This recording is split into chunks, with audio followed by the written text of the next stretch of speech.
Listen up, warriors. The frozen Sea Showdown is here. 8 Brancos, 2 sides. Ready your hooks. Well, the rules? Real simple. Hook 'em over, then bash 'em. Or hook 'em back and stash 'em. Remember, kills will make you stronger.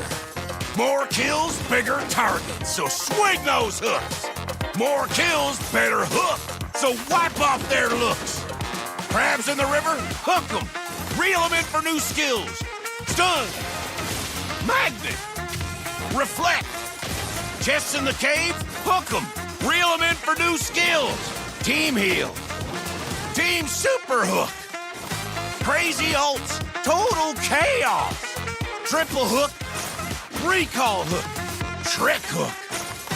No equipment to buy. Auto upgrades for all. Take one down, get your hook back. Hook, kill, reset, repeat. Hook till you can't hook no more. Remember these words. Hook, kill, reset, repeat. Hook till you can't hook no more. Hooks ready? Let's go!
Listen up, warriors. The frozen Sea Showdown is here. 8 Brancos, 2 sides. Ready your hooks. Well, the rules? Real simple. Hook 'em over, then bash 'em. Or hook 'em back and stash 'em. Remember, kills will make you stronger. More kills, bigger targets, so swing those hooks. More kills, better hook, so wipe off their looks. Crabs in the river, hook 'em. Reel 'em in for new skills. Stun. Magnet. Reflect. Chests in the cave, hook 'em. Reel 'em in for new skills. Team heal. Team super hook. Crazy ults. Total chaos. Triple hook. Recall hook. Trick hook. No equipment to buy. Auto upgrades for all. Take one down, get your hook back. Hook, kill, reset, repeat. Hook till you can't hook no more. Remember these words. Hook, kill, reset, repeat. Hook till you can't hook no more. Hooks ready? Let's go!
Listen up, warriors! The Frozen Sea Showdown is here.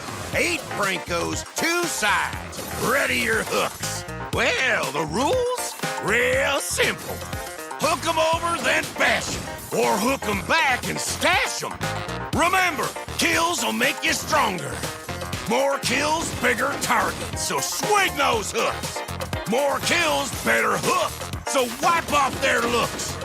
Crabs in the river, hook 'em. Reel 'em in for new skills. Stun. Magnet.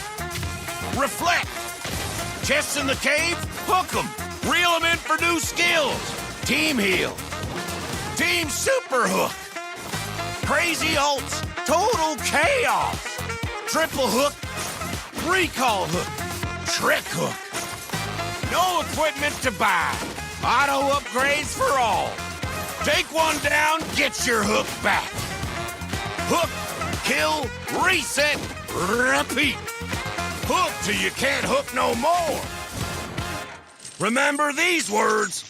Hook, kill, reset, repeat. Hook till you can't hook no more. Hooks ready? Let's go!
Welcome everyone to week 2, day 3 of MLBB MCT Americas North. The competition is heating up and every match is starting to matter more than ever. I'm your host Layla, and joining me at the desk today is Kronos and Trek. We have an exciting lineup ahead today, We are. and let's get into the action. I'm excited. It's day 3, of course. We're talking MCT AMER, and we've reached the point where, hey, a team that could pick up a win today gets seeded directly, Trex. I think that's what we're on about today, aren't we? Yeah, we're getting to that point, right? We're about halfway through the Swish stage. Teams are either going to be getting knocked out this week or also sent to a great spot on these playoffs. First of all, Layla, it's nice to have you. We have our official host now locked in for the rest of this season. So we are finally a complete trio. I'm excited for tonight. Yes, so we have 2 great matches coming up. We have Stamina Esports and Influence Rage Origins, and then we have that's a best out of 3, and then we have a best out of 5 for Alpha 7 North and Vendetta. It is very, very exciting, and I'm definitely excited to be part of this whole journey with you guys. You know what? You don't sound exciting enough, Layla. I'm not gonna lie. Oh, you said you're excited. You said you're excited, but then you're just like walking on eggshells around us. Like, come on, it's okay. You're not carrying no glass bowl, but you're right. It's a best of 3 and a best of 5. I think the best of 5 is gonna be more exciting, but the best of 3 before that, that's probably gonna get a lot of eyes, isn't there? So I think about that later on, Layla. So coming up, we're going to have a quick explanation of what the Swiss format is, and this is what we're going to be operating on. And let's check that out. Let's have a look.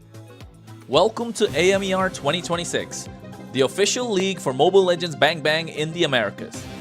In this video, we'll walk you through the format of the competition. The league is divided into 2 regions, North America and South America. Each region features 8 teams, for a total of 16 teams competing in the ecosystem. The regions compete separately during the season before meeting in the Americas Finals. Each region begins with the Swiss stage. All 8 teams compete across multiple rounds. Teams are matched against opponents with the same win-loss record, ensuring balanced competition. Matches in this stage are played in a best of 3 format. The playoffs are divided into 2 phases based on seeding. Lower seeded teams begin in phase 1, where matches are played in a single elimination format. Higher seeded teams advance directly to phase 2, which uses a double elimination bracket. Matches throughout the playoffs are played in a best of 5 series. In phase 2, teams that lose in the upper bracket move to the lower bracket for a final chance to continue. The playoffs culminate in the group's final. The final match is played in a best of 5 series to determine the group champion. The champions from North America and South America advance to the Americas Finals. Here, they compete to determine the best team in the Americas in a best of 7. Everything leads here. AMER 2026 starts now.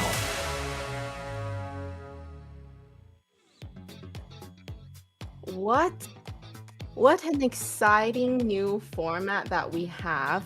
I'm just curious, what do you think of this new format that we have, Kronos? It's been tried, tested throughout. We've seen that in the World Series as well. I think Trex, you know more about that than I do. Yeah, we saw it first at MSC, and it was something new, and we liked it. I think everybody liked it.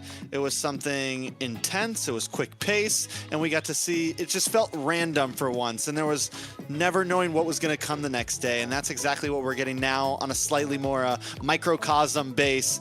But it still kind of holds that excitement, you know, and every team, I feel like, has very much equal opportunity to get to where they need to be.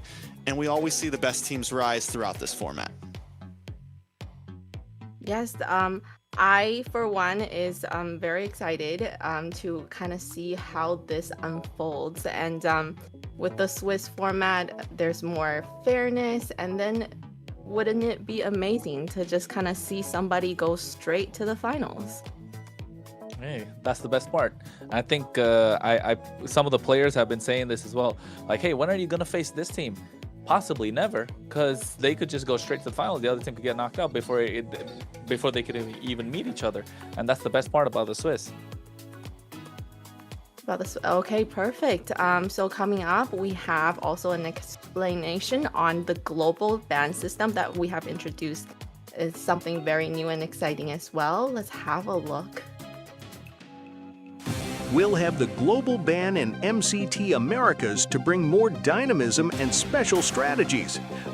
Under global ban rules, each hero can only be selected once by each team.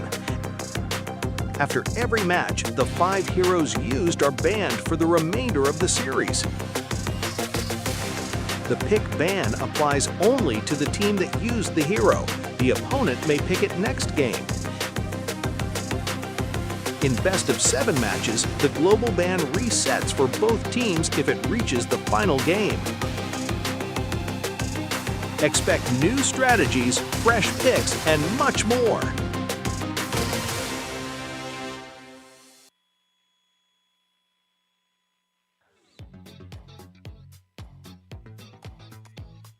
Yes, the global ban system. So with this, I kind of feel like it's really hard to play the game now. Let's say you only know a couple of heroes, right? You have to use every hero out there now because you can only use it once. So what do you think of that, Kronos? I'm digging into my bag of tricks, man. I'm digging into my bag of tricks to find out what I can pick up with, especially with this new patch that's come in. Does this hero work anymore? No, this was in the past. Let's put that aside. Wait, this hero works now? Yeah, I think we need to try this. Oh, wait, what about this one? I don't know. It's all about the different combos that's going on, right, Trex? And I think that's what this global ban brought to us, especially on the first 2 days. And the best part, today, we see it go into a 5-game series. And that's where it's going to get interesting, right? We've seen it at the 3-game. We've seen about 30 heroes banned out completely. And for me, as someone who's never casted or analyzed or anything through this type of format, this is the real hitter for me. The Swiss stage is cool, but it's something we've at least seen and done before. But to be thrown into this, everything changes. But honestly, after all the interviews last week, it seems like about 90% of the players are all enjoying it. They really are, which was surprising to me, honestly, to hear that they are honestly very happy with this format. It's making things interesting and fun for them. So coming up, we're gonna have a look at the bracket.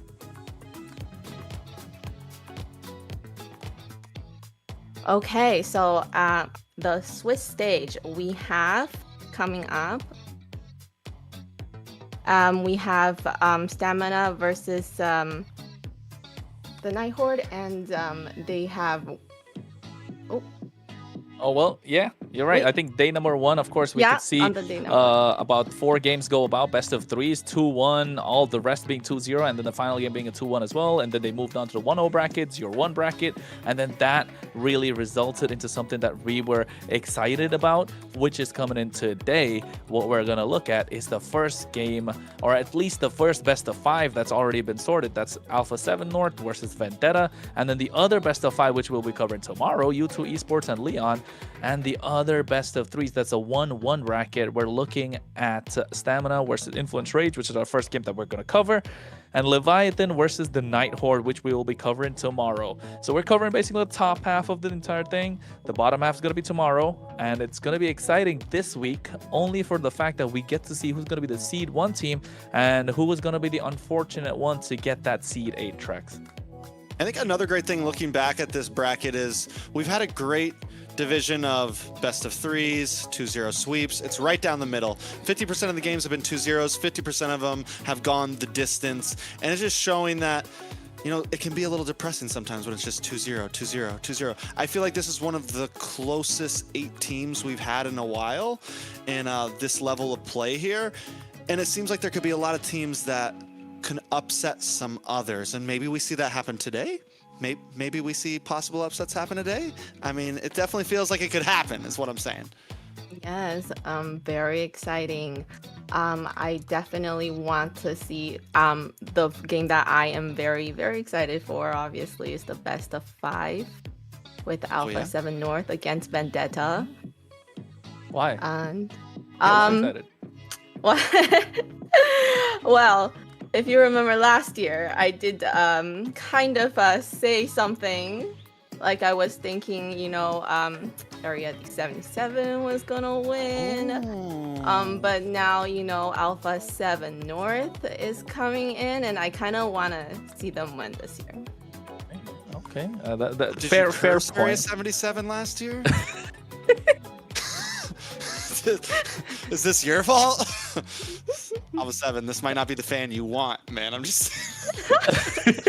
Hey, I'm trying to be redeem myself. to be fair, Alpha Area 77 did go to the MSC, so I guess everything worked out in some way, shape, or form, right? Ooh, good point. Very So good I guess point, very good maybe point. in the long run, she's the kind of fan you want to have, but I don't know. It looks kind of dicey. It's up in the air. It's a coin toss. And speaking of a coin toss, I think that's what the best of three is going to come up to Trex. What are you thinking? It is definitely. It's a coin toss. You're right, a 50-50. I could agree with that. I think it's pretty down the middle. We've been talking a lot about this match the last week, and I think all of us are on the same play of who's going to win game one, who's going to win early game. It's a tough call. I still don't really have a favorite for this match, honestly. For me, for the game coming up, I wanna see Stamina, perform well. Just because I know Dez, Okay. Okay.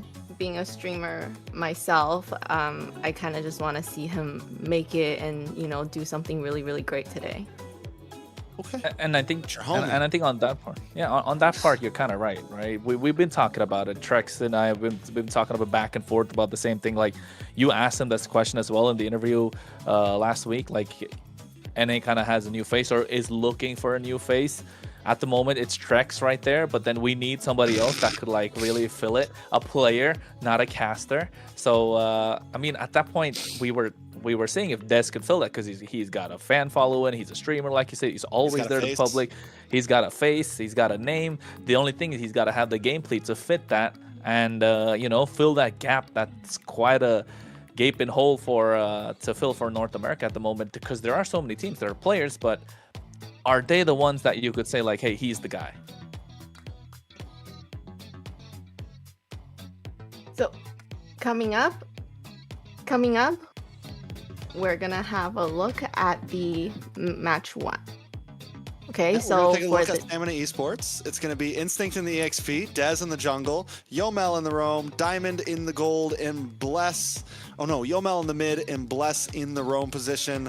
This is Stamina Esports. This is the team we've been talking about, right? This is Dez. This is what some people, his fans, would want him to be the face. But so far, the reality is they have fallen short here and there. Last year was their first time breaking into a top 8 position. And yes, they've grown a lot. But for me, I want to see them push it further. I want to see them at... I'm not putting them at a first place finish this year, but I am hoping that they make it to a top 4. I'm hoping that we see growth from last year. That's what's going to be big, I think, really in the general scheme of things for this team, because then next season we can see even more. Yeah. And next we have the next team that's going against them, Influence Rage Origins. We have Dalika Eto in the EXP, Maracucho in the jungle. We got Nox in the mid lane, Replic in the goal lane, and Astro in the roam position. And you spoke a lot about Des, Trex, and you're right. I don't think I got them in my top 3. I think I got them in my top 3. At least I want to see them be the top team. But then with the first week performance, it kind of a little bit of a letdown. But then what was more of a something that rejuvenated the entire letdown that we had was Influence Rage Origins with their gameplay so clean, so crisp, understanding what they got to do, fulfilling each and every single player's role, understanding the map, the draft, how to execute the draft, everything. Even the games that they lost were really down to the wire, right? Not like it was just a throwaway game. And that all comes down to, of course, their jungler. 5 games they played, 5 different picks. We're talking Maracucho. I think we had an interview with him as well. Pretty chilled out guy, pretty cool guy. He just said he wants to play against some of the big dogs. For what reason? I think it's very clear. He's out here to make a name for himself with Influence Rage Origins. And with the gameplay that they've put out, Dalika, Eto, Nox, Replic, and Astro, yeah, I think this is a team that could pull off a lot of upsets.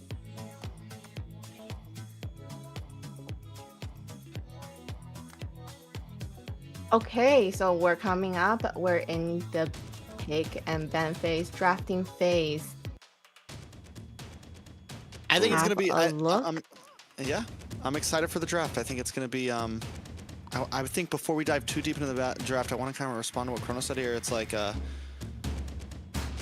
big match on this is going to definitely be Dez versus Maracucho. For me, I think whoever wins this series is a possible dark horse in the playoffs. Like, these are two teams that I'm looking at that, like, okay, are they going to be able to steal something? Are they going to be able to get some upsets later on? Influence Rage, I've had my eyes on them since their very first match this season. They seem hungry. You know, who's really got that dog in them out of these two players, Dez and Maracucho? I feel like Dez, he's also pretty laid back, but I did kind of sense that Maracucho, like you said, wants to play with the big dogs. He wants to be one of the best. Dez seems very humble sometimes. I feel like both these players need to put their humble aside, get some ego, jump in, get aggressive, and be him. You know, you gotta be him sometimes. You can't always come in like, yeah, everybody's good. You know, we want to see everyone do well. They gotta come into this game hungry. They gotta feel like they're the best out there. And I think whichever player is able to do that first here, they can maybe secure the win.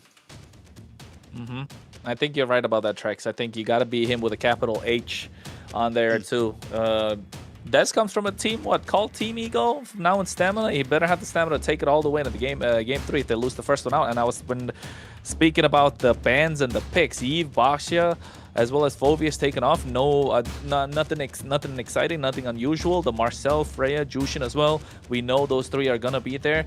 But the first pick, this Harith, we were talking about it behind the scenes. He got a significant buff. Yes, they kind of nerfed this early game that you mentioned about that, Trex, but the fact that he gets extra bit of mobility while he's there when the Zaman Force drop down and get that extra jungle clear, which makes him a little bit more of a monster mid to late game. He's going to be more crucial in these turtle fights, going to be taking away these opponent buffs. So yeah, I think this is going to be quite difficult for them to take back, and to prioritize that over the Harley is what kind of baffles me here. I will be the star. Is it worth it? That's the question. We don't know yet. I haven't really got to see this in that much play just yet. And even if you play it in game, even if you're playing it in rank, it doesn't mean it's going to hold up in a tournament setting. We see so many heroes get played in a casual rank game and people think they're great, but on the pro level, it's just not the same.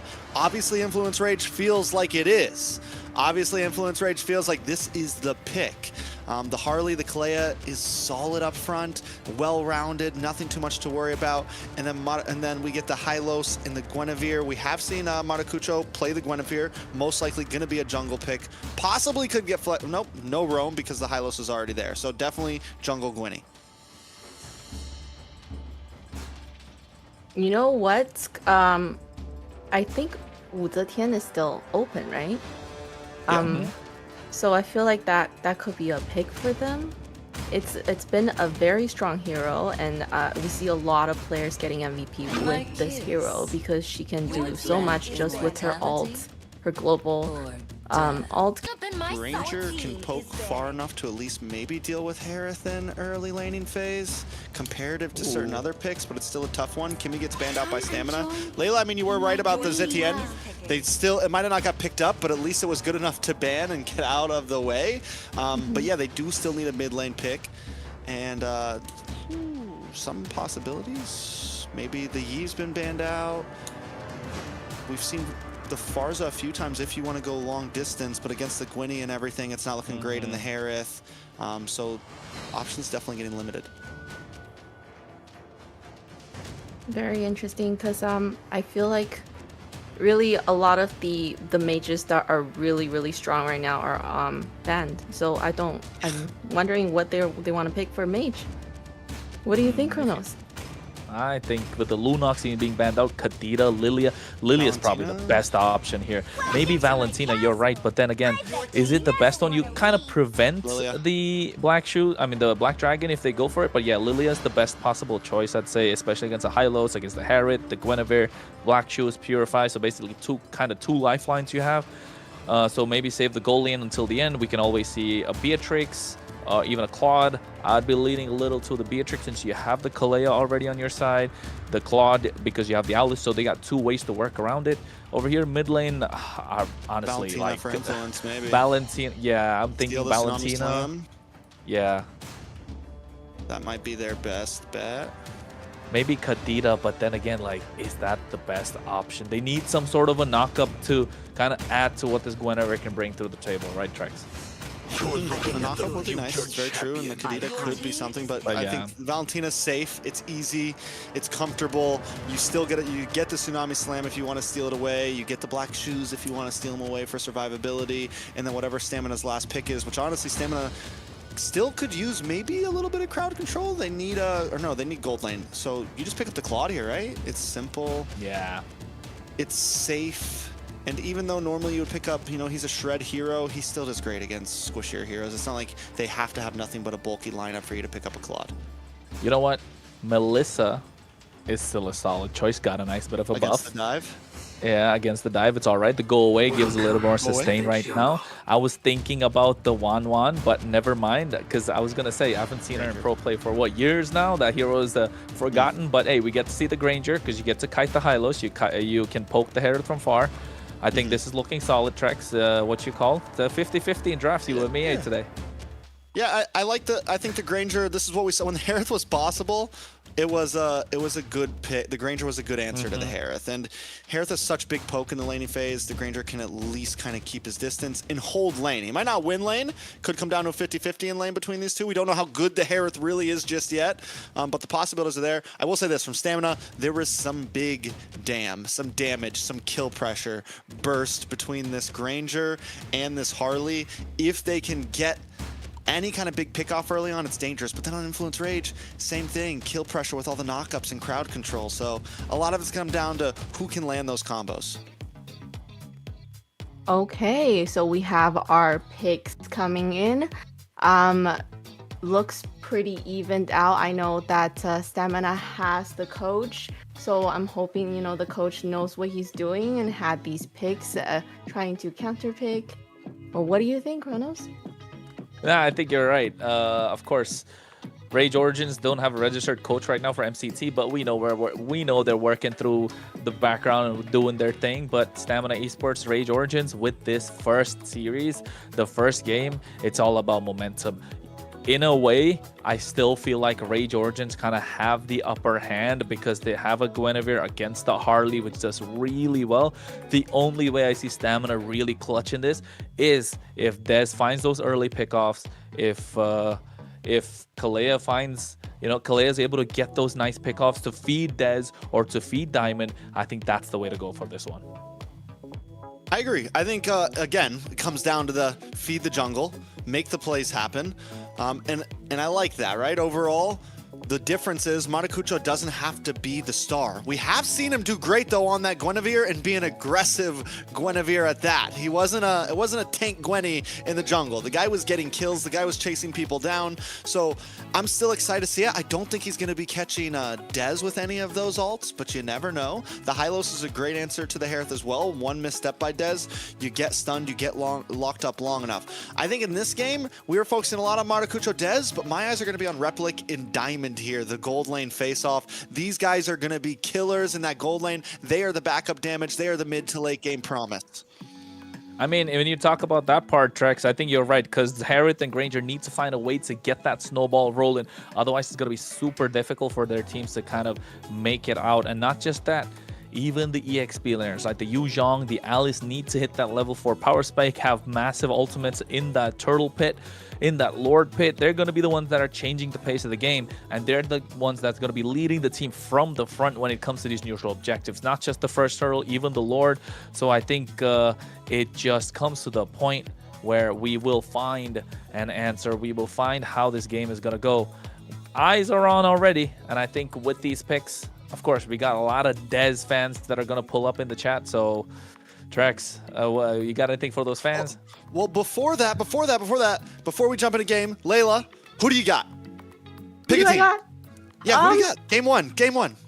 Dez. Stamina. Let's go. Yeah, okay. I like it. I like it. I like it. I like it. And for the fans, it's the same thing. Let us know who you got in chat. Stamina Esports, Rage Origins. Support your team. I'm sure the Stamina Esports fans are already out there. They're probably listening to me doubt them right now and hating me, but it's okay. I think either way, I do kind of like Stamina Esports draft. Maybe it's just the Granger fan in me. That could be the possibility. Maybe it's the old school Lilia fan in me. That could be a possibility as well, but I like the draft. I think it's well layered. I think it's a decent front to back, but the Harley adds the possible angle, right? You have this assassin pick. Everything else is going to be front to back, but that Dez pick makes things just a bit more sporadic. And not just that, right? I agree with both of you. Like, Stamina Esports looks so much better when you layer those skills. Yes, Rage Origins do have the option to layer as well, but it's a little delayed with the Furious Dive coming in from this Yuzhong. The only thing I'm thinking about was the Harriet so worth it that you actually give away the Harley, right? That's the big question. Because yes, Harriet got a buff, but my guy, is he like really that crazy that Harley got let through, which is so nasty at the moment? Because yes, we got a patch, and I'm surprised Harley didn't get a nerf. And if he was that broken, he would have got banned. If he was like that broken, he would have got banned. So that's what's really making me question this first pick. Yeah, I agree, and I think we're gonna find out soon enough. The waiting's all done, the yapping's all over. Folks, we're heading to game number 1 of Day 3 MCT AMER North. We're talking Influence Rage Origins on the blue, Stamina on the red, a best of 3. Who's gonna be the one to claim victory? Who's gonna be the one to get first blood? Kronos and Trex to bring you the action. Yeah, so we've had Influence Rage, a team that has done okay so far. Day 1, they did take a 2-0 loss, but we saw some great games from them. Day number 2, they were able to win in a best of 3 against U2. Stamina Esports also a rough start. They've had one great game in their bag so far, I feel like, in day 1, then just had a big downslide. They were able to get the win on Leon, so both of these teams are kind of working for something here, and this is the day to decide whether they're really going to be able to pull it off, and I feel like whoever takes this is going to has a possibility, really. I think the team that loses this, I'm gonna start feel iffy about. Whoever kind of loses, like, okay, we'll see how you do in playoffs. But again, like I said earlier, the team that wins this, I'm looking at dark horse material. I'm looking at maybe they steal a top 4, top 3 slot in playoffs. Maybe they make it to grand finals. Kronos, do you think that, which team, if you felt like could be the big like stealer here, which one's giving you that vibe? I'll be honest, after the first week's performance, like I said, right, kind of had higher hopes for Stamina Esports with them being the first game, but the first game that the way they started the first 10 minutes, like, yo, this is a championship dark horse tier 1 kind of team. But looking at the entire week, how it went, I think Influence Rage Origins, yes, they're kind of like just flying under the radar, you know? It's like a shadow sneak just coming out of nowhere. You're not, they just catch you off guard, and I think if teams don't prepare or take them lightly, they will drop a game or two. So I think if you ask me, the team that kind of will win this, yes, they will be a dark horse. But if that were Influence Rage Origins, if that is Stamina that takes this entire series, if we got to consider them as a top 3 podium finish, I want to see a 2-0. That's what I would say, at least for Stamina Esports. But if it's Influence Rage Origins and they take a 2-1, I would still consider them as a dark horse, you know, can pull off a lot of upsets here and there. Right, Layla? What are you thinking? Yeah, well, for this first game, I'm just really excited to see the Harith being picked up, and I just really want to see what this hero can do now. Maybe it's something that's everybody's gonna start using because of how good he is. And then, you know, just like you said, is it going to be a sweep? If it's going to be a sweep, I'm going to be a little bit sad for Stamina. Unless Stamina does the sweeping. Unless Stamina does the sweeping, right? Yeah, exactly. I mean, either way it goes, I think we're going to have a good series here. Both of these teams. One thing is, if Influence Rage loses, knowing their track record, the games are still going to be long. They're good at dragging things out. They're good at defending. They're good at, like, listen, if we're going down, it's going to take you a while to take us down. And that's what I'm expecting out of this series. And that's what Stamina Esports, if they want to win this, the win con, I think, for the overall series itself is, can Stamina Esports go the distance, right? Can they go against a pretty well-rounded team? Because Rage Origins is a well-rounded, in terms of macro, in terms of just, like, looking looking for a win condition, whether it's early to late game, they know how to execute. Sometimes they make some mess ups, but they still know what their game plan is. That's what Stamina Esports is up against right now. Hey, who knew a team called Stamina Esports? Oh, first blood on the bot side. Diamond gives him a face full of his Rhapsody. Right there, able to pick off Replica, powered by Runestone. That was nasty. Yeah, this is the worry, right? I think the Granger was definitely a good pickup. Replic already taking a death. Luckily, it was very early. He loses maybe 1 minion here, if that. But we're already seeing the possibilities. A nice gank from the bot as well with Dez. Oh, wait, spatial migration. Whoa! While Requiem comes in as well, terrifying. Bless might be going down. This is another kill in the pocket of Rage Origins, and they're moving confident here. Yeah, now with Turtle, should be able to easily go into Rage Origin's hands. Dez, nowhere to be found. He's down in the bot lane. So at this point, it's a nice Turtle plus a kill over to Rage. Going to even out this gold a bit. Yeah, and I think I was going to say, is with a team name like Stamina Esports, you got to know how to go the distance. Because if you're not, you got to at least live up to the hype at this point, right? Both teams sitting at a 1-1. You can see Dez actually stealing away the orange buff by giving away the Turtle and the kill. So you know it's not exactly a worth the trade, but they get something back in return. Yeah, now taking a look at the items, we do see this Harith going straight into a Starlium Scythe and picks up the half boots a little bit early, but still already looking for some damage, already looking for some mana. Yeah, and I think that Starlium side getting a slight bit of a buff. Of course, it was always a core item for Harith, but right now makes it a little more valuable. You got the passive that's reduced from about 5 seconds to 1.5 seconds. So that being a big difference maker, you know this Harith's going to rely a lot more on that. So maybe this could be the reason the Harith's unlocked. Maybe something we haven't noticed yet. I just want to see how Influence Rage can really pull this off. Speaking of First Blood, I don't think it really did any justice. This is Harith being picked up first pick. But maybe as the game goes, because Origins are starting to get control of this river and slowly converting into the objectives. Yeah, right now Fraud Alert is possibly up on the Harith. You know, the jury is watching closely, and we're wondering, was this worth the first pick right now? They seemed confident in it. But again, like I said with the patch notes, you know, we saw his early game damage go down a little bit. Yes, the scaling goes up, but we're still wondering, you know, is that going to matter? Again, like I said, it was a death in the first, like, 30 seconds, so it's not the end of the world. I'm excited to see how... Oh, big Tsunami Slam up at the top side. And they get the Delika as well. It's not looking good, if you ask me. If you were Rage Origins, Stamina Esports, this is what they need to do. Get on the hunt. They have an assassin. They have someone who can just catch you by surprise, suplex city the entire time, and next thing you know, you're taking one out. So I think this is how they got to play. Look to get pickoffs across the map. Find yourself in a better position for these neutral objectives, which they haven't been able to do. They get the pickoff, but they're not able to convert it. I mean, they get good pressure, though, on the top side. Plus, this could still be a turtle. But right now, Stamina Esports systematically attacking both off lanes. Maybe they're not as stressed about the mid. Maybe this is the goal. Make sure Instinct has a good game. Make sure Diamond has a good game. Turtle, though, is getting low. Can Des steal it? No, I don't think he's going to even try and Doesn't contest it. He walks up. He'll get knocked up by a spatial migration. Maracucho gets 2 turtles. Oh, wait, Bless. He used the Tsunami Slam, but Replic Purify early on. So now they're looking to stop Diamond. He's trying to get away. Zaman forced to be dropped out at any point. Maracucho trying to flank him from the side. They go in indeed. Forced to flicker out and take him down. That's a 1-for-1 Milo on the top side. They get a trade. So Delika Eto being taken out as well. So still, Stamina Esports have the advantage. They get 2 turtles away, but still. Yeah, 2 ults blown out for Diamond there, plus no tower just yet. Down goes Bless, so at least Rage Origins gets a little bit more. But look, tower goes down on the top side. Tower half damage in the mid side.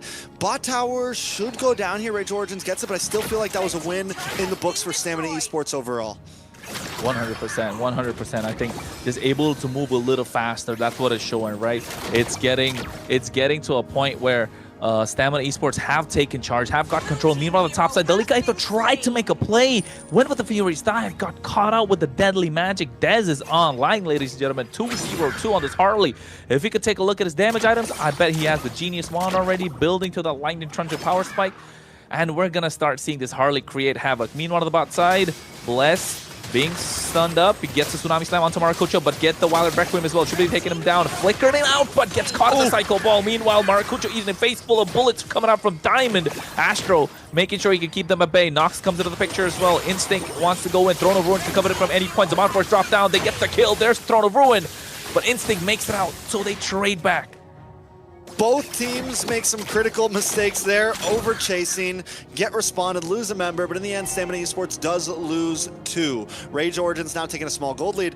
One thing I do have to point out though, Delika Eto. We've seen Delika do a great job in the XP lane and really kind of help out with the team, but Delika being 0-3-0, especially on a Yuzong, you're not going to be that good at jumping in the back line. You're not going to be that good at zoning. And though Rage Origins is putting up a fight right now, when this translates into mid to late game, not having that black dragon as powerful as you need it to be could be a problem. And another pick off onto Delika, deleted, and the kill goes into Diamond's pocket. Deleted Eto, man, that's what they're talking to him about. He gets another turtle, 3 turtles in their pocket for Maracucho and Rage Origins. But you're right, if you not have this Black Dragon in full power when you're trying to go for their first Lord, which is about 2 minutes now, yeah, we're looking at the Rage Origins not so angry, not so much full of rage at that point when they're getting to that Lord. All right, so Stamina Esports, like I said, attacking members, giving up some of these turtles, but still holding on. They take another tower, and I think this plan isn't completely a bad one. Yes, they've lost out on neutral objectives, but they're setting themselves up for a really good first Lord, for a really good second Lord into the late game. Nice glorious path to cut them off as well. They get the Law and Order. Yomel's going to be the target. Purified. There comes the Black Dragon, but he gets kidnapped instantly by that Tsunami Slam. And they take him now. Yomel's to follow Maracucho. Spatial Migration, 2 members. But the Replic dishing out the damage with that Zaman Force. This is what we wanted to see from Rage Origins, and they're able to dish that out. They trade 2 for 1. Advantageous, but still, Delika Eto needs to find a way to stop this from happening. Yeah, but I mean, we just saw it, kind of what I was saying. The dragon is no longer that useful, but it's okay if Stamina keeps making these small hiccups, getting too grouped up, falling into that spatial migration, which is what keeps on happening. Maracucho just is landing. He's not missing today. There is going to be a problem. We're already seeing the damage start to stack with Replic. 4-1-0. We got the Starlium Scythe. We have the Feather. We're looking like a possible Crystal coming up here. Maybe Blood Wings. We'll see exactly what route they want to go, but still, Replic is going to just get stronger and stronger. We're seeing that scaling already starting to happen in only 9 minutes. Yeah, I think Replic on this Herod, once he gets to that point, 4-1-0, eh? So, Trex, are we still calling fraud on, is the verdict still a fraud, or? We'll see. The alert is still on. The verdict has not happened yet. The alert is still on, though. We're watching.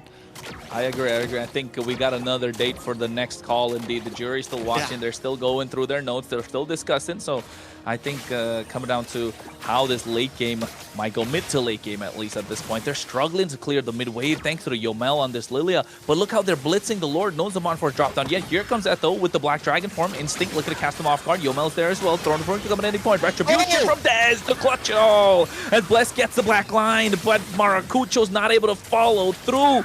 And Instinct looks like he's going to be taken out. Look at Dez. He's trying to find the target, but Maracucho as well as Eto. Nobody gets caught off guard, but Dez takes down Maracucho. Astro finds a double. Oh, 2 for 1, but Stamina get the Lord. They're playing this clinical. Was that worth it for Dez? My mind is questioning right now. Yes, you got Maracucho. Maybe if you got Replic, but I'm wondering, you get the Lord. You're good. If they just lost Instinct there, I think it would have been okay. And Instinct could barely get away. I felt like it would have been a win in the book if they just lost Instinct, but losing Dez as well from Maracucho, I don't know. I'm questioning the stability of it right now. Lord is at least still marching. Stamina is able to take a tower in the mid. So right now it is looking good for Stamina. Yeah, I think at this point, with Yomel, especially if you're Stamina Esports, now you need to start relying on Yomel to try and open up the map a little bit more. Because you know Bless is the one that needs to cast them off guard. Dez is the one that needs to cast them off guard. Yomel, being the Lilia, should peel for the team with those glooms bursting up here and there. And nobody right now from Rage Origins can really tank that amount of damage, right? Even Astro at this point, he just got the Dominance Ice. I don't think he'll be able to... Okay, he does have the Radiant Armor, so yes, he can to a certain extent. Never mind, the fight breaks out already. They go in, Spatial Migration, and the Violet Requiem. Maracucho was the first one to get caught. A Purify comes in from the Tsunami Slam. Bez looks to get taken down. Instinct has to get away. Stamina Esports biting more than they can chew, but still an even trade, Trex. Yeah, 2 for 2, jungler for jungler, roamer for roamer, very even trade. They freeze that top lane so well. They pretty much have a Lord at full push here. Tier 2 goes down on the top. Tier 2 almost down in the mid, and I gotta say, it feels like Stamina Esports are making mistakes, but somehow they're still winning out in these fights. You know, even there, Dez, a little too caught up in that pit, gets picked off by the Hylos, or gets the stun by the Hylos, ends up biting the bullet there, but Stamina Esports is still winning on the map, right? And they're still, even when they're a little behind on gold, they're still able to find small moments and turn it into a win. Diamond does finally get some more kills in. He gets a flicker. Whoa! Oh, shut down coming in from Diamond. I was going to say he flickered forward for it, Bless, with that title strike, and he knew Replic didn't have the Purify, catching the right target just before the Lord. You don't get a lot out of it. You get a punish, but then again, Trex, now you don't have the flicker for the Lord. Is it worth it or not? I mean, I think it is. Diamond's doing well with. I mean, the Bless doesn't have the flicker, but Diamond getting that kill, he picked up the Sky Piercer. I was about to talk about it, and he needs to get those stacks, and we're starting to see it show up here. So I think getting Diamond as many kills as possible right now is huge. We're already seeing Dez, the damage start to not matter as much, so they need somebody in the book. And having that Sky Piercer, I want to say he's gotten 3 kills onto it, maybe 2, is going to be huge, because that's the only way this Granger is really going to be able to output. He's got, yeah, he needs that Sky Piercer stacks. You're right. He's only got probably 2. Yeah, you're right. Yeah, I think 2 or at 3. this point, but look at how the Blitz and Lord again. Dalika goes in. Black Dragon. Hopefully they get the retribution on the point. No, they don't. They're still able to clutch it out, and now you can see Etho in the back line gets 2-man Petrify, finally finding a shutdown onto Diamond, and this is the moment that they're looking for. Yomel, no Black Shoes, should be taken down instantly. 2 traded again. Dez able to clutch the retribution. Somebody gotta keep it on. He is on demon time. He really is. He is the thief right now, and that's exactly what you got to do. I'm so glad he didn't re-engage that fight. I'm watching him in that bush like, don't do it, Dez. Don't do it. Just back up. No. Oh, he gets caught up, though. No. Caster skirts in full effect. Trex right there, but they don't care about the Lord. Etho is dealing with it. They want to get this inhibitor in the mid lane. They do have the damage. I don't think they could go for the end, but they get another kill. Bless was caught off guard. And now, I don't think they should try and force this. Yeah, as the Monforce drop down to get a zone. Replic, no mana. They need to deal with this Lord. That is tough. I mean, if Dez can steal Lords like this, they don't even need to all in 5v5 at the Lord pit. They just, listen, Dez, you got this. You go. We're going to hang out over here. Bloodwings do finally lock in for Nox. Going to make Nox a bit more able to kind of hang out in these team fights a bit longer. Stamina Esports, man, they're doing a good job at finding little moments, but they got to tighten it up a bit. Because that's the thing. What we're seeing from Rage is, yeah, we lose Lord, but it's the steadiness that we were talking about from them. The ability to hold themselves together in these situations. And yeah, we're not losing members, but now we're taking the big fights. We're the ones who are pushing on your map. We're the ones who just got an inhibitor. You can steal the Lords you want as long as we win the fight. We're not, yes, but at the same time, if you take a look at the map, the sides of Stamina Esports doing stronger than Origins. I'm willing to give up the mid inhibitor if my sides can stay strong, right? Especially now we're going to get a Lord in the 70th minute. You can see on the bot side a massive wave crashing for Stamina Esports, and it's continued to do so because they do have the 2nd tier tower up, and they need to find a way to get a pick off. Bless has been scouting these bushes along with Yomel, and the moment they find anyone, and I say anyone, they're just going to snatch them, and you're going to see Dez or Yomel, Diamond, Instinct, someone to get these kills. And Trex, looking at the items, I think they've hit their power spike. Yeah, they hit theirs. The moment we saw Diamond get doubles and shut down Replic, he was at his power spike. He's only going to get stronger and stronger. The scaling's going to keep on going. And then as for Dez, Starlame Scythe, Magic Wand, we've got we've got the full package. He's got almost a 2,000 gold lead over Maracucho, which is huge. The thing is Dez has had a little bit of issues in the way he engages. He has gotten cut off. I like the last 2 Lords. He was able to finally come in a little late to the fight and just look for the pick, the pick and play, the drop and roll. And that's what we want to keep on, the pick and roll. There you go. A little bit of fight though. Oh, it's a Monforce. Black Shoes baited out. No, Yomel. He got away, but he used the black shoes to get back in. These tiny mistakes that Stamina Esports are making are costing them the game. Now they're -1 at the Lord Pit, and I don't think they can contest. Bless gets a Tsunami Slam. Locking him down is Delika Ethel. You can see a lot of damage being dished out as well. Here comes the Throne of Ruins. The Force drops down. Replic has the damage, and they're online. Finally, they steal his Lord away, which could have happened 2 Lords ago, and now Stamina Esports must be kicking themselves. You know, in the back of our minds, we're thinking, where was Diamond in that fight? Why didn't he get involved more? But Rage Origins is doing such a good job at zoning. Even the way they dropped the Zamon's Force right in that little nook in the jungle, Diamond can't get through that quickly. He's going to get slowed down. He's trying to find a way through. And there's just no way that they can even get to the back line. Diamond has the damage. We saw it a minute ago when he was shooting out the Death Sonata. The damage is there. He brought Replic down about 30% with 1 hit. The problem is can he close the distance while Rage Origins is in your face? I don't know about that. They should be able to clear this Lord quite easily. They do have the ability to kite with Diamond. Inhibitor should be a target, but Bless with a nice knockup from the Flicker as well, catching Maracucho, feeding a kill to Diamond. Adding that Sky Piercer stack as well. Replic tries to make it out of harm's way. That's a double. And now Stamina on the hunt. They need to find the third. Black Dragon to run away. Astro's going to be the sacrifice. Immortality's pop. Give that kill in the hands of Diamond because we're looking at a Sky Piercer stacking up all the way. Triple kill on this man. And Stamina Esports finally finding some breathing room.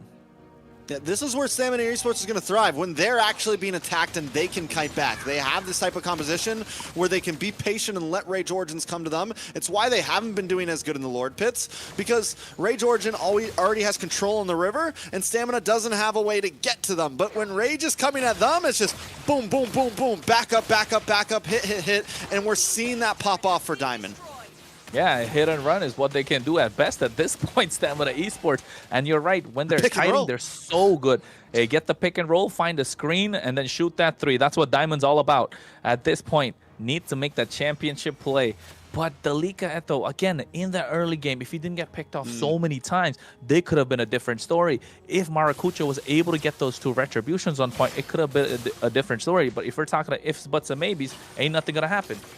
And speaking of Delika Echo, taking a look at his items, he's got 1 physical defense item, but Astro taking a lot of damage. Yeah, he goes in. Black Dragon to the back line as well. Now they're looking to take down Bless. And a 4-man Petrify, but here comes the follow-through. Bless is the one that's really baiting the entire team, and now they leave Delika Echo by himself. They're sniping from behind. Oh, the fight was split between the 2, and Rage Origins didn't know where to go. And Delika Echo going down like that after getting the big Petrify just goes into exactly what I was talking about. He's had to use his items early on for magic defense. He picks up the Radiant, he picks up the Athena Shield. All he's got for physical defense right now is a Juggernaut. He doesn't even have the full item just yet. He's got 1 actual physical defense item, and that's not going to protect you against Diamond right now, and that's the major threat. The illusion that Yomel, Dez, and Instinct were going to be the ones that took you out just because they took you out in the first 3 minutes set you up for failure, and now you're 0-6-9 with no way to zone for the team. Astro, on the other hand, has been doing an amazing job with those glorious pathways. Even there, able to kind of start that attack off, but is it enough? Rage Origins, once again, with the pit, but not as much control as we saw in the last 2 Lords. Well, at this point, the tango, the cha-cha has begun, as Layla would like to say. But then here we go, 17-14. Rage Origins biding their time. Stamina Esports looking to get a massive pick-off. Bless needs to be the one to get this started. Diamond as well. But look at the bot side pressure tracks. The pressure is too much in that lane. Who do they send back here? Do you send Yomel back? Do they go for the rush? Forget about sending it back. Astro, take it down. Deadly Magic walks straight into it. Here comes the Throne of Ruin as well. Maracucho looking to go to the back line, but not able to catch anyone. Petrify on top of Bless. Flickers out of harm's way as well. Diamond is kiting. They got the damage. Nox steals away the black shoes. They lose the Hylos, but look at the base crystal. I think they should start blitzing this Lord, but Maracucho doesn't have the HP, and Diamond's just using the Death Sonata, sniping from afar. Yeah, the poke right now from Diamond is insane. His distance is kiting. They are keeping the pressure down. Rage Origin with that wave coming down the boss side, also keeping pressure and response. But we have to point out the fact that every single neutral objective so far, the pit has been controlled by Rage Origin, so you can tell that even in them, they're thinking, ooh, it's no longer a fair fight. Stamina Esports able to keep them at bay. 10,000 HP, Petrify, here comes Bless, but he gets the Retribution, Maracucho was able to steal a big one 21 minutes in. It's an Evolve Lord. When it matters the most, when the chips are down, he goes all in and they find the opening. Maracucho said, listen, you can steal all the lords before this. It's fine. I'm going to steal the one that matters because this could be a game-ending lord right here, especially with Bless down for 35 seconds. They got to try to sync up these waves. Maracucho able to get the orange buff. Can they push it in and finish it? Like we said before, Diamond just picked up BOD. I'm wondering if he sell boots for that. If he's got all items right now for this defense, honestly. I need as much damage as possible. They're going to start shredding down this lord. Yeah, below 30,000 HP already. They're trying to slow him down with the Glorious Pathway. Look at Instinct and Yomel. Here comes Eto as well, zoning out every single person. He's not taking a lot of damage. Maracucho goes to Spatial Migration, but Violet Requiem with a Winter Crown. I don't think that was the play. They're looking to lock down the base Crystal, but they get a kill. Diamond find one. The Petrify comes in. They're able to kite. That should be a double. A lot of immortality spot, but the base Crystal taking out super low. Are they able to end? No, they're not. They're falling like dominoes, and then Diamond finds himself a maniac in the midst of everything. Stamina Esports, how are they doing this? Diamond is cashing checks right now. He's got all of them figured out. The fraud alert is definitely up. Diamond said, all I need is a Granger and a Sky Piercer. I sold the boots. We're picking up the BOD, and we're about to push this lane right down your front side. I think they can pull this off. It's nothing but Nox. 3-0-11. Are they finally going to put a kill on this man as they take out the Crystal? He's been the support of the entire day, but the Star walks in. Oh, wait, they're trying to get a clear, but at the same time, Nox taking a little too much damage. The Crystal's not going to be taken down. They get the clear, but 6 seconds for Maracucho to come back up. Stamina Esports looking to get that mid-wave crashing in, but I don't think it's going to be possible. They do have enough time to get a clear, and Nox just bought enough time for them to try and get a defense going. Where's Maracucho going? Oh, no. He's gotta go for Oh, nice. Okay. They get the Violet Requiem with the Spatial Migration. At the same time, they find a kill. The Likato comes in as well. Diamond adding another stack to the Sky Piercer. And you're right, he's cashing checks. He's cashing checks that Rage Origins didn't see coming. You know, and I think it was funny. We said it. We're like, okay, we're going to talk about Dez and Maracucho this game. But right when we saw that Harith and that Granger, it's like, maybe this is the real anime battle here. Maybe this is the one we need to watch out for because Diamond did not want to get left out of the conversation. Oh, wait, speaking of a conversation, Astro gets picked up, put down. That's another stack we're talking, sir. He is online. He's on fire. Here comes another one. They're looking to get Replic. Might as well give that to him as well. He's been on a roll. Stamina Esports, after everything, take game number 1. Diamond Esports at that. The guy just shredded through all of Influence Rage. My God, my Lord, that was a game. I honestly thought that Influence Rage was going to be able to defend that a little bit longer, and we were going to possibly break another 28 minutes or something. Layla, how are you feeling after watching that? That was crazy. That was really out the way that Sanma was able to defend that Lord and turn it around. Unbelievable. I thought it was going to end right there. Yeah, and I think it was a slight bit of a mishap with that push, right? They kind of overestimated the Lord. It was an Evolve Lord. That was the possible end for them, but not able to find the angle, or rather a mistake from Maracucho when he dove in, didn't get Diamond, and preemptively, panically used that Violet Requiem and the Winter Crown, and then get the split. Dez was waiting, Diamond was waiting. If it wasn't for that one mistake that he did, that Panic Winter Crown, yeah, I think that could have been for Rage Origins. Not only a Panic Winter Crown, but a Panic Winter Crown plus Violent Requiem. He didn't catch anybody. He was just quick. Like, you know, you jump in, you don't catch anybody, you just jump back. You don't hit every skill you got in the book. But the pressure's on. You know, the pressure is definitely on at that point. I don't know. I get the goal. We have to zone Diamond away because as long as Diamond is in that defense, the Lord is going to get shredded down. The fact that the Lord was sitting in front of the base crystal for so long, too. I mean, Stamina Esports, not able to defend it, but also had the ability to. I mean, maybe shouldn't have been able to defend it, but had the ability to, right? And Influence Rage maybe bit off a bit more than they could chew. I think once they were kind of sitting there for so long, maybe it was time to, all right, let's fall back. Let's play it safe. But the fact that they just put, listen, we're going all in here. It's win or lose. That's kind of what ended the game for them. They lose 4 members, and from then on, it's over. If they would have maybe abort mission a little bit sooner, maybe there could have been a chance. So let's have a look, like the highlights or the post game. It was a pretty long game, right? And you know, with Harith, we thought he was gonna be a great pick. He was gonna carry, but what happened there, right? Actually, I noticed Replic, his main hero is actually Harith, and then unfortunately, he just couldn't beat the Granger.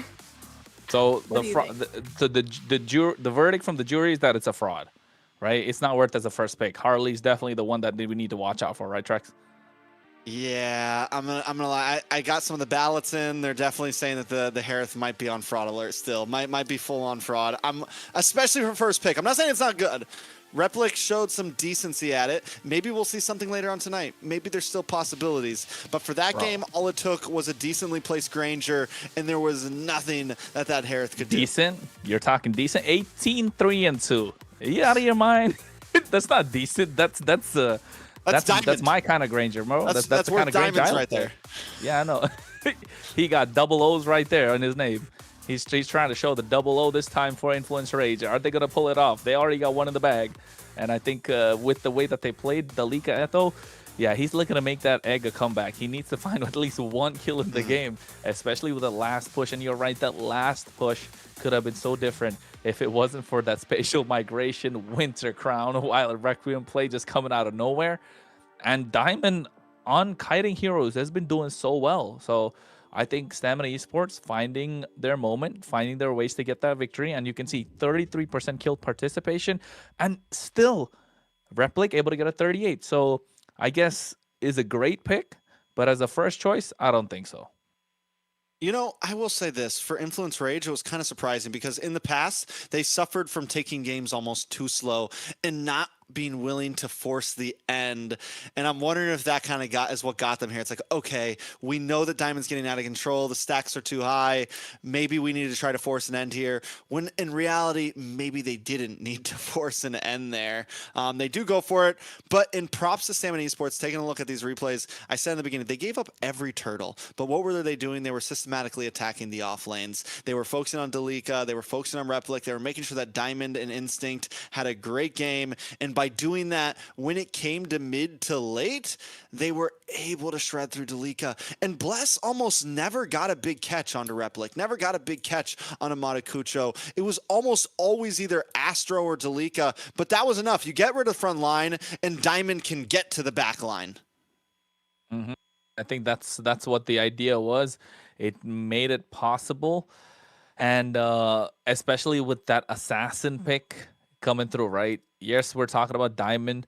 He's been playing crazy, but Dez able to get those picks, able to extend the game a little further, contesting those neutral objectives.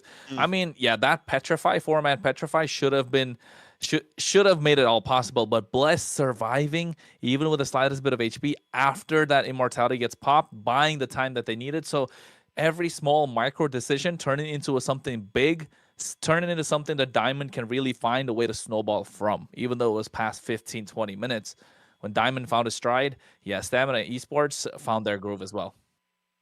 The way that even Matakucho steals that last Lord, I think we all felt like it was a wrap. We thought Rage Origins was going to be able to pull through, but Stamina Esports does it. And in that, we get to see the MVP. And Layla, it is Diamond. How you feeling about it?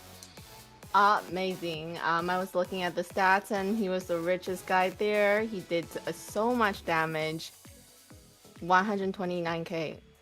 That's crazy amount of damage. He's just doing amazing and definitely well-deserved MVP. I think nobody doubted that at all, right? He's a stone cold killer. Look at him. If it wasn't Diamond, I would have had a riot for sure. If Diamond was not on this MVP screen, I would have walked away. But luckily it is, so we're still here. I do want to point out the guy did sell his boots for that BOD at the end there. Or maybe he ended up stealing it for the Winter Crown. But either way, I think on that final push in, we knew it's like, okay, it's all or nothing here. I'm not going to need to run across the map. I just need to stand in front of this Lord and do as much damage as possible. Pew, pew. And it paid off for sure. Hey, man, he looks like a stone cold killer, all right. I'm telling you. with the item build that he has, with the heroes that he's been playing, and the way that he's been playing. We want to see this guy pop off a little bit more. Forget about Dez. Ain't nobody going to talk about Dez right now. We already talk a lot about him. We want to see Diamond pull up for Stamina Esports because he's been carrying this team, and it's been hardcore. Bless, yes, he got those early pickoffs, but nah. Diamond, it felt like a one-man show after 12 minutes. Trex, I think after 12 minutes, it felt like a one-man show for Stamina Esports. Yeah, I mean, don't get me wrong. We still got to see, like you mentioned, Dez getting those Lord steals and everything, like at the 8-minute, the 8-minute mark and the 12-minute mark, somewhere around that range.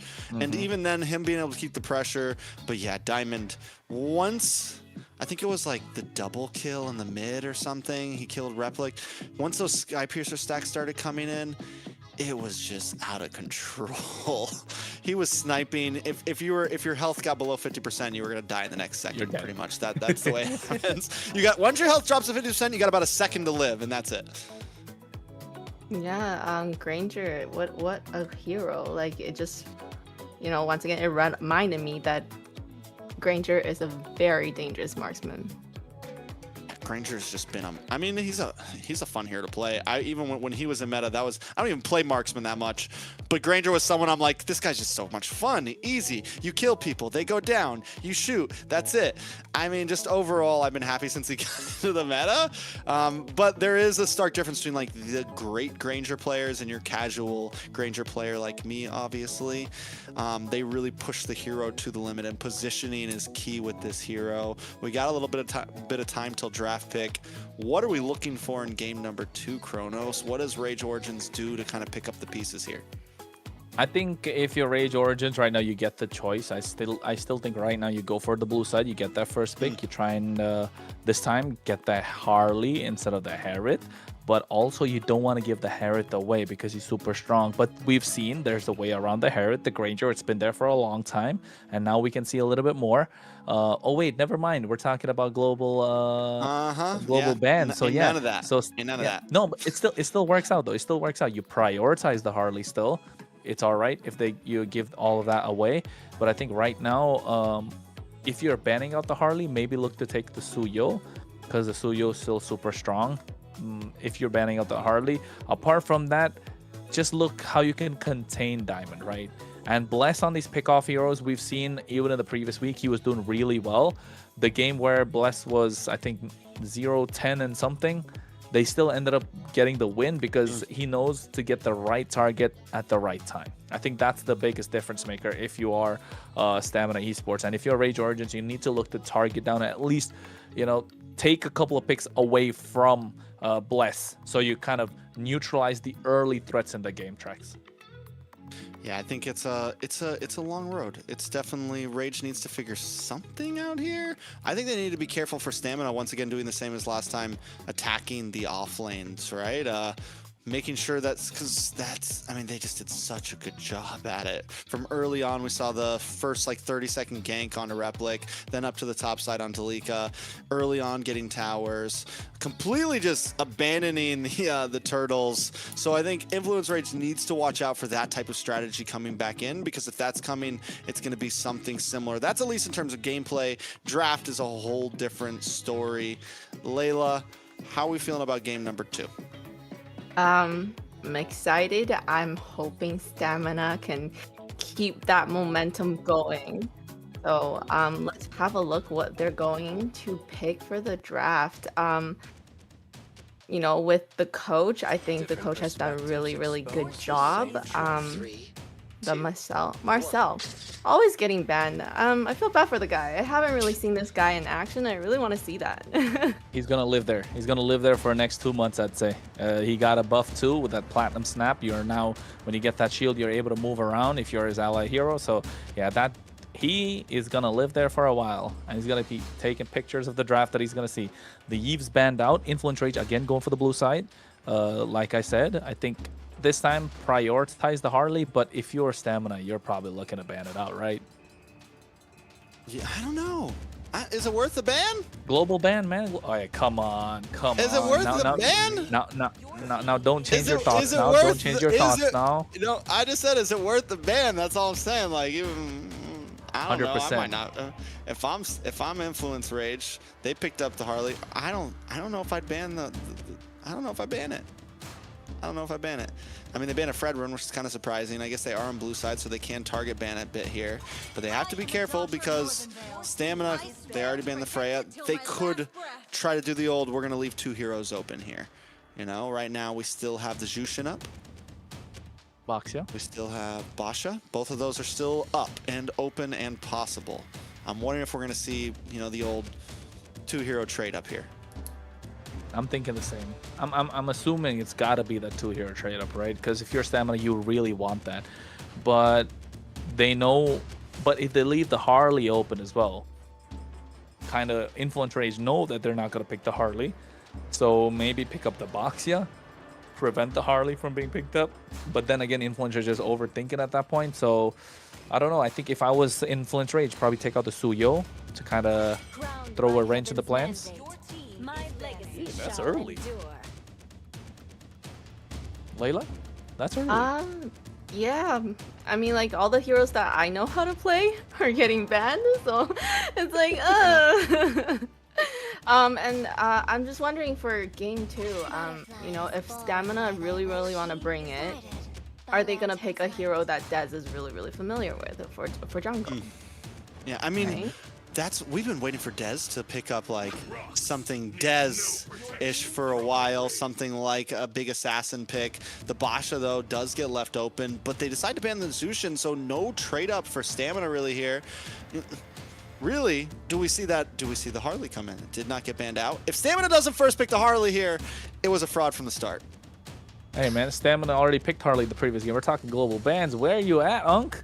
Come on, Well, you gotta I mean, Harith, a little bit more. Harith Okay, is what I'm yeah. talking about. I'm talking about Harith. Okay. I'm talking about Harith. I was gonna It's say the Harley. Harley, Harith. It's Okay. close. And About there's to no say- Harith pickup. I didn't mean to call you out like that, but it's okay. You can get back to me on that one. But yeah, Khalid, Kimi being picked up. They get mid lane prio. So you know they're going to get a lot more faster rotation. So I think on the other side, carry plus Kalea maybe. Lock it down. But then again, you're lacking your mid lane rotations. You're not going to be as aggressive. Hilda plus Lilia. I think Hilda plus Lilia is so good for Influence Rage. Or Hilda plus Valentina. They can't pick the Valentina for Influence because they're on global ban. Get your game together, Unk. Oh, sheesh. There, he got one back on me. I like it. I like it. On the other side, they do go for the I'll take Phobius, it. and they pick up Right the on the carry. chin, So huh? you do get one in there. You get the carry. You definitely. The question now is, do you pick up Purify on this carry? Do you go Flicker? Purify might be the safe pick, especially with a Khalid on the field and any more Flicker's crowd well. control that Stamina wants to bring in.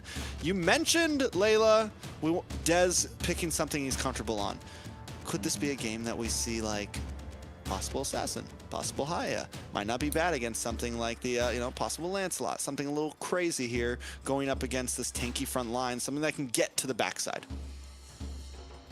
Yeah, I would want to see that. I wonder what they're gonna pick for their mage as well, though. So, you know, and I don't play jungle, but I would not want to go up against these tanky guys who can definitely try to stop me from trying to get to the squishies. Like the glue. Glue. I like the glue. I like the glue picked up in the XP lane. You kind of, I mean, gentleman's agreement between the Dalika as well as Instinct. They're not really going to end up killing each other. Just going to hang about, clear the waves, get into these fights. So you know it's all about those neutral objectives. Right now, for Influence Rage, Maracuja looks super strong with the Retribution, with the Boxia. So you know he's going to be farming much faster. If I was Influence Rage, I'll look to take out the Suyo, prevent that early power spike, prevent him from farming super fast. With a lot more picks in the side of Stamina, maybe you could see a Yisun Shin as well get banned out, because you know Kimi and Yisun Shin play really well together with that Khalid. But if you're Stamina, what other mid lane options open? I think Lilia's got to go. Yeah. Faramis, Ooh, okay. Faramis ban from Stamina Esports. Honestly, not a bad ban. It's like, it's one of those picks that's not going to get picked up all the time, but if it got picked here, it could be very dangerous with this type of lineup. There goes the Hayabusa. This is what I was thinking we could see from Dez in this type of fight. So I think it's a decent call from Influence Rage there. Stamina Esports looking for a final ban.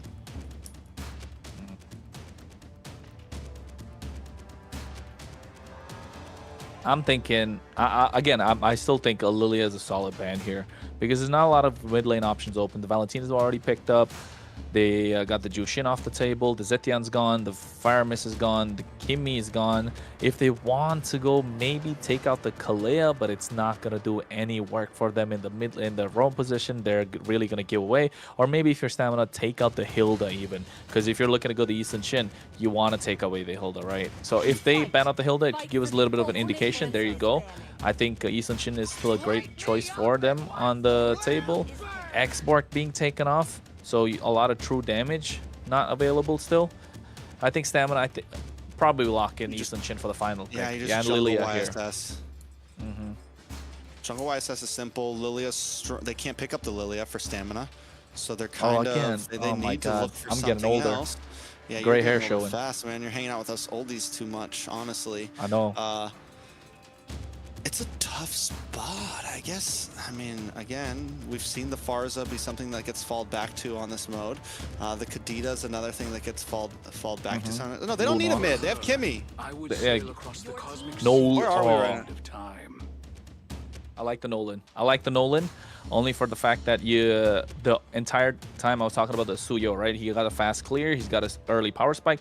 Nolan does the same. He has a later power spike level 4, but the farm speed of Nolan is really good, and they're looking to invade already, which adds to what the Khalid can do, what the Glue can do. So on the EXP side of the map, expect an early invade after Des takes his buff. So this could be crucial for the way Stamina Esports really play this early game. The first minute, I would say.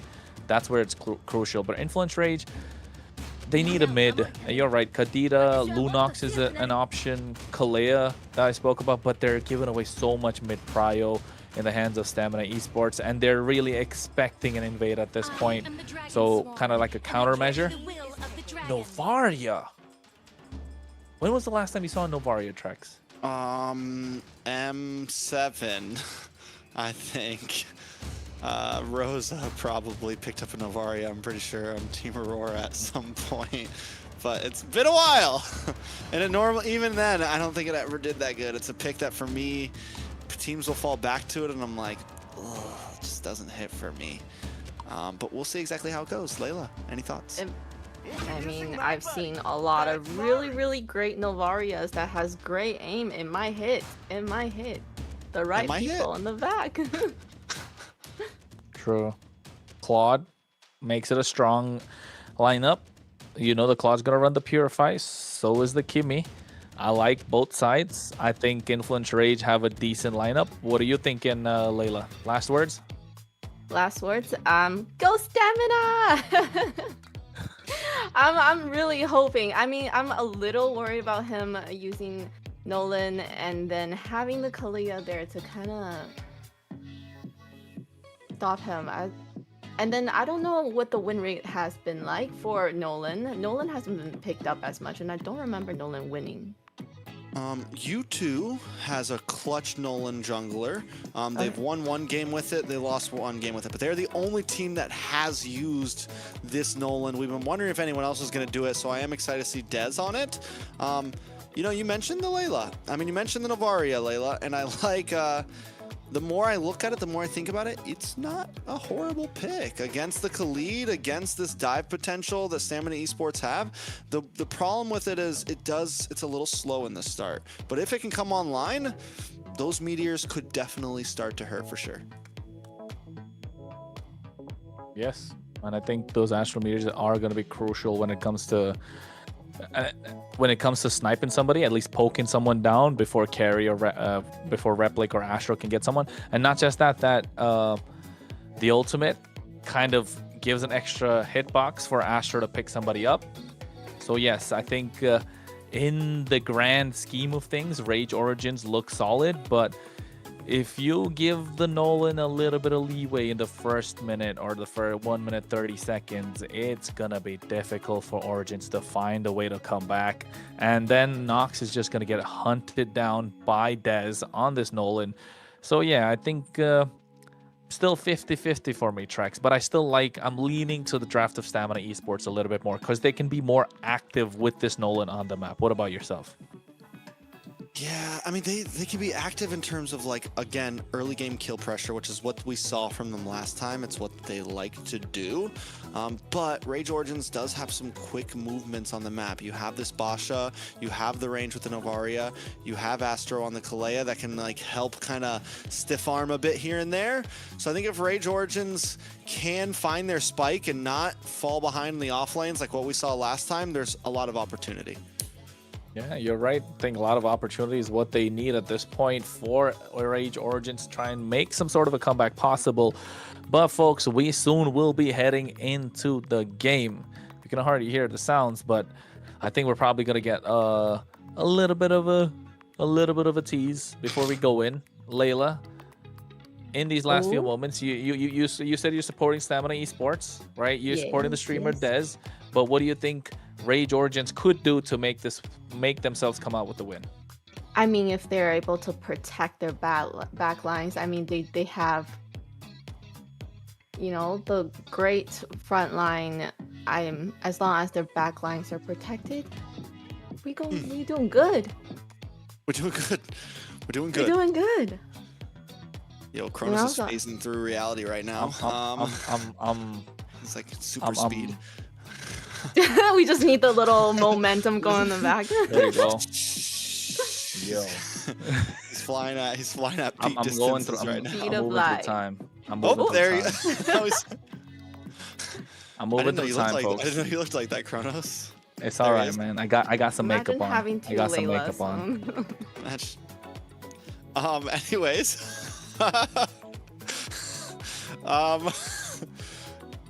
Hold on. We skip that. Back to the back. Focus. Focus. Influence Rage. I like the lineup. We're gonna be jumping back into the lane, into the game, Kronos. Yep, we're going to go in, folks. We see the graphic. We're talking about how we're gonna get to that point, how far we're gonna go through with the Influence Rage Origins and Stamina Esports. We're talking game number 2 right now with this best of 3. Influence Rage looking to make it and take it to a game number 3. Stamina Esports want to close this out as fast as possible. And that's exactly, I mean, Stamina Esports, that's the goal here. You have this Nolan, you want to get aggressive, you want to try to get those stacks on quickly, and it's what they did with Harley last game. I think essentially the strategy is the same here. Get a nice early game, translate it into Diamond Looney, and look at the pressure already down on the bottom side. I'm expecting a possible early gold lane gank here, just like what we saw last time. Make sure Diamond has a great game so you can secure the mid to late game. This is what I was talking about, Trex. On a Nolan, you want to get that Lava Golem, you want to get that Beetle, you want to kind of shoot Maracucho in the knees so that he can't really roll around that fast. And that's what Dez has done. He's not even got to his top half of the jungle. And you can see already Instinct and Yomel protecting that top half, never mind, Maracucho just walks in, is going to take it away. Got to give Maracucho the flat tire, right? And then comes that's what they Yomel, a lot need of to damage do. from Dez. Yeah, they get a knock up as well, but the Fracture along with Instinct able to get 1, and they make that 2. Stamina Esports already 2 on the board. Get the advantage. That's 2 flat tires for the side of Rage Origins, and Stamina Esports taking a good lead already. This time, they didn't have to attack the off lanes. They're coming straight from the mid. It's not even first turtle, it's a 1,000 gold lead on the side of Stamina Esports. They get this turtle. It's looking grim for the side of Rage Origins. What do they do here? I think they definitely give it up. They don't try to force it. Ooh. Almost a They steal. tried to snipe. Almost. Tried to steal. Yeah. No way they walk into this purple and give this away as well, right? No, not a chance. And I think they are, but there's a nice knock-up. 3 members, but at the same time, nice Dark Wave coming in from Delicato as well. They go in, catching another. But this is the problem. Instinct getting on top of him is going to make it difficult. They walk away without giving away the purple, forcing out a flicker too. This is where the Novaria could start coming in clutch, getting those snipes early on. Delicato pulls one back. Bless is going to be the one that's down. You know, during the draft, you mentioned the possibility of the Khalid going into EXP lane, and I forgot I wanted to comment on it. Honestly, the glue does a good job against the Phoveus, and you can still get some nice rotations. The Khalid is still going to apply great pressure, and by them putting him into the roam position, he's able to move fast with Dez and look for pick pressure. Now, the glue overall is just a monster pickup, and it's going to do even better against this Basha. We saw it already. Basha tries to roll in, you get stopped right in your tracks by that stun, and that's where the glue meta, I think, has just done so well, and it's why we've seen the Basha lose sometimes. You pick up something like the glue, and you just stop this heavy utility jungler from doing what it wants to. We're back with Layla, though. How's it Hello, going? welcome back, welcome back. Oh, every time, you know, we get started and we're like, let's go, and then, okay, well, I am definitely looking forward to you know what, I'm cheering on Stamina, but I really want to see, you know, Rage Origins to do something and kind of give us that you know, fair fight that we really want to see, right? We want to see them bring their show their abilities and really bring a really good series here. You're right. I think that Khalid being in the roam position, I didn't say he was going to go to the EXP, but you're right. I mean, that Khalid is able to rotate much faster with the Nolan. And talking about the glue that you said, he's going to be really annoying getting on top of the box here. You're not allowing them to really play the game from the get-go.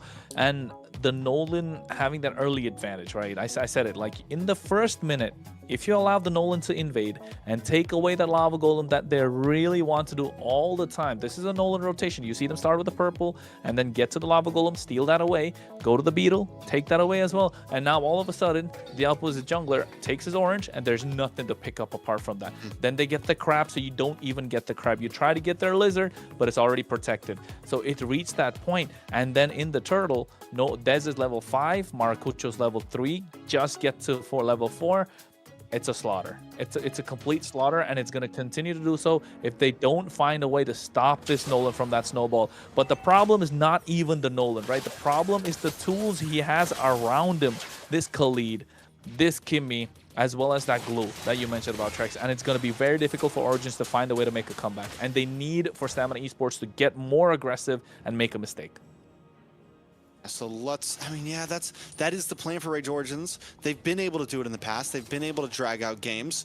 But Stamina Esports also, from day one to now, has just gotten better every single day. From draft to gameplay to the way they execute what they need to execute. They're a well-oiled machine today. And I don't think Rage Origins came into this game thinking that was going to be the case. Hey, remembered what Des told us? Like, the further we get into the tournament, the more we're looking to get better, because Bless was a new acquisition that they got a couple of days ago before MCT started. So maybe this is what we're looking at. And Bless, honestly, you bring that up, Bless has played better and better and feels more like he's part of the team. Does get caught up here, though. Raging Sandstorm. I thought it was going to be Casters. Goes with Astro going in. He gets taken down by Dez. I thought the fracture was enough, but able to survive a little longer, but only delaying the inevitable. Yeah, 1.8k gold lead now. We're 4 minutes in. Second turtle about to come up, and with a man down, Ass coming in. Stamina Esports once again, easy blitz, right? Shouldn't be much they can do unless Nox gets something crazy. Doesn't. And yeah. Maracucho, man, he goes for the pit stop. He's not able to make it out of there. It's just too fast right now. The game is moving a little too fast for Origins. But then again, they're able to get the poke down to Stamina Esports in these fights. And if Nox is able to hit a couple of those echoes with those meteors, gets those nice snipes, yeah, we're probably going to see a lot of oohs and ahs from our end.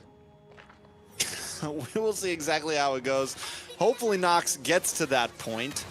Stamina Esports, another possible pick-off here, though. Yes, you're in the wrong place, the wrong time. Traction Pulse at least pulls one back. They get one in return, but Dez looking to take away another jungle creep. Grab right on top of Maracucho, but still able to make it out alive. Doesn't get pulled back in. Astro with a knock-up, trying to go for another one. Diamond to the back line, though. Here's the Blazing Duel. Look at the take down Replic with the help of the Fracture. Diamond barely survives. Maracucho goes in, gets a drive-by, now wants to make it out. And I think the snipe from Nox just taking him down low. Stamina Esports in the mid lane as well, looking for a trade. Yeah, I mean, in the mid lane as well, looking for a trade, but also look at Rage Origins up top side. Delika, I almost kind of wanted him to just stay up there and take that tower. It is a gold laner for gold laner. Take a look at the items, though. Once again, Dez has a huge lead over Maracucho. 1,000 gold right now in the tank. And as far as that goes, it's kind of similar to what we saw last time. Dez just completely controlling the jungle and carrying Stamina Esports in this early game. Oh. And this time, he might even carry them through the mid to late if it keeps on rolling this way. Yeah, I think this might just be the formula that they're looking for. Get that early snowball with the Nolan. I love an early snowball with the Nolan, especially if it's played perfectly, Trex. It just feels like Rage Origins are always late to the party. They're always late in terms of rotation. They cannot grab any neutral objective. That's the game we want to see from Stamina Esports. We've seen that to what, about 80% now? And I think with this third turtle, we want to see that come through again. But Origins getting control of the pit this time. I mean, they've had control of the pit, I feel like, every time, and it just keeps on getting worse. But wait, a nice echo. Yeah, but you can see the knockout coming from Astro as well. They try and get that meteor down. Yomel take it down super low. The Leak on top of him here. They get the Tsunami Slam, get the Flicker out of harm's way as well. Yomel's the first one to go down. Blazing Door to the back line. The Leak they're taken down super low, but the Retribution coming in clutch from neither as Diamond gets the Leak Eto. And I think, was it Nox that got the turtle, or was that a Replic? Replic was able to steal turtle, able to get it, and down goes another one. Rage Origins finding rhythm right now. Amidst the chaos, even with 1,000 gold deficit, even more when this fight started. They're now looking for a purple buff. Dez unable to get it. Grand Theft Purple comes in, and Rage Origins has just taken control of the game, possibly. And that's the mistake that I was talking about, right? Stamina Esports made that mistake. They could have gone from the orange, Dez could have gone from the orange to the turtle and then to the purple. But they prioritized the purple over the turtle. So that kind of really set the pace. So Maracucho said, I'm not going to take my orange, I'm going to go straight for the turtle. And that's what happened. They got control of the pit. And the next thing you know, Stamina Esports behind the 8-ball, not able to make it back up. And Astro just getting those good knockups to the title strike. And Bless is not able to sustain the damage any longer. Oh, this is what I was talking about. He's not able to sustain any longer, all right. Oh, a lot of Blazing Duet to the backside. Yeah, and he goes in as well. You can see the damage being dished out. Replic gets taken down. Diamond gets that kill. Yomel now trying to kite. Instinct left in no man's land. And Yomel goes down at the same time. So 1 for 3? No, 1 for 2. 1 for 2. But Diamond gets a kill and takes out Replic. Not a horrible trade. And up on the top side, too, pressure just continues. Stamina Esports, something we haven't seen from them much in the past few days. Macro is coming into play in these past 2 games. Stamina Esports is a different beast today. Even if they're losing in team fights, they're winning on the map. We saw Dez move up to the top side. And what did we see last game? That kept Stamina Esports alive even when they were behind a bit. It was the bottom lane last game, but still, they always had control in the push. I do want to point out one thing. Yomel looks like he's going for a Sky Piercer here as his second item. I'm wondering if it's the right choice. Stamina Esports, if they can get this big backswing at 8 or 9 minutes, I mean 9 to 10 minutes, it could definitely pay off. Where they're looking to get there, right? We're at the half-May mark right now if you ask about game times. 9 minutes is a good spot. They need to get this big Lord. It's going to be the one that kind of fuels the push to their final third. Dez is looking to snipe from behind. They get the traction pulse as well. Now goes in Fracture with the Retribution. At the same time, gets Maracucho. Replic goes down. That's a double in the hands of Yomel. You were talking about Sky Piercer. There's a Maniac right there coming in the hands of Yomel. That's 4 stacks right off the bat, just less than a minute before he purchased it.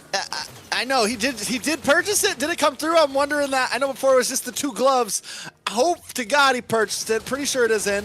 Dez, why did no one check that bush? Why did no one on Rage Origins check that bush? They're rushing down the Lord. These are the small moments that decide games. Stamina Esports, I mean, they made that steal was too easy. It was too easy. Yeah, it was definitely too easy. He went in, he got the Fracture, a lot of damage at the same point. And usually, you know, Boxias don't lose out the Lord, so it's not looking for Rage Origins. And I think the problem is Stamina Esports hit them where it hurts, in the confidence from game number 1. So game number 2 looking smooth, easy breezy for them, 5K goal lead, but we've seen them slip up from here as well. All right, so now the big push comes in. Stamina Esports looking to close this down in 11 minutes. Wait, he flickered forward, not working out in their favor. I don't know what Bless was thinking right there. Yeah, misplay. He pulled a game one Maracucho dive into Requiem, pretty much. So Bless now gets the mistake. We've been hyping Bless up this game too. He was due for a big mistake like that. Stamina Esports was looking to close, now they're forced back. Caster's Curse is real. Remember that, guys. We shouldn't even use players' names, honestly, when we cast. We should just go back to heroes' names. Maybe there would be less deaths in the Land of Dawn. As we move forward, though, it's a 5K gold lead. Does Rage Origin have a comeback story here? We finally get the Holy Trinity in for Replic. Replic is starting to output a decent amount of damage. And Delika Eto is getting tankier. And I think as long as they can have a good front line, Replic can output. Nice Echo, gets all 5 members, but they're not able to capitalize. No one goes in. I think more than Bless looking at I like the pickup of the Chastis Pauldron at this moment, so you prevent Replic from getting that free attack speed that he has been so far. Instinct has been playing well. Dez hasn't gotten taken down a single time. And that Echo should be enough for Astro to pick somebody off, right? That's been the difference. Bless is more aggressive. Astro's been more calculated with his pickoff so far. Yeah, and you can see that even with their 0-5 and 7, 0-3 and 7, like the way that they've been playing, who's taken more deaths. Bless, I'm not saying it's not paying off though, right? Even though you've died more, the value has still come out for Stamina Esports. Overall, I think where Stamina Esports has really been winning is a perfect example in that last Lord fight, their positioning. We talked about their macro, but even their micro positioning in these fights. And Rage Origins surprisingly hasn't kept up, because this is something that really stuck out for me from them as a team the past few days. Is even when they were losing, they had great map control. They had great presence. And right now they're just kind of crumbling under the pressure that Stamina Esports is giving them. I told you, man, they hit them where it hurts, right in the confidence. But here, Instinct gets caught out. Here comes Astro, looking to get the Tsunami Slime. Here's a nice 3-man Raging Sandstorm, but at the same time, Echo comes in as well. A lot of damage being dished out. Etho picks up the kill on Bless. He flickered forward for a Dark Wave, catches nobody. Dez goes into the back line, looking to snipe someone off with that Fracture. Nobody home so far. They look at him, they catch him with a Dark Wave. He does have a lot of energy to make it out alive. Fracture to escape. The Lore Dance is still going on. I think Replic should be the one to take the charge. Meteor to snipe Diamond from behind. This has to be Rage Origins Lord. A good amount of damage from that Meteor as well, about 40%. Here comes the Echo. Echo, and he's gonna look at a Retribution, and Yomel don't want to get it once again, but Instinct gets taken down. Another snipe from Dez, catching Etho. That is enough time for Rage Origins. They trade 1 for 1. Yomel almost getting caught out, just able to make it out alive. I heard the retry on that. I could hear it again, the shing, and Maracucho just clicked it way too early there. You see the chunk go down from the Lord. There's a little bit left, and Yomel's just sitting there, chipping away, gets it, the steal. This could be game time. Another big mistake by Maracucho.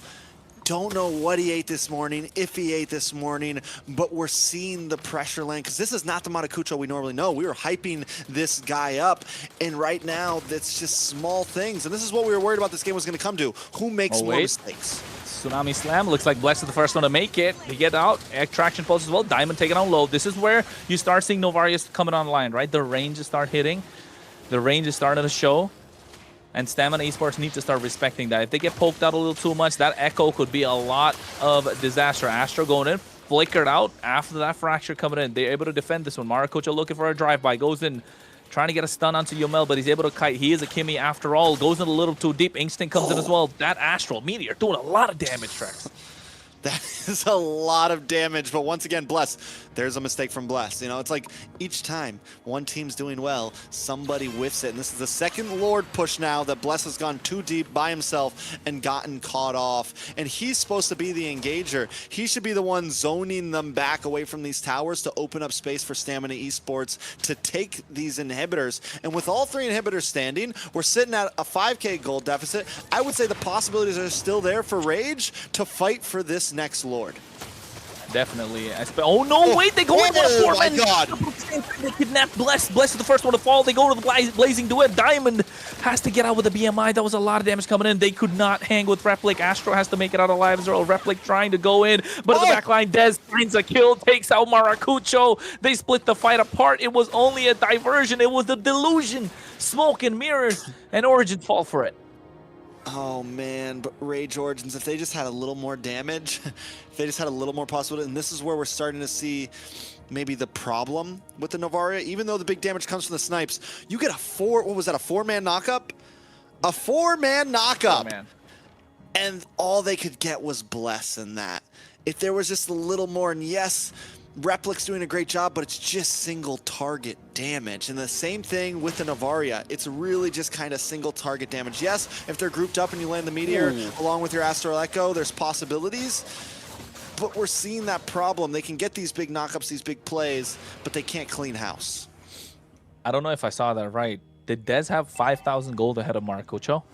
I could believe it. No, they only have a 5,000 gold lead. There's no way it's I know, I'm about to say, Dez. because I mean, I saw Dez have 5,000 gold lead ahead of Maracucho, and I was like, yo, that's not possible. That's absolutely insane if you ask me.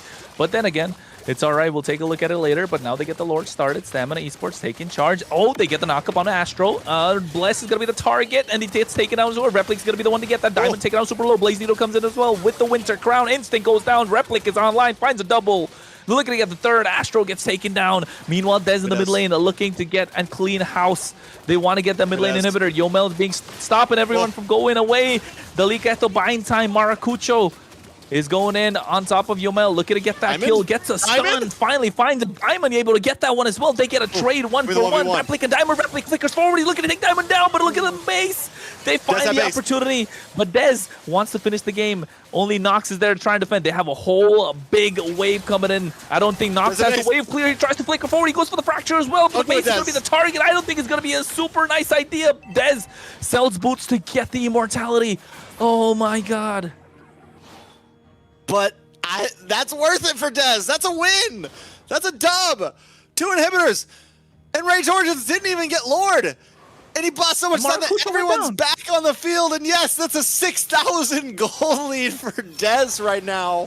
What is going on? The pickoff at the Lord Pit. Astral Echo does come out. Stamina Esports will have to back off, but still, it's still in the hands of Stamina Esports at this time. You just lost 4 members and somehow you won. Oh my lord! Replic flickered back, but here comes Bless as well with the Raging Sandstorm. Wind of Nature coming out at the same time, but he gets shut down, and Dez finds the big one. Yomel gets taken down by Nox. Astro has to get out of harm's way. They trade 1-for-1, but you know Stamina Esports got the one big jackpot. I have no clue what's going on right now. Stamina Esports Astro somehow keeps on. Ooh! By the 2-man knockup, Bless is going to be the target. Immortality purchased by Diamond. Maracucho, Tortoise's Poison makes it out. So Stamina Esports with the Lord marching down the mid lane. No Yomel. So maybe it's still a blessing in disguise for Origins. Maybe. Possibly. There's a Lord coming. Stamina Esports are taking it slow. Nobody's at the Lord. They should be able to rush this. I still think Stamina Esports, at this point, I feel like they could try to get aggressive here and push. How, though? How? Echo coming out, getting 3 members, 16,000 HP on the Lord. So below half HP. Replic taking a little too much damage. Oh, Diamond gets out with the BMI. Astro just needs to zone. They're able to clear the Lord. 5-man could go in. Yeah, I think Nox is doing a phenomenal job on this Novaria, right? Just making sure by the time these guys get into the fight, they're already softened up for the big blow. Yeah, if this game keeps... I mean, that damage is just getting harder and harder and harder. And if one big hit on a Dez, one big hit on a Diamond from that Meteor, especially paired up after an Astral Echo or something, could be a major problem for Stamina Esports, but they've been doing a good job so far at dodging. They don't all group up.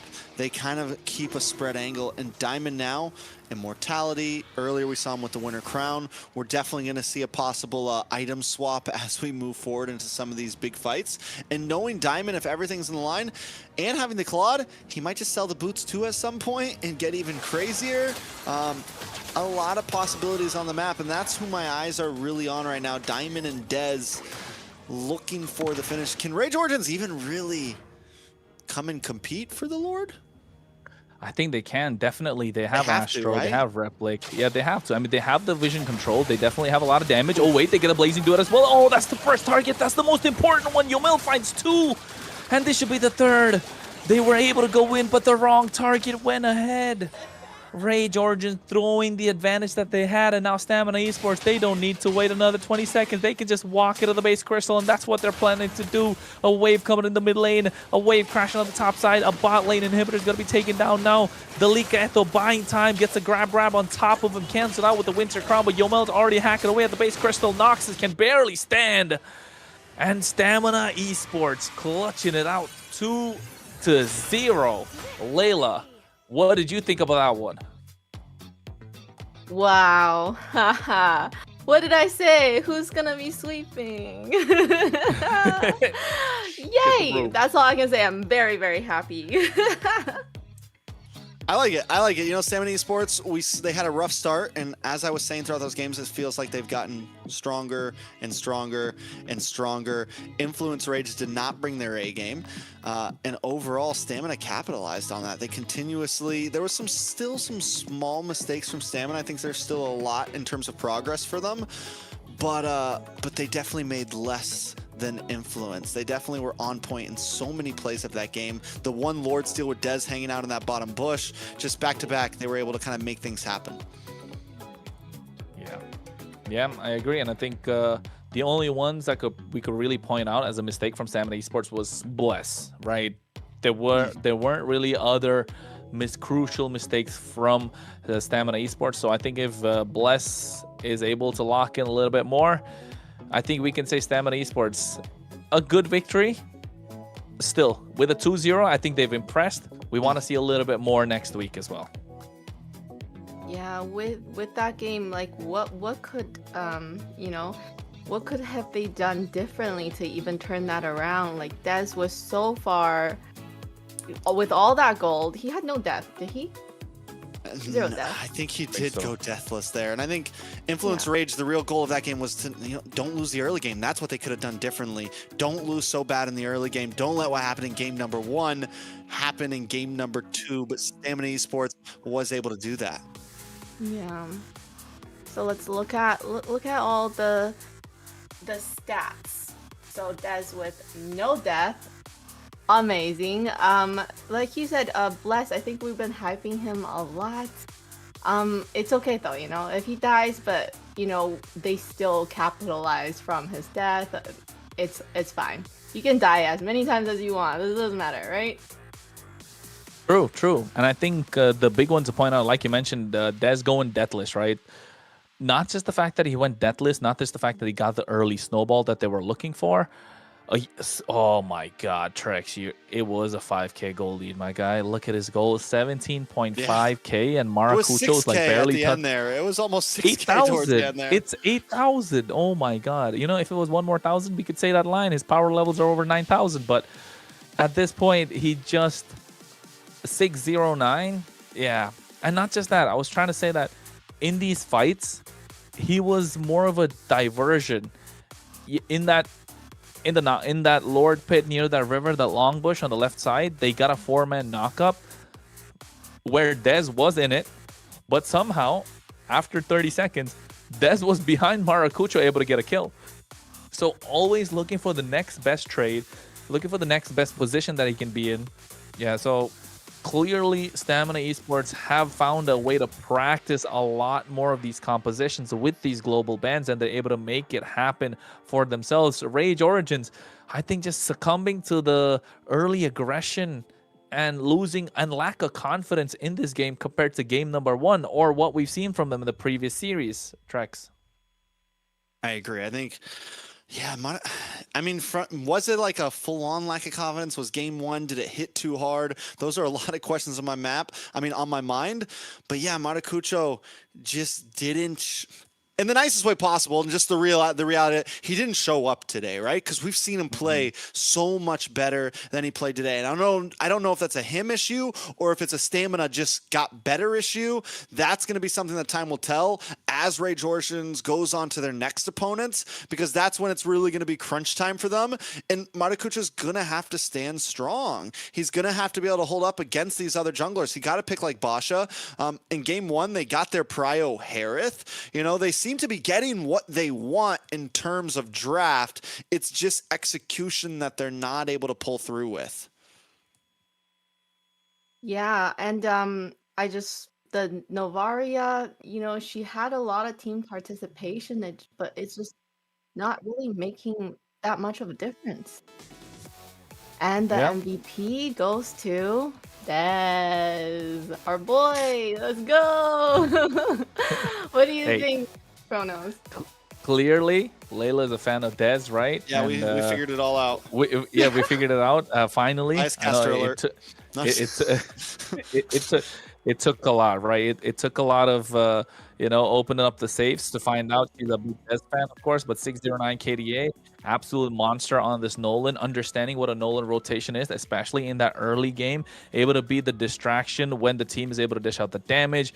Knowing when to go in, knowing whom to target, knowing when to get out, even allowing Yomel to get a maniac in those fights where he was the one to kind of start the things and starting to get the ball rolling in a certain way.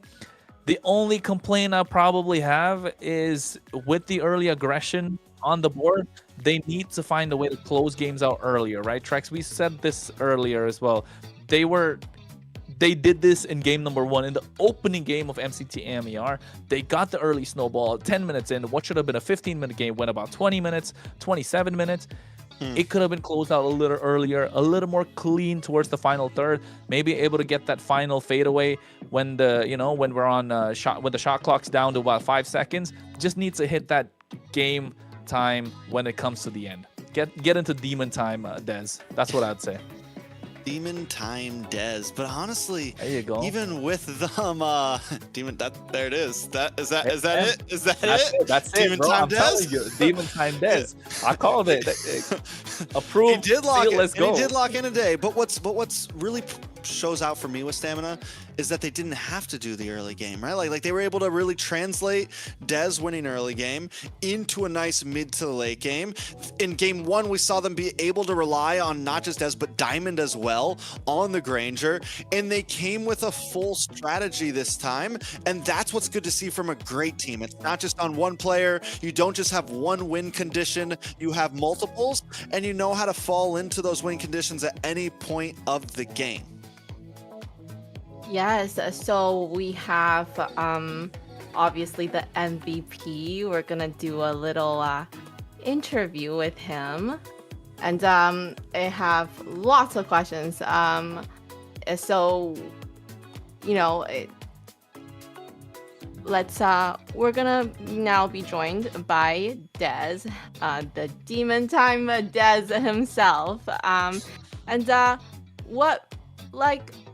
Go through this and just starting with that game. What do you think was the key moment that made the difference for your team? Let's talk about the first one and then the second one as well.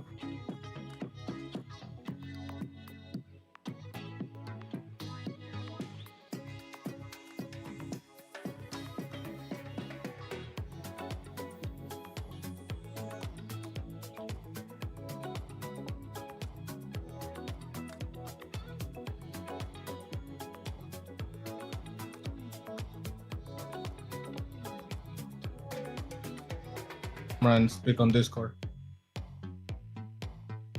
You're all right. We No, can I'm hear I'm speaking Yeah, in we Discord. I don't know about we the can hear it. broadcast because I was told to only speak here. They didn't send me the link. We're good. Let's get back to Okay. the interview. You're good. You're good. You're Get the good. question. Okay. Guys, tell us. All right, Yeah, so yeah. game 1, you focus on the off lanes. You're able to win through. Yep. Continue with what you were saying. Sorry about that. Yeah, I was saying the trades were good in the early game, but we kind of fell through the mid game, especially me because I kept getting caught by that Guinevere. Like I was just not fully focused for some reason, and I wasn't pinning my map as much, so I got caught a lot of times by the Guinevere in crucial times. But as you guys could see, like at the end, we were able to defend the Lords in a very good way. And Diamond definitely was the star of that game with his Granger. He was the one who carried and got a Maniac in the base defense.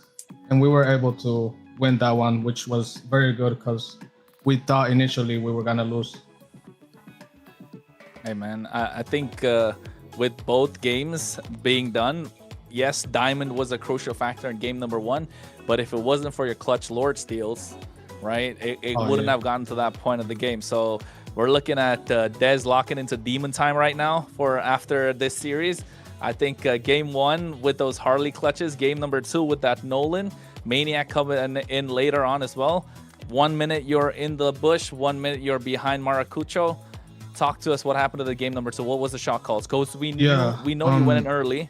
How did you lock in? So game 2, like I had a few choices for jungle, but as soon as I saw Vasha and the kind of comp they had, I thought Nolan was a good pick because of his farming speed, right? He can keep up with the tempo, he can do a lot of trades and move a lot around the map. And I knew that our early game was strong because we had like Khalid Kimi. So I told my team to just invade. And as you guys could see, like I'm pretty sure like we got a kill and we were able to shut Basha down. He wasn't level 4.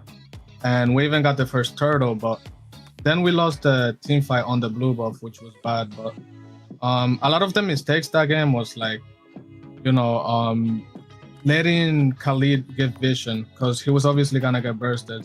So at the end, we realized that we should just let Glue walk in first. And as you guys could see, before we ended the game, we caught them at top just because Glue was there and then the Khalid could counter engage. And that game was also like one that a lot of trades were made. And I think my positioning during some team fights were also good. And, you know, make sure I didn't overstay and I look for the next objective in mind. You have to think quickly with these kind of heroes, you know, because of their high mobility. But it was definitely a good match.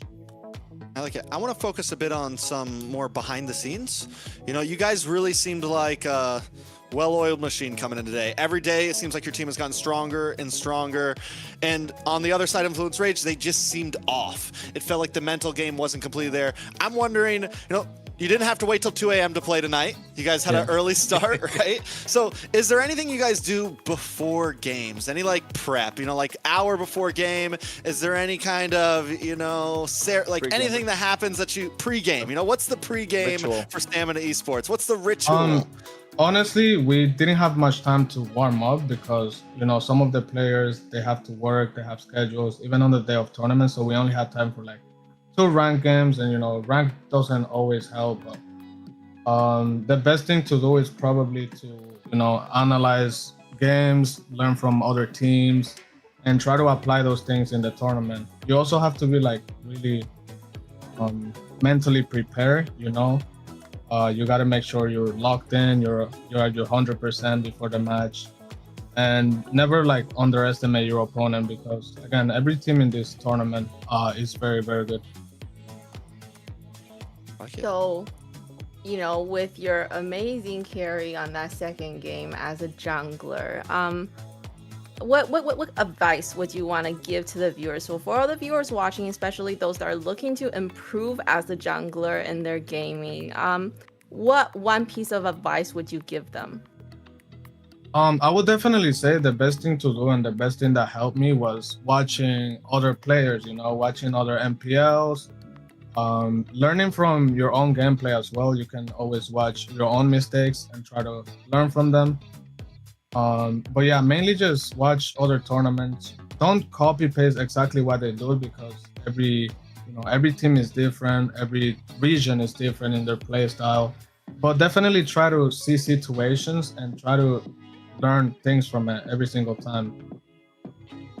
Yeah, and I think that goes for, you know, not just jungling role, just if you want to improve your gameplay in general, definitely looking at all these tournaments, looking at these pro players, learn from them.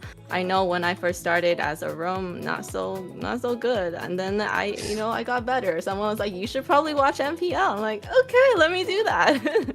So once again, congratulations. It was such a big win, and we really look forward to seeing more of you in the next matches.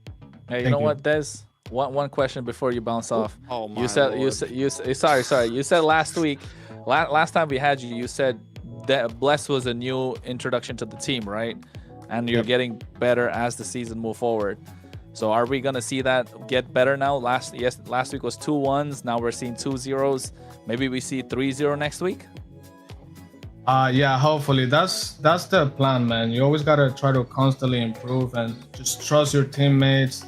Always try to communicate well with each other and just get along, you know, because if you're in a team and you're not really like friends, then the synergy will not be there. So you have to try to respect your teammates, be there for them, and just have a good time overall. Demon time Des. Is there anything you want to say to fans? Because you stream, probably lots of fans watching you, supporting you right now. I just want to thank everybody who supports this competition in general, because it's always very fun to just compete in it and watch it. So any kind of support that comes from fans is obviously appreciated for future tournaments. And I want to say also thank you to the people that are supporting my team. I know we didn't have the best start, but we're trying our best, and we hope we can keep improving constantly. And Well- yes, you definitely did really, really well. What a great big win for you guys. Proud of you guys. Thank you. Thank you so much, Des, for joining us. It was a great interview. We're excited to see you next week. Yeah, we'll see you play again next week. We'll see you then. Thank you, guys.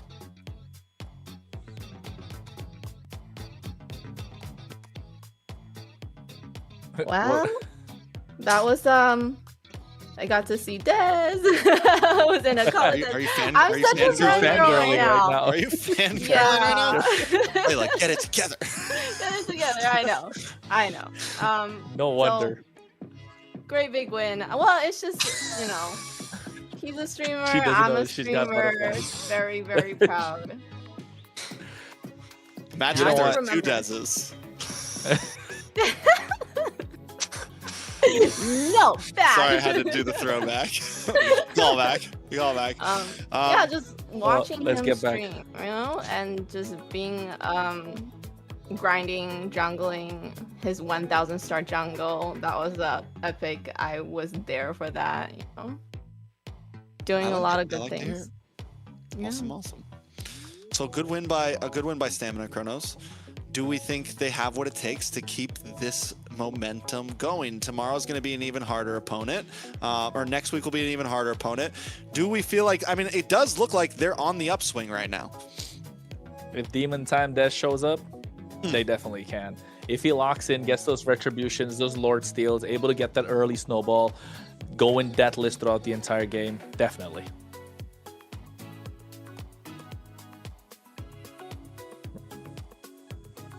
So we do have a word from sponsors coming in. Layla, you want to tell them about our sponsors? Yes, so today's games are brought to you by runestone.gg, a platform designed to help you better understand your gameplay, which we all really need, and improve with real-time data. It's a perfect place to track stats, improve your gameplay, and stay ahead of the competition. Go take a look and start climbing smarter today. I like it. Have you checked out Runestone, Chronos? Have you actually I have. applied it? You have? Tell me. I have actually. I have gone through their website quite a bit. It feels like I'm giving a test right now, but of course it comes down to they don't have a lot going on there, right? They don't really have a lot going on their website, runestone.gg. But if you take a look at what they offer, of course, they're talking about real-time data. They're looking to bring in a lot of information into one place, so you can be there. The kind of one-stop shop kind of for everything. One-stop shop. Yeah. One-stop shop. Yeah, that's the one. The one-stop shop for everything. So I think that's the crucial one, of course. But I think moving on to the next part, Layla, what do we got? Oh, we have a break coming up. Am I right? Yes. Okay. Yes, we do.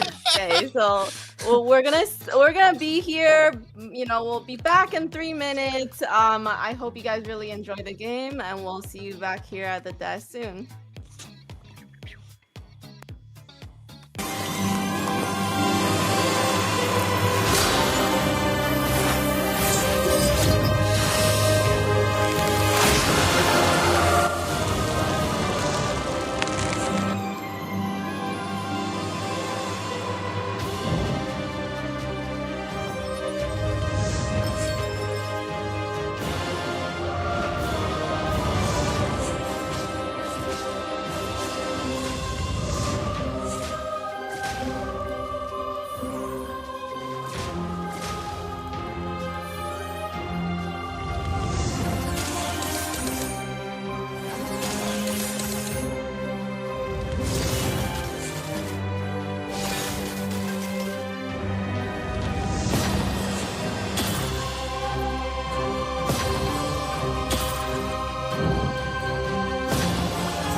Listen up, warriors. The Frozen Sea Showdown is here.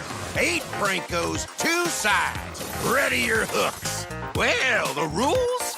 Real simple. Hook 'em over, then bash 'em. Or hook 'em back and stash 'em. Remember, kills will make you stronger.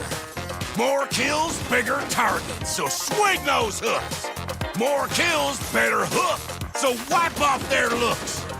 Crabs in the river, hook 'em. Reel 'em in for new skills. Stun. Magnet. Reflect. Chests in the cave, hook 'em. Reel 'em in for new skills.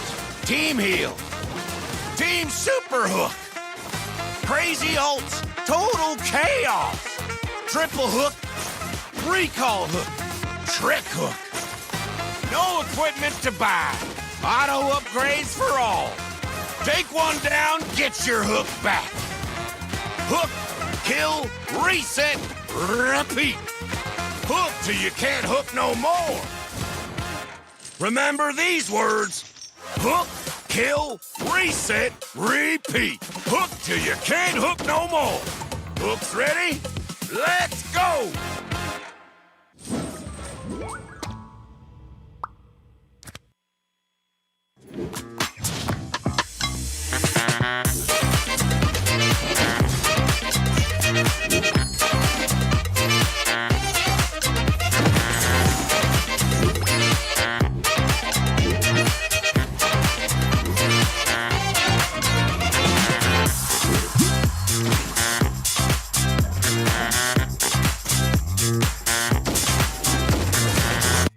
And we're back. How was that? Did everybody get a little break? A little water break, you know? Mm-hmm. Okay. Little popcorn break. Prepare myself. Put a little like voice spray in. You know, I don't know. Yeah. Still a bit sweaty palms. I feel, but you know, ready to rock and roll because all the nervousness from game number 1. I think game number 2, we're gonna, or rather, first series, match number 2. I think this is the one that Layla was waiting for, weren't you, Layla? Ooh, it's very, very exciting. Can I say these teams are, you know, what we're really, really looking towards.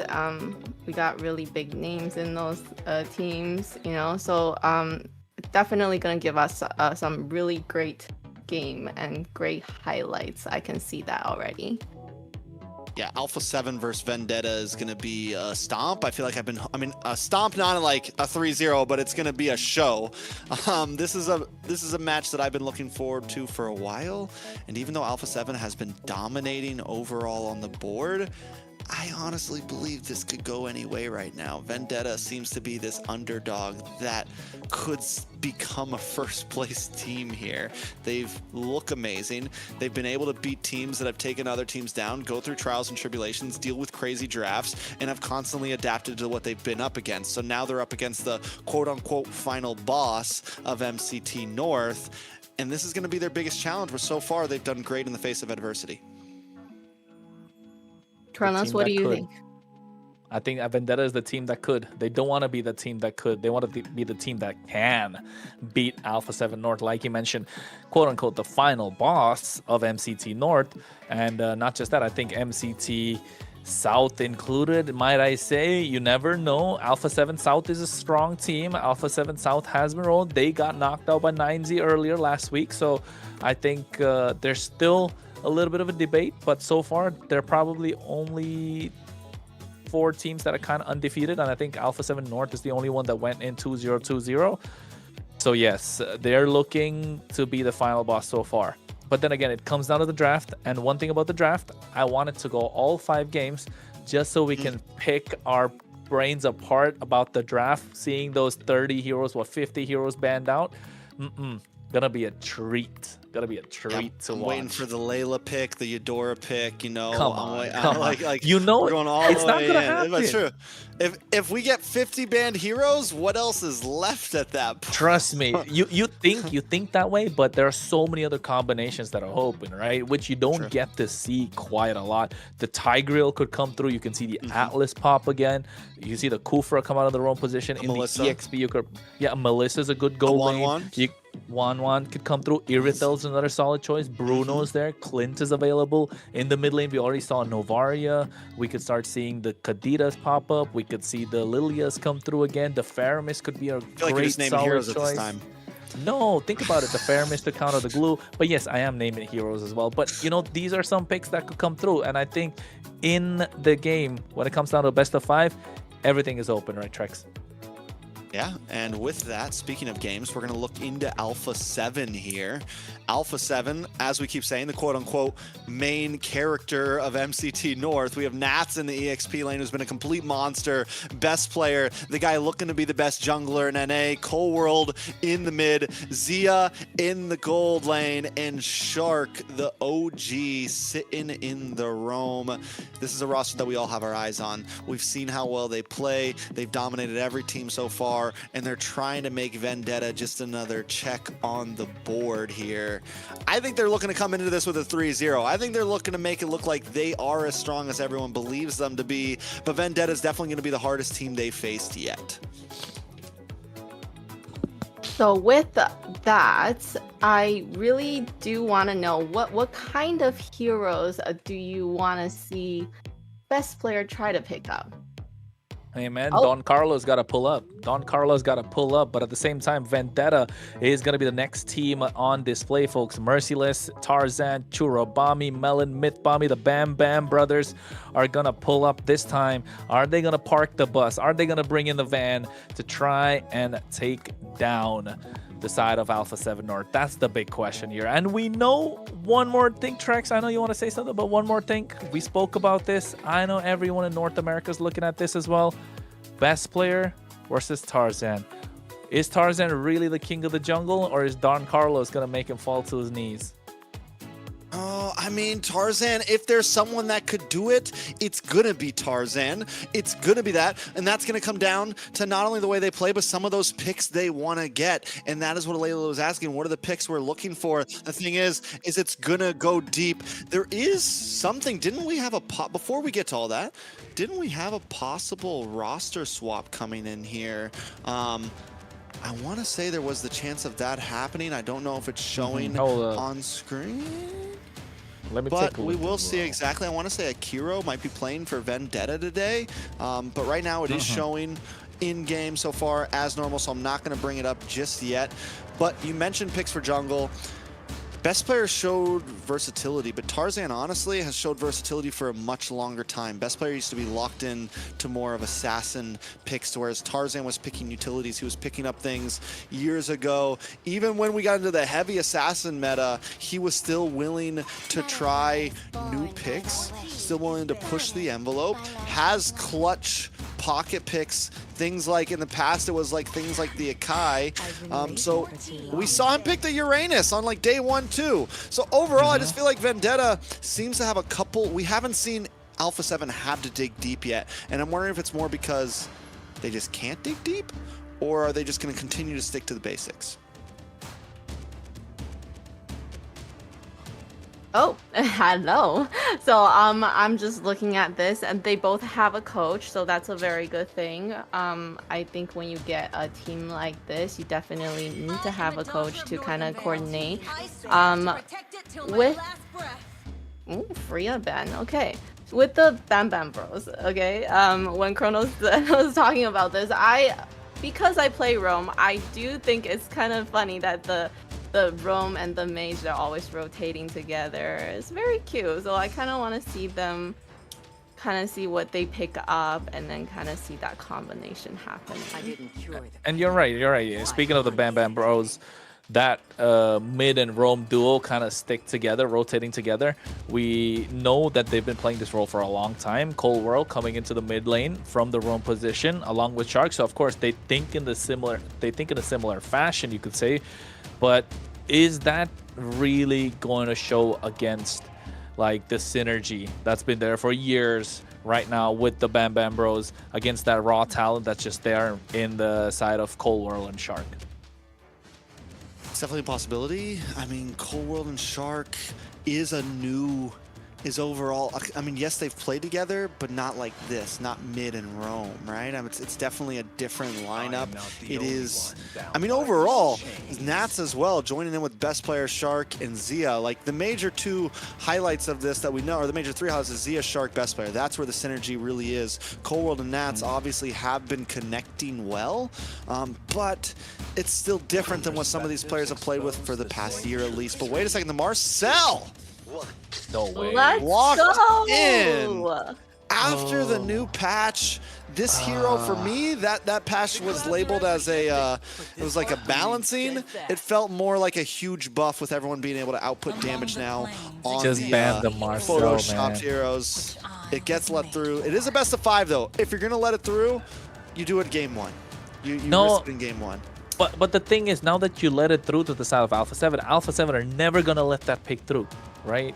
For the entire 4 games that's to follow, if it goes to a best of 5, they're never gonna let that through. So it's gonna look difficult if you're Vendetta, and I think this one pick could be really costly because the rest of the draft just looks kind of standard, except for that Phoveus. Yes, Phoveus is a solid ban, but now if you're on the red side, you don't want to give away the Marcel.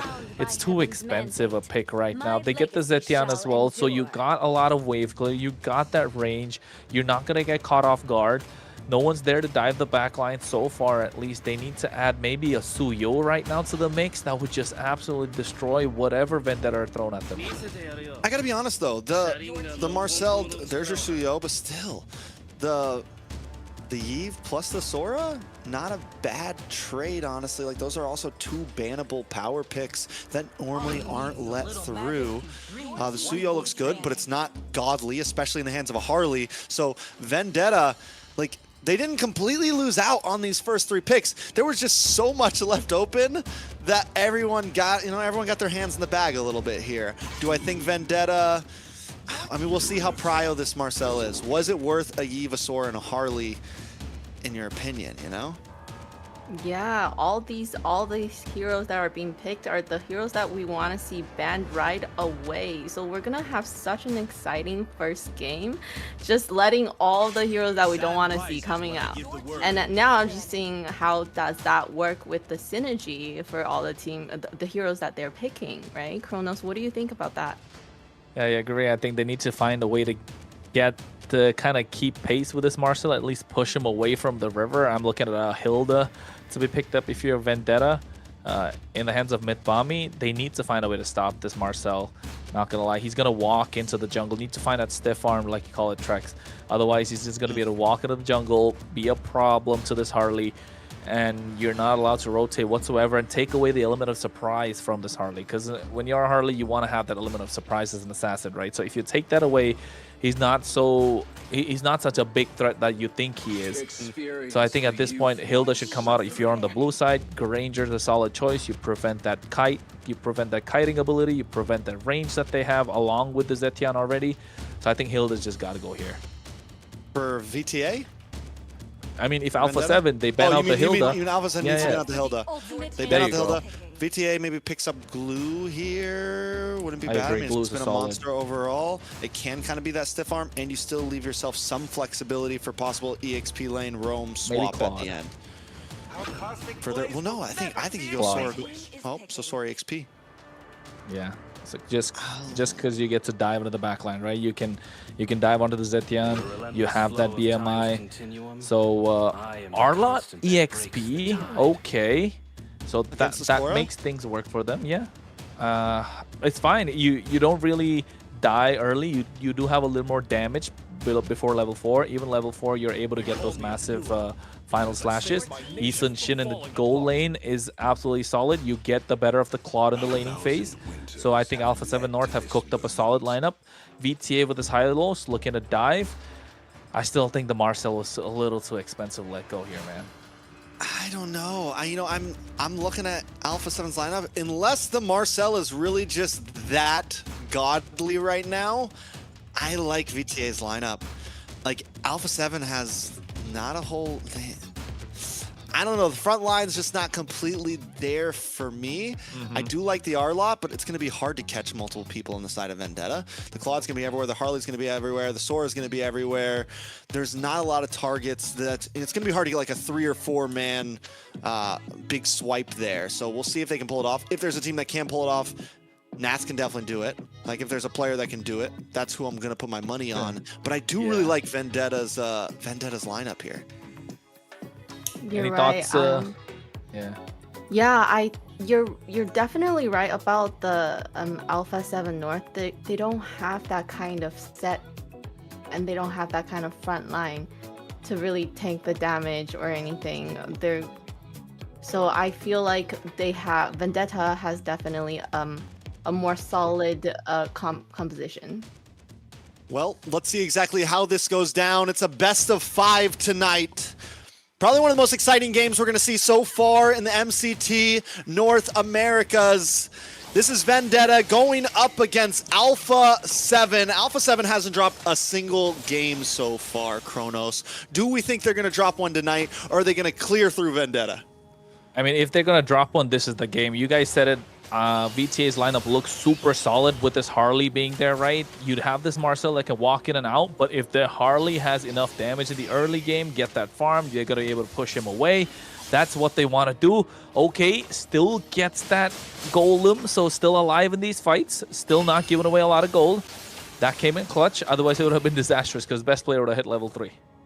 Yeah, we are seeing movement already from Alpha 7. The Zitian, one of the great things you get, the wave clear, is very clean. Myth Bomby, though, already holding down the front side, looking for the stun. They're actually going to clear away first, and Shark brought low, sent back to base already. And this is the thing, yes, you are nice damage on a Nats as well. Merciless in trouble, forces a flicker. Nats gets through, goes down to the minion. A 1-for-1 trade, but we're already seeing the aggression happen from Alpha 7. This is what I was talking about. The R-Lot's going to be able to get a better trade. In the early, has more damage till level 4, and then we can talk. Merciless can come into these fights, maybe dish out some damage, get that crowd control going. But what you want, if you are Vendetta, is poke out the Marcel, send Shark away as early as possible, let Tarzan roam free. Let that element of surprise be there, and now they're looking to get a cut on the bot side to make faster rotations to the turtle. Man, Melon, the rookie, the kid, gonna get pinned down on the bot side. He's going up against Zia, and Zia's been doing this a long time. We have one of the most OG gold laners against one of the newest big faces in the gold lane. Tarzan does take first turtle, a little bit of damage, lands down on a Shark here. A nice mountain shaker onto 3, but wait a second, Zia brought low. Cold World able to find Merciless though, and Vendetta's unable to push through with that attack. A nice kill from Cold World, so it's 2-1 turtle over the side of Vendetta. So Vendetta still have a little bit of an advantage, and this is how they need to continue to play. It's all right. Alpha 7 got 2 kills on the board. Vendetta needs to keep that element of surprise going. They need to find a way to get into these fights. Churro Bomby, Myth Bomby, once they get to that point where they can use their RWM Glorious Pathway at the same time, slow down Alpha 7 as much as possible, then we're talking, right? Then we see those big ticket ultimates come into play. So far, Alpha 7 North have tried, haven't succeeded. Shark needs to hit that level 4 before he could get that golden hour, create the space that Alpha 7 North are looking for, and find a way to get Nats into these fights. You want to include Nats into every single fight as much as possible, and so far, Vendetta have been doing a great job by keeping him at bay. I gotta point out though, Alpha 7, even at first turtle, wait a second, nice RWM, forces a flicker out of Cold World. 40 seconds till turtle. Cold World won't have a flicker coming up on that next big neutral objective. That could be big for Vendetta. We see the rotation from both gold laners. What I was going to point out is Zia rotated early for that first turtle. Cold World taking a more steady approach in the gold lane, kind of hanging out, making sure he gets his gold. Melon and taking a more... Hey, he's the kid, man. He's a rookie. He needs to find a way to get there. He's evolving as we go, game by game, series by series. And I think looking at the items as well, going for DHS, gets that Warrior Boots early, so he's not really afraid about any sort of crowd control coming in from Alpha 7 North. They don't really have that much, apart from that Platinum Snap that comes in from Shark. So Vendetta, they've been holding their own. When is this bubble going to pop, right? When is the volcano going to erupt? And I think it's going to be this turtle, because you can see already 5-man rotation from Alpha 7. Yeah, they are looking for these fights. They want the second turtle. As Zia makes his way in, Glorious Pathway does come down. RWM as well. Gets some nice shots onto Nats. He is caught in the midst of things. In the backside, though, Merciless looking for a target as well. It's Tarzan secures the turtle. Merciless gets taken down 1 for 1. EXP for EXP. Once again, the trade is on, but Vendetta finds the objective. Alpha 7 unable to break through. Yeah, and I think that's the crucial part. They find the objective, right? Able to get the advantage. Those little trades and taking away an objective. 2 + 1. Kind of 2 - 1, still 1 ahead. So you know Alpha 7 North are kicking themselves at this point, but best player, this is the power spike that they're looking for, the Sky Piercer. We've seen that before. That early Sky Piercer could work wonders, and he's so mobile, he's so good on the Suyo. It could be disastrous if Vendetta are too low in fights. And it all comes down to Nats, and if you can pull off those massive sets, those massive final slash. But Zia, oh, Zia goes down. Not to mention, Orange Buff just got hijacked. Tarzan takes it away, and this is going to put best player behind a little bit. So yes, he gets the early stack, but overall, Vendetta's controlling the game. It's a 2K gold lead, and Alpha 7 can't seem to do much about it. yeah, and this is the power of the composition that Vendetta have. This is why we kind of like the composition that they had going with the Sora, with the Harley, the Hylos. They can walk up the tanky front lines. They can really control this river. They're not afraid to take the hits early on, even in the mid game, because Hylos, we know the amount of HP he has. Tarzan forcing a flicker from Cold World. Whoa, big RWM. In comes the golden hour, but it's still not enough to do the damage. Not enough to output. Alpha 7 caught in the midst of things. Best player just trying to get his own purple, but he's brought back with a shifting clouds and 3 members fall. Vendetta are taking this game into their hands with speed, with quickness, and looking for a tower next. Oh my god, this is what they were looking for at the moment. Pre-level 4, I said it. Nats is going to have a field day. But oh, Zia! Oh, Close. Yep, pre-level 4, Nats is going to have a field day. But once they hit the level 4, Merciless gets into these fights, gets those big shifting skies going. It's going to be problematic for Alpha 7 to deal with because they're not tanky like you guys mentioned, right? They don't have someone to go in the front, tank those damage, and kind of bait out those spells early on. That not being present for Alpha 7 means they need to be blitzing through the map. They need to move really fast, which they have been doing to their credit for these neutral objectives, but not walking away with any advantage. Oof. Final slash does not lock on. Nats gonna go down here. Another pick-off. Killing spree for Tarzan. You know, I wanted to say it during the draft, but I know what. Wait a second. RWM catches more. They want to keep up the fight. Golden Hour does come out, but still not enough. Tarzan's gonna keep on the onslaught as Cold World goes down. More members falling. It's almost a 5,000 gold lead, and we're only 7 minutes in, Kronos. Oh my god. This is the Vendetta we were looking for, right? VTA online. Bam Bam Duo 205. The mid duo has more advantage. It has more wave clear, has enough front line. They get control of the river. They let Tarzan go loose in the jungle, and all of a sudden, this Marcel pick is not really showing so much. He's not showing up at this point. 0-0-1. It's crucial. It's a great pick, but you need to add some sort of front line. And them not allowing Nats to go on a comfort pick, getting him on his R-Lot, which is squishy, doesn't really help Alpha 7. It's not helping at all. And the thing about the Marcel, yes, it looks good. But the skills are so telegraphed. Down in the orange, big shifting clouds. Merciless. Nice damage. Everyone taking things slow still as Melon on the backside just gets golden. We haven't even seen Melon really get fully involved in these yet. And that's the thing. Even if Vendetta has some trouble at some point, Shark takes a little bit of damage. Golden Hour comes out again, but it's just an escape mechanism as Tarzan with the hat trick falls back. But VTA continues to push forward. They push this fight long enough that now Alpha 7 has no ultimates left. Nice RDM comes out. Melon still holding on to this blazing duet for dear life. He doesn't want to pop it too early. Vendetta just smothering slowly. The tempo of the game is too fast for Alpha 7 right now to catch up. They were relying... Oh, no.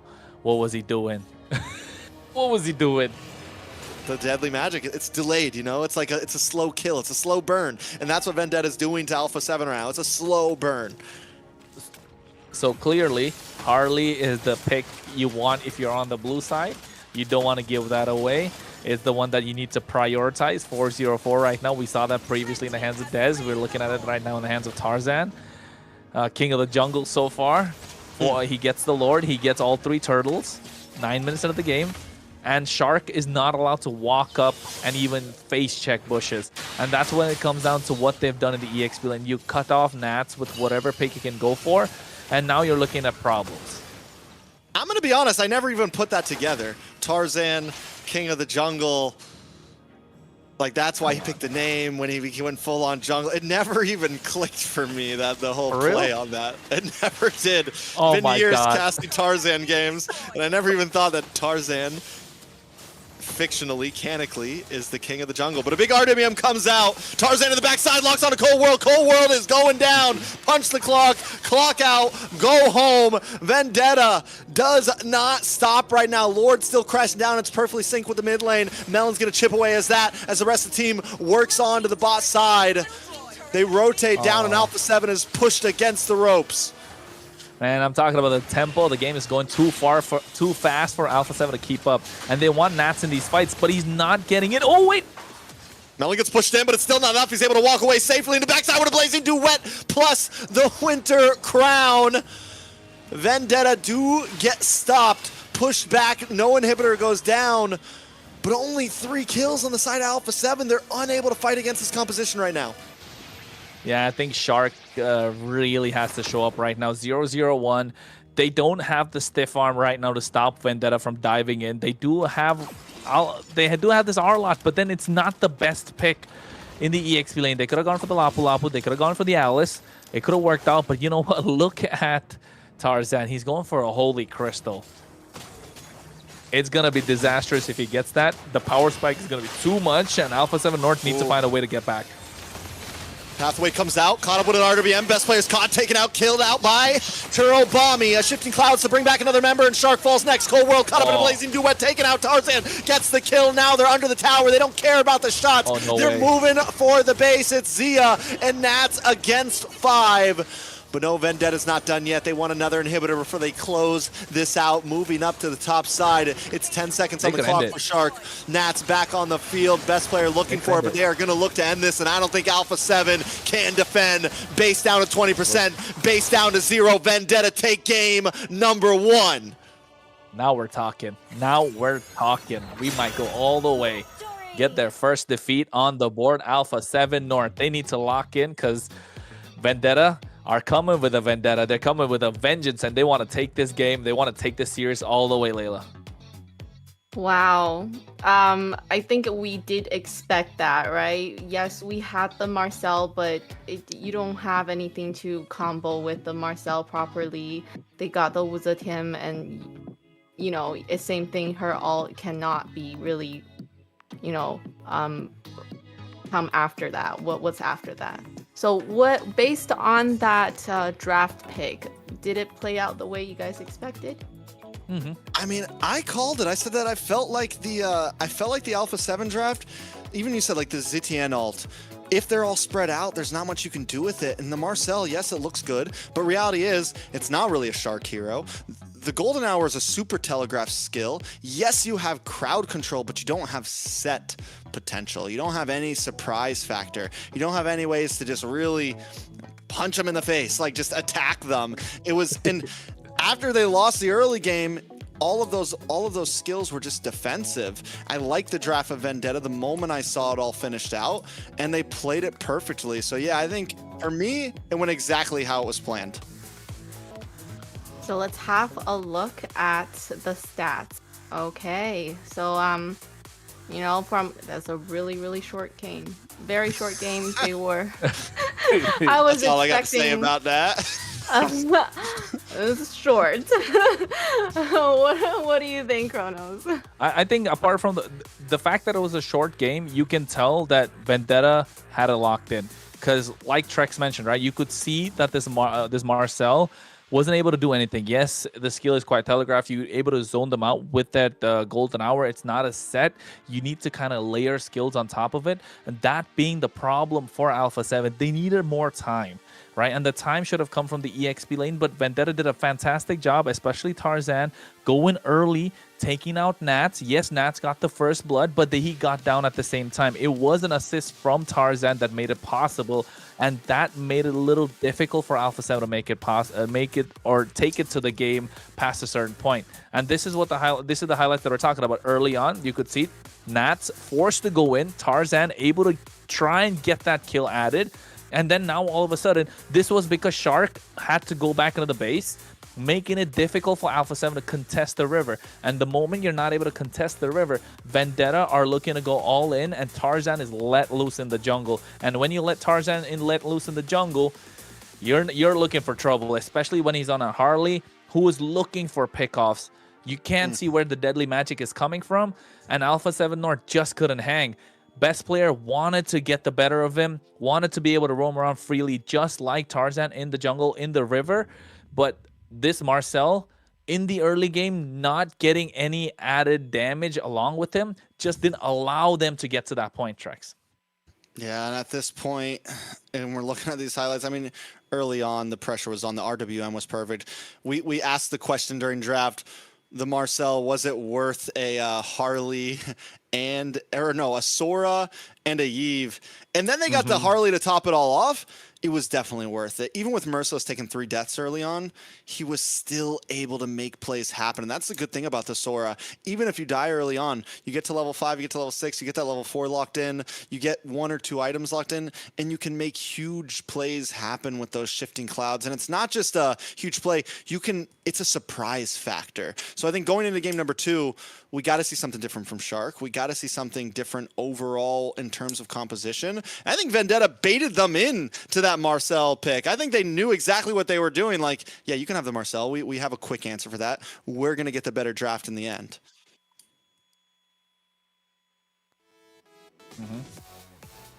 And the MVP goes to Bambi mid Bambi. Great roam. I think also with the mage, you know, they're the 2 Bambi bros, they really were able to do a lot of good plays there. Well, right now, with this victory for Vendetta, there's only one team in AMER that's unbeaten. That's Octa Gaming in the South. At least they've got a 4-0 run right now. So they're looking strong. So Alpha 7 North, no more looking like a final boss, especially with the tempo of this game being turned up to the max for Vendetta to try and push through. And that was the most important factor. I mentioned it in the game as well, Trex, that they needed to turn up the tempo. And the one responsible for turning up the tempo is the roamer, right? And Mythbommy knowing how to do this. You know Shark's not going to be able to hang 1v1 against you, especially as on the Marcel. So abusing kind of the mechanics and what the hero has in his kit to push back Shark. And then next thing you know, Alpha 7 are always -1 hero when they're trying to get into these jungles, when they're trying to contest objectives, when they're making rotations. And that just turned the game around completely and then put pedal to the metal. Vendetta just got a quick victory, like Layla said. Yeah, I mean, as a hero, I'm not the biggest fan of the Hylos, but Mythbommy makes it look good. We saw it early on with that earlier RWM in this highlight. He uses it as such a good cutoff point, as a way to just, not exactly always an engage, but as a wall almost. Like, listen, I'm going to put this in front of you, and there's no getting away. And paired up with the RWM, paired up with the other Bambro, he was able to really just kind of control both of them. It was such a good combo of skills in terms of map control, in terms of fight control, and that's what won them out so many of those fights. Those RWMs placed down along with the glorious pathway. There was just nothing that Alpha 7 could do once they got caught up in all that. Was there ever a moment where, you know, Alpha 7 could have turned this around?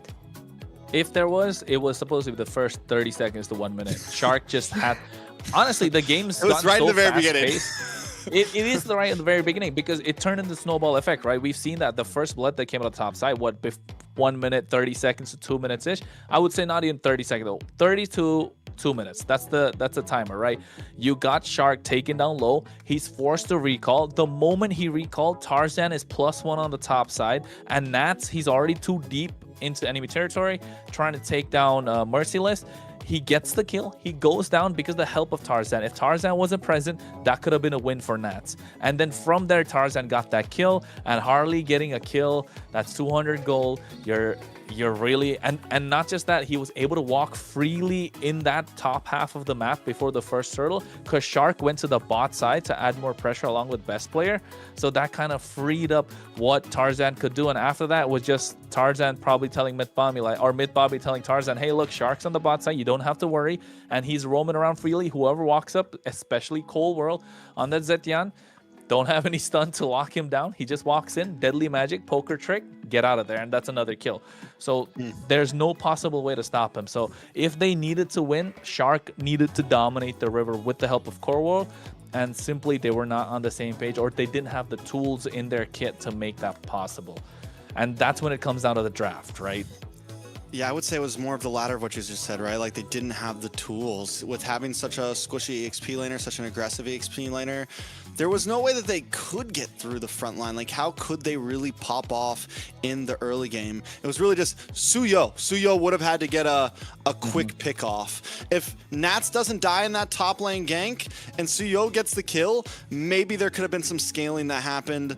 But overall, it just didn't seem, honestly, the chance that they maybe could have won that game was in the draft, maybe before the first 30 seconds. True. Because the moment I saw their draft, I'm like, oh, there's no set potential. Marcel is not a Shark hero. I don't care how good everyone thinks he is, how good they think Marcel is. Shark is a great player, but there was no pressure early on to pair up with the Suyo, to pair up with the Arlot. They gave up pretty much all of their front line and early game aggression. So heading into the next game, what would be the biggest priority for each team? A better win condition. I think for that's the problem here, where we're going round and round. It just comes down to Alpha 7 having a better win condition. That's the way we could sum it up, because in the previous game, yes, Marcel an OP hero, but it's not like Trex mentioned, it's not a Shark hero, and there's not enough aggression paired along with the Marcel, so you're really threading the needle. That's why I said it's like the first minute, it's really fine. You're looking for a needle in the haystack. It's not every day is a Sunday, so it makes it difficult for them to find a way to victory. But if any team could pull it off, it was definitely Alpha 7 with the high skills that they have, with the caliber of the players present.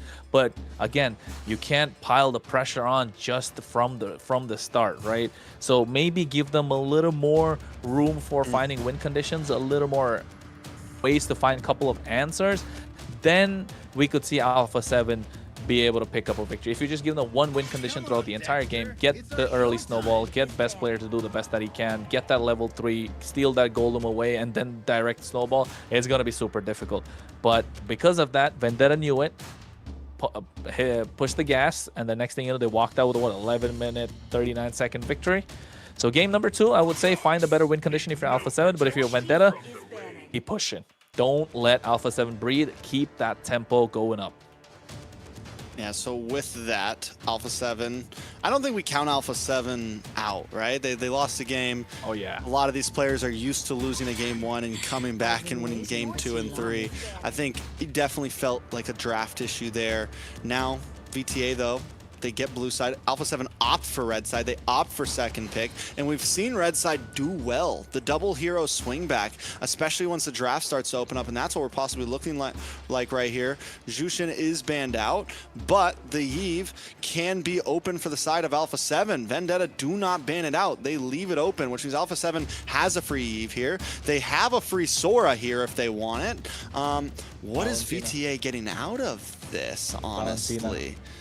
I think Alpha 7 banned Valentina here, right? Yeah. Harley, all those things. Vendetta left all those things open for Alpha 7 right now.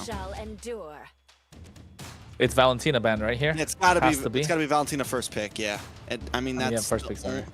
Because if they get Yve and Sora, then you need that Valentina no matter what. 100% Valentina here. If VTA let that through, yeah, it could be disastrous for them. There you go. So Alpha 7, you just take the Yve Sora, or you can get that in your second 2 picks. You take a jungler. True. You take Harley. What's good at? Oh, no, You they don't even have to take the Harley. Yeah, you take Harley. Well, obvious. You're giving up at least one of the 3 now. You're giving up either the Sora, the Harley, or the Yve. Since you only get 2 picks left in your first phase. Yeah, I think lock in probably the Eve. But then again, you're giving that to the other side, so probably Harley. I think Harley would be the better choice. For who? For Alpha 7? For best player, yeah, just to get best player to lock in a Harley right now.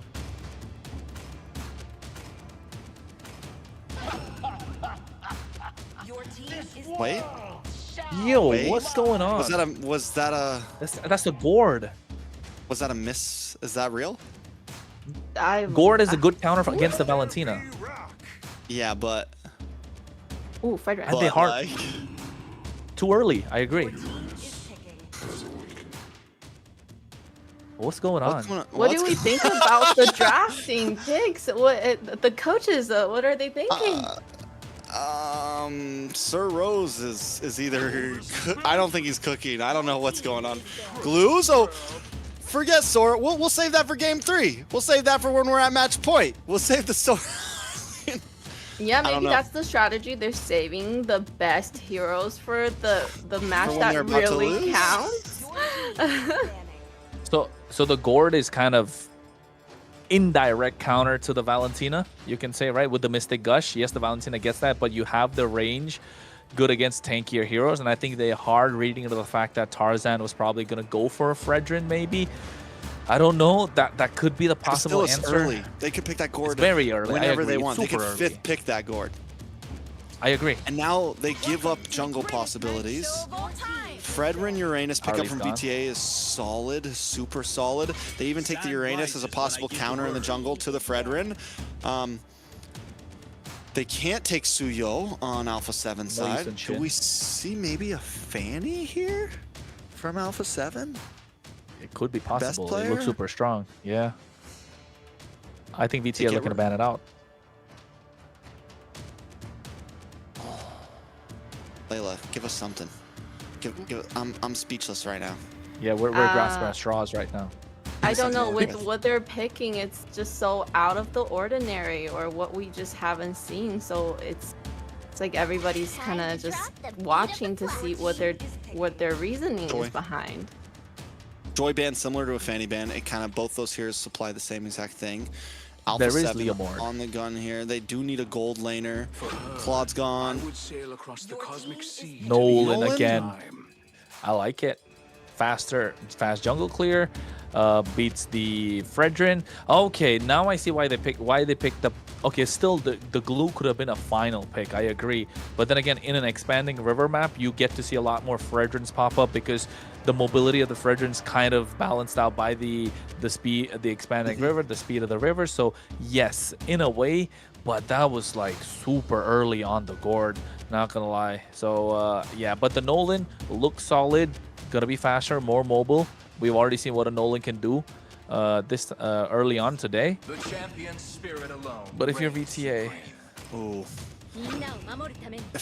VTA keeps it simple. Their draft is just easy, simple, front to back. Ube, everyone's going to stick together, make plays happen. Nothing too much to worry about. Alpha 7, you're running low on gold laners. You go for the Moskov. An aggressive lineup once again from Alpha 7. The A7 throws me off every time. I keep wanting to say Area 77. But this time they do have a nice front line. They have a very nice front line with the Phobius and the Glue. The Glue should do great against the Fredrin and the Kalea, honestly. I think it's much more 50-50 this time.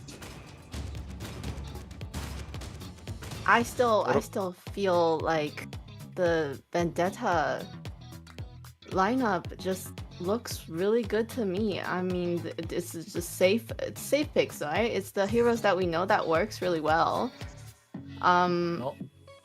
What do you think about the chances of Alpha 7 North winning this one?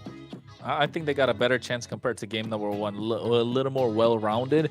The gourd came in too early, but they found a way to make it work. They found a way to put the pieces around him to let this gourd shine, and this gourd is going to shine in the game if he's able to survive, doesn't get any dive on top of him. Trex, take us into the game, man. As we jump into the land of Dawn, Vendetta start things off with a 1-0. Alpha 7 need to do something to stop this from going to match point. This is game number 2 of Alpha 7 up against Vendetta. Will this be the difference maker? I'm telling you, the difference maker, if there is going to be any from the side of Alpha 7, is going to be that Gord. He's such a nasty counter to the Fredrin. He can't really walk up, get stunned every single time. A lot of true damage, too many slows. Along with the glue on top of him, this is more of a shark here. This is what I was talking about. You see how the Gord kind of like bullies the Valentina even in the laning phase. So the Valentina really needs to pull up. But at the same time, it's going to come down to how fast Alpha 7 are going to be able to make their rotations. And you can see on the top side, it's already starting to work. Yeah, I mean, this is an aggressive lineup for Alpha 7. This is what I kind of want to see in game 1. Oh, early game pickoff. The crowd control is insane on the side of Alpha 7 if you think about it. And even the Gord, you mentioned it, it adds another layer of crowd control. And for a mid laner, he's got good range on that crowd control. So set potential all around the map for Alpha 7. Vendetta. The thing is, with the Fredrin, you can still kind of take this match slow, right? They don't need to really try to rush things. They have decent ability to fight in turtle pits and still contest for them. Just the Fredrin alone can kind of hold his own. He just needs to watch out for the glue. So when I think about a win condition on both sides, Alpha 7 maybe wants to rush things a bit. Vendetta can take it slow and look for a mid to late game spike. I agree. I think looking for a mid to late game spike just because of the fact that they have the Granger, they're okay inviting the pressure. He can definitely dish out the damage from afar. So in that sense, yes. But at the same time, Alpha 7 with that Moskov will be looking to split the map as much as possible, especially against an Ube composition that you mentioned, Trex, coming in from Vendetta. It could be the answer. They have all the answers. They just need, this time, a little broader win condition compared to game number 1. So it's all about the execution now of how they're gonna play. The draft are more even, and then we want to see, in terms of macros, which team would be stronger, you think? I would say just because, like what he just said, Alpha 7, having that Moskov, being able to play the long lane, and then to whereas we look at Vendetta, and they are much more grouped up composition. They want to fight together. So they're not going to be, it's going to be a bit harder to control those long lanes, right? It's going to be a bit harder when it comes down to Lord. Alpha 7 always has an answer to that with the Spear Destruction. Zia can just hang out in bot lane, hang out in top lane when these Lords come up, and be able to get to a fight in the nick of time anytime. Kronos, what do you think? No, exactly. That's the difference maker. That Moscow's going to be a difference maker in mid to late game. In the early to mid, it's going to be that Gord, especially in these neutral objectives. You already saw First Blood being on the top side with the Nats getting the aggressive start. He did the same thing in the previous game. It's just that Shark wasn't present. Now with the added layer of Shark and that glue, it's going to be so messy. If Tarzan pulls off any Lords or any neutral objectives in this game, he is definitely king of the jungle, bro. Like you can't walk up to a Gord or walk up to a glue. Yeah, he's gonna be quite annoyed with the amount of crowd control coming his way, Trex. Yeah, he's gonna be yelling out the old "I can't move" every time he's in this pit. Tarzan's gonna have trouble. They're gonna almost, I want to say, have to approach these fights differently than they probably ever have. Maybe not be the ones to attack, maybe be more of the respawn. Let Alpha 7 get in the pit first and look for angles. Tarzan almost has to approach the fights like an assassin in a sense. Find bushes, find the last moment dash in. He can't be the one to start the turtle off. And you can already see he's taking this fight slowly. He's hanging out in the bush. He's waiting for an angle. Oh, Cold World, Mystic Gush on the bot side. Yeah, nice damage on a Merciless. Has to use the flicker already as Myth Bombing jumps onto Cold World, trying to keep them both at bay. Alpha 7 also taking their time. Best player is going to move down and possibly go for purple buff before this. Tarzan makes his way in. Merciless push back. Turbo Bomby finding an angle onto Nats. Spear Destruction does not connect onto anyone. Tarzan with the Appraiser's Wrath. Nats brought low and Merciless picks up the kill. Best player making his way back to the turtle. Vendetta doesn't want to rush this, but neither does Alpha 7. This is what we were talking about. They need to go for a re-engage in the turtle pin. That's what's happening. Shark goes down. That's huge for Vendetta here. Tarzan going to be able to chip away, and now Merciless and Myth Bomby putting pressure on to Best Player. Best Player brought low as Tarzan takes the turtle. Orange buff there as well. Best Player jumps in, but he's at 10%. He has to get out, but he can't. That's a big pickoff, a big misplay. Alpha 7 lose a turtle and 2 members. No, this is nasty. This is exactly what they need to do to get the win. And Alpha 7 are letting them do it, Trex. This Fredrin jungle has to play like an assassin, like you said. That's why I was kind of laughing at the back, right? When was the last time we would actually said that? And he's playing it so well. He is doing such a good job. He's keeping best player at bay. Merciless, yes, he's gone down once, but at the same time, look now. Oh. And Melon gets the kill. And they give the kill to exactly who they need to give it to. No. It's not looking good. I painted the picture on like, listen, Vendetta can't start off the turtle. They need to be patient with these fights. They need to try to draw them out as long as possible. And Vendetta did it. They executed it perfectly. And this is what, no matter the lineup, Vendetta seems to be executing. I'm not counting Alpha 7 out. It's only a 900 gold lead. Retribution is used by both. I didn't see who got it, but look at the 1v1. Look at the 1v1. Tarzan, here comes Myth, here comes the Bam Bros. Down the mid side. And all Coldwell can do is stop him in the tracks, and Tarzan's not getting up. This is my jungle. King of the jungle, my guy. That's what he's telling best player right now. Don Carlos, I'm not bowing down to you, but the way he's playing, he's so aggressive like he should be, and he's gonna get this orange too. He's another one. Grand Theft Orange, another one. DJ Khaled in the jungle right now. Churlbaum takes it. Tarzan with the Appraiser's Wrath. All Alpha 7 can do right now is just stun him from a distance. Look at Tarzan. He is not letting up. He's not giving away. Ashley, we're still supporting VTA. If you're watching, just say it. All right, best player did at least get his purple. He secured a camp. But on the boss side, though, Merciless taking some damage, forced use of Flicker once again, as Nats enters the fray. Spirit Destruction once again connects to nobody. Turtle low. Shark trying to make his way in. Best player on the backside looking for Turtlebommy. You need to be looking for that turtle, but he loses it. Tarzan takes it against, and nobody goes down on the side of Vendetta. I think Alpha 7 are disconnected today. They probably woke up on the wrong side of the bed. I don't know. They're so disconnected. Best player should have gone for the turtle. He could have easily got that with the help of the fracture, but opting to go for Churobami instead and not even getting the kill. Oh, he didn't even have the flicker on him at that point. Vendetta are playing this so aggressive. They're doing every single thing right, and Alpha 7 North are not able to stop it. And it's all Shark. Shark is just allowing them to walk through it. He's 0-3-1 on the glue. We saw first blood in the early game. But after that, this glue has kind of been missing. Yeah, I mean, the glue's missing because he died 3 times. He's been off the map for a while, you know? Best player, a level behind, about a level and a half behind, honestly. Merciless takes a death early on, but now he's tanky enough where he can kind of hang out and just bully.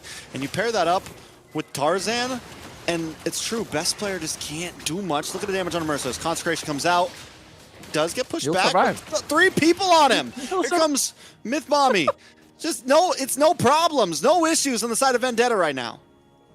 Hey, just shrug it off because they know what they got to do. And he gets the purple in the Tarzan. Oh, no. Once again, this is my jungle. I am the king. Appraiser's Wrath comes down. Merciless comes in as well. Melon finally showing up to the fight. Hasn't even had the chance to pop off yet, but it is coming soon. Cold World down. Merciless takes that one for himself. They're owning the jungle right now. They're owning Alpha 7. 1.8k gold lead. The good part for Alpha 7 being now the Moskov can do what the Moskov does best, right? Split the map. They get the tier 1 on the top side. But again, Tarzan. Oh. Point to be made. Melon picked up an early game Sky Piercer. He might have not got the first kill, but that's going to be his first stack into it. Another turtle going to fall into the hands of Tarzan. This is looking rough for Alpha 7. And I didn't think those words were going to come out of my mouth in game number 2 of this best of 5. I'm not going to lie, same here. I never thought we'd be hearing I never thought we'd be hearing those words. At this point, Alpha 7 are never going to see the light of day because Vendetta are so aggressive and not allowing Alpha 7 to breathe. So far with the victories that Alpha 7 have got, they've been allowed to play their game. They've been allowed to go the game at their own tempo. But these 2 games so far, Vendetta are making Alpha 7 play to their tempo, which is not allowing Shark to do what he wants to do. There's no breathing room. There's no kind of disruption that they can look for. There's no way to kind of stop the aggression coming in from Vendetta, and it's all coming out from the jungle. It's Tarzan leading the charge, Merciless doing what he can in the EXP lane, and he's not going to go down even now. Fracture and all used on him. We're talking the whole kits are getting pulled out on Merciless, and he's unfazed. It's a bug bite at this point. Tower's going to go down. Tarzan's going to take another purple. I mean, Alpha 7 doesn't have a jungle at this point. They've given up at least 70% of their buffs over to the side of Vendetta. The gold lead continues to escape. They are doing the right thing, though, with Zia up on the top side. They're able to take another tower. Zia just needs to farm. He is the only saving hope, the only possibility for Alpha 7 to win this game. Their opportunity was the early game. They don't have that anymore. Best player is a glorified retry button at this time, and they got to figure something out. Bro, look at the way Tarzan is. He's everywhere where best player is. The best player wants to split the map. He wants to get some sort of a push going in, but Tarzan's just not allowing that. And look at his items. He's building into a Guardian helmet. He's going to sustain longer in these team fights. He's going to have a lot more HP, and it's going to be a problem. They already have the dominance ice, and if Zia goes down now, Alpha 7's hopes might as well go down with it. Up in the boss side, though. The Magic Gush does come out. Doesn't do a whole lot to anybody. Vendetta able to push away back to the river, and they're just it's pick and roll time. You know, we poke here, we go there, we put some damage on Zia. Now we're back over, quickly rushing, using these expanding rivers for speed to burst down this Lord. Best player may be able to make it in time. This time, hopefully, he doesn't target Churro Bomby. He needs to go for the steal. Merciless, though, is just keeping them back. The one-man army right now up against them all. Oh, no. Nice pick. Shark. Ooh. Oh, he splits. He gets out of there. MLBB didn't have the Tsunami Slam there. If he had the Tsunami Slam, Shark would have been down and out, right? Melon has been stacking these kills, and now I think Zia's going to be next on the chopper block. Zia dashes back, is brought low, will be able to get away. Forced to, I mean, still has the Purify. So actually, Zia, in the midst of all of this, is playing a good game with what he's got. No, that's the saving grace for Alpha 7 right now. They're already giving away 4K gold lead on the side of Vendetta. Lord is marching on the bot side. 10-minute game. No chance we're going to see a same end at this point because Alpha 7 North have good wave clear. They can get this game going a little bit longer, and the longer it goes, the better it is for them compared to the previous game. But this time, Vendetta, they have the tools to try and take the siege to them. They do have MLBB who can give a surprise attack, and Melon needs a couple more stacks. And look at Tarzan, so aggressive again. Holy Defense comes up, brings Lord down, so no inhibitor breaks just yet. Another Holy Defense in the mid side. Alpha 7 will be able to defend this, but VTA could try to push in. Oh. Nothing major. They're going to play safe. They're going to play smart. Look at the damage best player's taking. That's 2 Death Sonatas. He has to go back to the base to heal up. And that's what Melon can do right now. He's dishing out a lot of damage. I don't think Tarzan should be that. This could be disastrous for Vendetta. Yeah, Tarzan is brought low, but in comes Merciless in the backside. Once again, keeping best player away. Tarzan escapes safely. MLBB Death Sonatas come out as Merciless dives onto Zia. Zia, if he goes down, he will go down. Melon showing up the Rookie of the Year with the double kill. Another one, shots to the face. Abort for Alpha 7. Vendetta is relentless right now in this best of 5. Yo, that better be in the highlight plays. Melon pulled up with a flicker in the face of Zia and Shark to get that double kill. Now look at Merciless. Ooh, oh no, big grab. Melon. We've been hyping him up, and he does not disappoint right now. Oh, this could be over. 5-0-1 on the Sky Piercers. I don't think there's anything Alpha 7 can do right now to stop this. There's not enough tankiness for Melon at all. Another inhibitor is going to go down. Shark jumps up, tries to get the stun, will get the grab, and the slam onto MLBB. He falls, his Nas picks up the kill. Zia now trying to get some free shots onto Tarzan. Tarzan just too deep, taking out Zia, picks up the kill, and Vendetta has to run for the hills, but there's no inhibitors left for Alpha 7. They got the job done. If it wasn't for Zia, even the top tier 2s and the tier 1 would still be standing. Vendetta, they said it last week, Trex, they have a Vendetta against them, and they're bringing it. They're bringing the Vendetta. They're bringing everything that they can. Merciless will be going down. Okay, damage is starting to stack up for Zia. The items have locked in. That's the first time we saw Merciless go down since the first death, but we're not counting that one. Lord is up. Alpha 7, find a moment. Is this going to be it? Shark finally making plays. Nats finally holding down the front side, and Zia chunking away at the team. This is the winning formula that they need. This is what they need Zia to do. Churubami with a Mystic Gush gets them poked out. You force them back. Best player right now, like you said, a glorified retry button, but able to get that purple this time. Melon is the hope that Vendetta have, and Alpha, honestly, along with Melon, everybody else, but Alpha 7 are relying so heavily on Zia right now to dish out the damage, and Cold World. That Gourd can create the space with a skill 1 to try and peel for the team. And looking at the items, the Merciless does get that Chastis Pauldron. We want Tarzan to get that item as well, and he has. And now it's going to be disastrous. It's going to be difficult for Alpha 7 to do anything. Ooh, look at the damage on a Myth Bomby, though. Zia has to try to get out of there. Best player's going to lock on, be able to get the kill. Immortality does pop. Myth Bomby able to use the flicker. They're still chasing him down. He will not escape. A Shark picks up the kill. That's 1 down for the side of Vendetta. Alpha 7 unable to fully pop off. Merciless now getting locked on by Nats. A Shark, Cold World, and Zia keep on moving up with this Lord. Wait a second. Did you see the big damage I saw that SOD. on the best player, the SOD? Churubami's not going to go for that 1v1. Down in the top side, though, Lord is going to connect. Merciless going to get brought back to the team, brought back to death as they chunk down. The Magic Dust does come out. Best player takes down a tower in the mid side. Lord continues to push in. A couple more shots onto Nats, but Tarzan can't connect. He doesn't have a flicker. He doesn't have a dash. He's just got a retry, so he's just got to defend. The base does finally go down. Best player continues on the attack. Alpha 7 North finally evening out the playing field. Oh, that took a lot. That took a lot from Alpha 7 North just to get the kill on the Merciless, right? And even then, it wasn't like they did the damage. The damage came out from Melon that kind of reflected back to him, and now you're seeing another pickoff. The damage from Melon is insane, and that's what they got to look for. Little pickoffs before this and next Lord, because now Alpha 7 is here to play. Best player, he was behind for a while, but now he's got the items in. He's taken a gold lead over Tarzan, and that's huge. And you know what, Trex? The RNG is not even the favor of Alpha 7 at this point. They got the inhibitor, but it's on the top side where the Lord is, so you know Vendetta can clear it. They can make their way to the pit, and they got the pressure on the long lane. So what Zia's got to do is come to the bot side, and it's not going to help their cause because he wants to be there. They got 3 lanes that's left open. Even looking at the items, they have everything in their arsenal, even a Wind of Nature at this point. And I think if I was Melon, probably sell that boots, goes for a Rose Gold Meteor, and he's not going to get taken down. There's no chance whatsoever. The other thing is Cold World does have a lot of damage, gets that Divine Glaive, so Tarzan really needs to think before he gets into these fights. Or if he's not, if he's still going to be as aggressive as he was early on, he needs some support. He needs some follow-up, and they need the damage to take down Shark first. Once Shark goes down, it's going to be easier. All right, Vendetta, all they got to do is slow play this. Magic Gush does come out, though.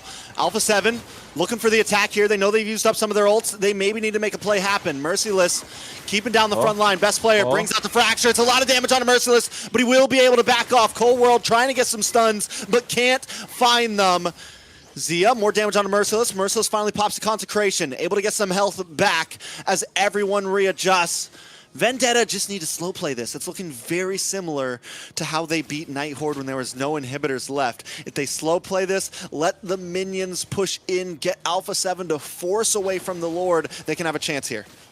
Yeah, and look at that. You can already see the pressure on the bot side, on the top side. They need to clear. Shark has to go. Merciless is creating havoc. SOD connects.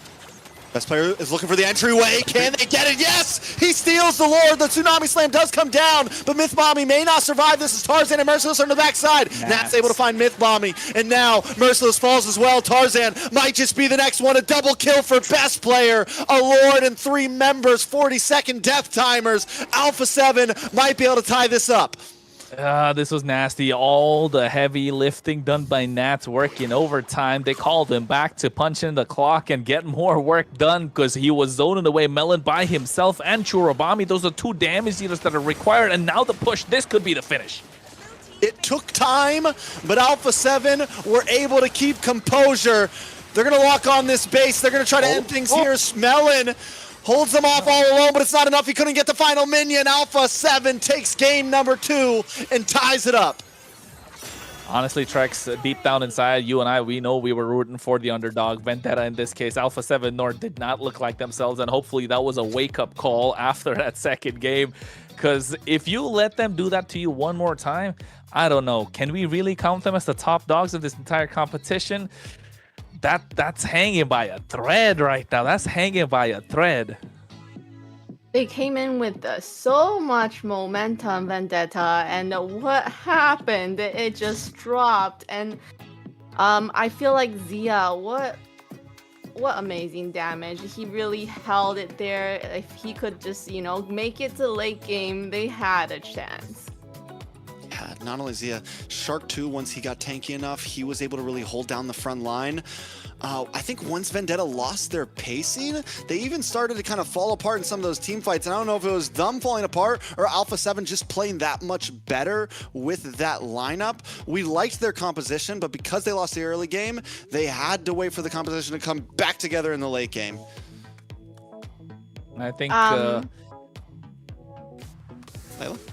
Okay, yes. Let's look at the stats. Okay, so we have... It's not a game that we would say short like the first one. They really held it there, and then they were able to make it to late game.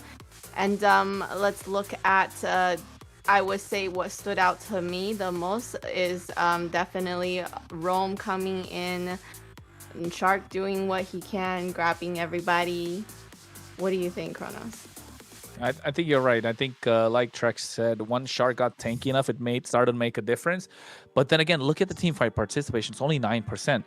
He was barely there in like 1 kill out of the 12, or 1 or 2. Yeah, he's got 9.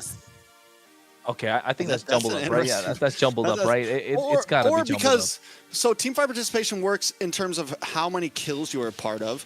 Shark, a lot of time, was zoning away in other places, and the kills were happening in other places. That's how I would defend his honor here, you know? No, but then looking at the stats, it shows that Alpha 7 had 12 kills in total, and he was there in 10 of them. So it's not 9%, Oh, yeah. it's about 90% or something like that. So yeah, definitely that's it's okay. We'll figure that out. But then again, this early game was nasty, man. Vendetta playing it so perfectly. Could not have played it any better. And even this is what we stopped seeing from Vendetta in the late game, though. The tsunami slams were not hitting.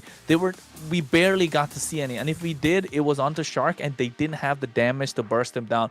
Even then, it could have been possible, but Alpha 7 North were kind of grouped up together, and Nats was so annoying, right? When Nats got to the point where he could tank so much and those Infernal Pursuits were just popping, he was just bonking and bonking and bonking, Vendetta just didn't have any answer, and he was zoned away. He was zoning away Melon as well as Churabami, which became a massive problem. Over here, you can see it took so much from Melon to take 1 kill down, and they still didn't even get that. Yeah, it was a tough call for Vendetta. Even this final big fight, I said it, they could have taken that Lord fight a little bit slower, this one right here. But I mean, Merciless did his best, but Best Player was just able to get in. And Nats, honestly, is the one that really, I think, helped secure that. He pushed Churro Bomby back, he pushed Myth Bomby back, and he's able to make sure that no one can zone Best Player away. Because even though Merciless did a good job of zoning in the beginning, he has no crowd control in that late game, and the damage isn't there anymore against level 15 max items out people, so they just walk right past him. MVP, though, does go to Cold World. And when we picked Gord, what were we thinking? We were like, oh no. Did not think it would be MVP. Yeah, we did not see that coming, but he pulled it off. He got MVP, the damage. He was able to be there for a lot of the team fights. What do you think, Kronos? I think this Gord, I liked it because of the fact that I didn't like it when he picked it up. I liked it after what Alpha 7, or rather Vendetta picked up, right? So yes, I think very preemptive in terms of picking up this Gord, especially in what was that the second pick that they went with? It was kind of crazy to think that they went with this. That was first phase, their first 2 picks on red side. Exactly. Yeah, that's why I was like, if it was third pick, I would have been really happy. I was like, yes, I can get behind it. But like, that second pick, there's something you're reading into. Sir Rose got a mystic ball. He's looking into the future and looking at what the draft of Vendetta could look like. So I think, or maybe just preemptively, assuming that they're going to come out with a tank jungle, knowing that it's expanding rivers, right? And the one problem that Gord has is his mobility, so expanding rivers adds to that, but still, it doesn't justify a first pick. I would say that 100%. Which pick did you think had the biggest impact out of the draft pick wise? I think the Phoveus, 100% Phoveus. Phoveus was clean. The glue, just having a front line this time instead of last game where they were just able to kind of get walked through. Even though Zia did great, even though best player ended up doing good towards the end game there, none of that would have been possible without Nats and Shark holding down the front side. They would have just got walked over. And Nats overall too with the Phoveus in that last fight, it was because of him that best player could steal that Lord, honestly. So yeah, the Phoveus was clean, and I think the glue, we finally get to see Shark on something that he can be aggressive on. Any underrated plays? Underrated? This is a rapid fire right now. The underrated play. Boom, boom, boom, boom. No, I would say for Vendetta is that Granger surviving, Melon surviving that 1 HP against Zia. If he would have got caught there, that was game over. Right there, that would have been game over. But if you're asking for Alpha 7 North, it's that split on the top side. Zia able to get 2 towers to apply the pressure, just able to free up a little more space for them not to keep going to the top side and focus on the opposite side, allowing best player to do something on the map. Because at this point, if you ask me, 2 games in a row, best player, just a glorified retribution. Right? Glorified retribution, like you a good said, retribution though. He got that steal at the end. It was a good. Listen, it was a good retribution, and towards the end of the game, he was no longer just a glorified retribution button. He was able to actually apply some pressure. But I will agree with you that I feel like Alpha 7, the moment they started losing that game, seeing them send Zia up to that top lane and Zia no longer getting involved in fights, that was all part of the plan. I will say that they executed once they knew, okay, early game is not ours, our only option is late game, it was all in the notebook for them to win out in the late game there. Yes, it was a hard route, and it's not every team could do it, but I do think that them winning that, the way they won it, they knew exactly what they needed to do, and they got there perfectly. Yes, sir. So we see that their draft has gotten better. What would you expect in Game 3 now? Game 3, we're getting deep into 50-ban territory soon, but right now it's 30, right? Let's not talk about that. Let's not. That's stressful. It's gonna be fun, man. That's real it's stressful. It's gonna be fun. Trust me. It's not as stressful as you think it will be. It's more mind-boggling. But I think right now the one thing that Alpha 7 have is a lot of advantage, because if you think about, oh wait, it's not Alpha 7, it's Vendetta, because they didn't pick up the Harley. Oh wait, no, they did pick up Alpha the Harley. 7 that can still pick up Sora, Harley. And Yves. Yeah, but looking at the are available. I'm looking at the jungle pool though, right? Looking at the jungle pool, in the first game they got the loss with the Suyo, not just the Suyo, even the Easton Shin in the same game. So there's 2 junglers there that's kind of out. So with that in play, it would make it slightly difficult. When we reach 5th game, it's gonna be 10 and 10 again. It's gonna look crazy. Those grayscaled humans are gonna look really good. But yeah, you can see already now they're gonna target ban. Sorry, Layla, but y'all used. But now they're gonna target ban. Oh, okay. So I feel like they're gonna really have to pull out for this 3rd game here. In true Alpha 7 North fashion, they start out not so great, and then I feel like they just pick up the momentum and then just get going. Yeah, I definitely wouldn't say that Alpha 7's like in the clear. They won game 2, but they didn't win game 2 cleanly. Vendetta still seems, for me, if I didn't know either of these teams and I was just watching these 2 games, I would say Vendetta feels like the favorite. But in terms of draft, I don't know. Yeah, they don't have the YSS. Yeah, they don't have the Suyo. But also, they have the Fredrin. They have the Harley. I feel like in terms of draft, Alpha 7 has a huge advantage coming into game 3 and 4. There's just so many things open, like so many power picks open for them right now that Vendetta almost is running out of things. They almost don't have enough space to ban the Eve, the Harley, the, you know, like so many things that are still on the field. The Sora, which they did have to ban here, but Claude Sora, they can still leave the Eve or the Harley open for Alpha 7. I think at this point, ban out the Harley. Just don't give that away, because that's one of the picks that best player can use, right? They still want to give away, they ban out the carry. They're targeting Zia. It is, I know. Try to give Zia as horrible of a game as possible, and he is running out of marksman at this point. There's no Moskov, there's no, I want to see what he's going to be forced to pick here. No Moskov, no Easonshin, no Claude, no carry, so that's Granger. 4 picks already. He has Unless the Granger, Vendetta he has the takes it. Bruno, he has the Clint. That does decent, but then if against the Clint, you're allowed to full dive. No Freya present too. So what's it gonna be here? First pick Beatrix? Right? I mean, I think they can It could be still a strat. Fredrin, so like Clint Fredrin having a nice pocket for the Clint with a strong front line can work out. VTA though, Marcel is open. Guinevere, They go solid. for the Gwenny. So now you're not allowing Alpha 7 Zia to kind of breathe the whatsoever. Get that spatial migration, makes it super difficult. The Fred, No, I'm saying they can't. It'd be hard to pick up the Fredrin against the Gwenny. yeah. So it's Same a nice thing with the Harley. preemptive Guinevere. And Marcel is still open for VTA. Yes, I don't think Alpha 7 North is gonna try to pick up Marcel again. I Sadly, just feel they like can't. They can. The global They can. ban. right. You're all good. We've We're done still it. trying We both to did it get once. We used both did it to once. this. Yes, exactly. So I guess would they ban it? No, they're going to pick up the Valentina so that they can still have his kit if VTA gets it. They still get the golden hour if VTA decides to pick up Marcel here. I'm looking at goal lane options, to be honest. We're dwindling down for what Zia. Yeah, because like VTA needs to pick up a goal lane here, like Moskov, something. Yeah, Moskov's solid. Or do we see the sun Moscow. come out finally? Something like that. We've seen it once so far. Ashley did say that she likes the sun. I am not the only one Time to go bound to the by these RDP show. chains. Your team is picking. Obvious Lilia, still looks solid. Grok, no. I have a theory. Harriet, Jungle Uranus. Harriet. This might be a Jungle Uranus. Against the Gwynny, you get the consecration. Not horrible. You can secure things in the turtle. It's not very best player-esque, but it's something that could be flexed here, and I think we need to keep an eye out for it.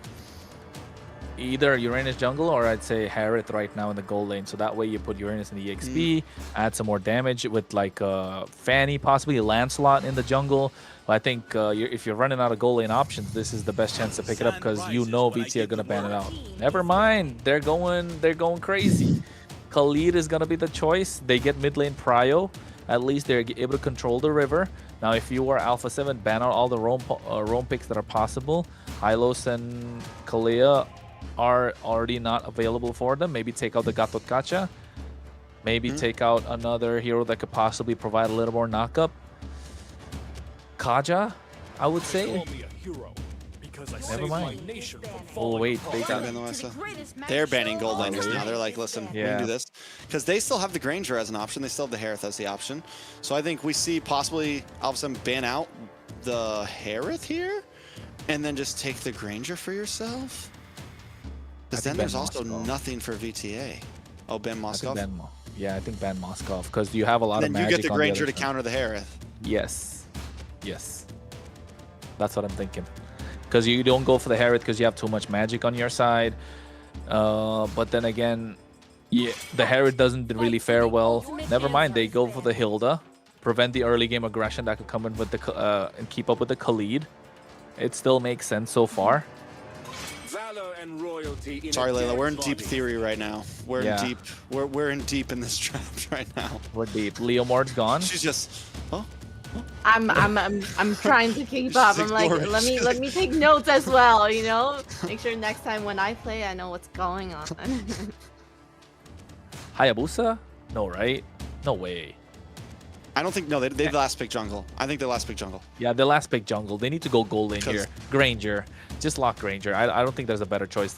You don't want to go for the Herald against the Phoveus and the Guinevere, so I think Granger's a solid choice. You give Moskov or Herald on the other side. I still think VTA would go for the Moskov. You get long lane presence. You have ability to outplay the assassins on the 1v1. You can take down the Uranus. Yeah, it's the Granger.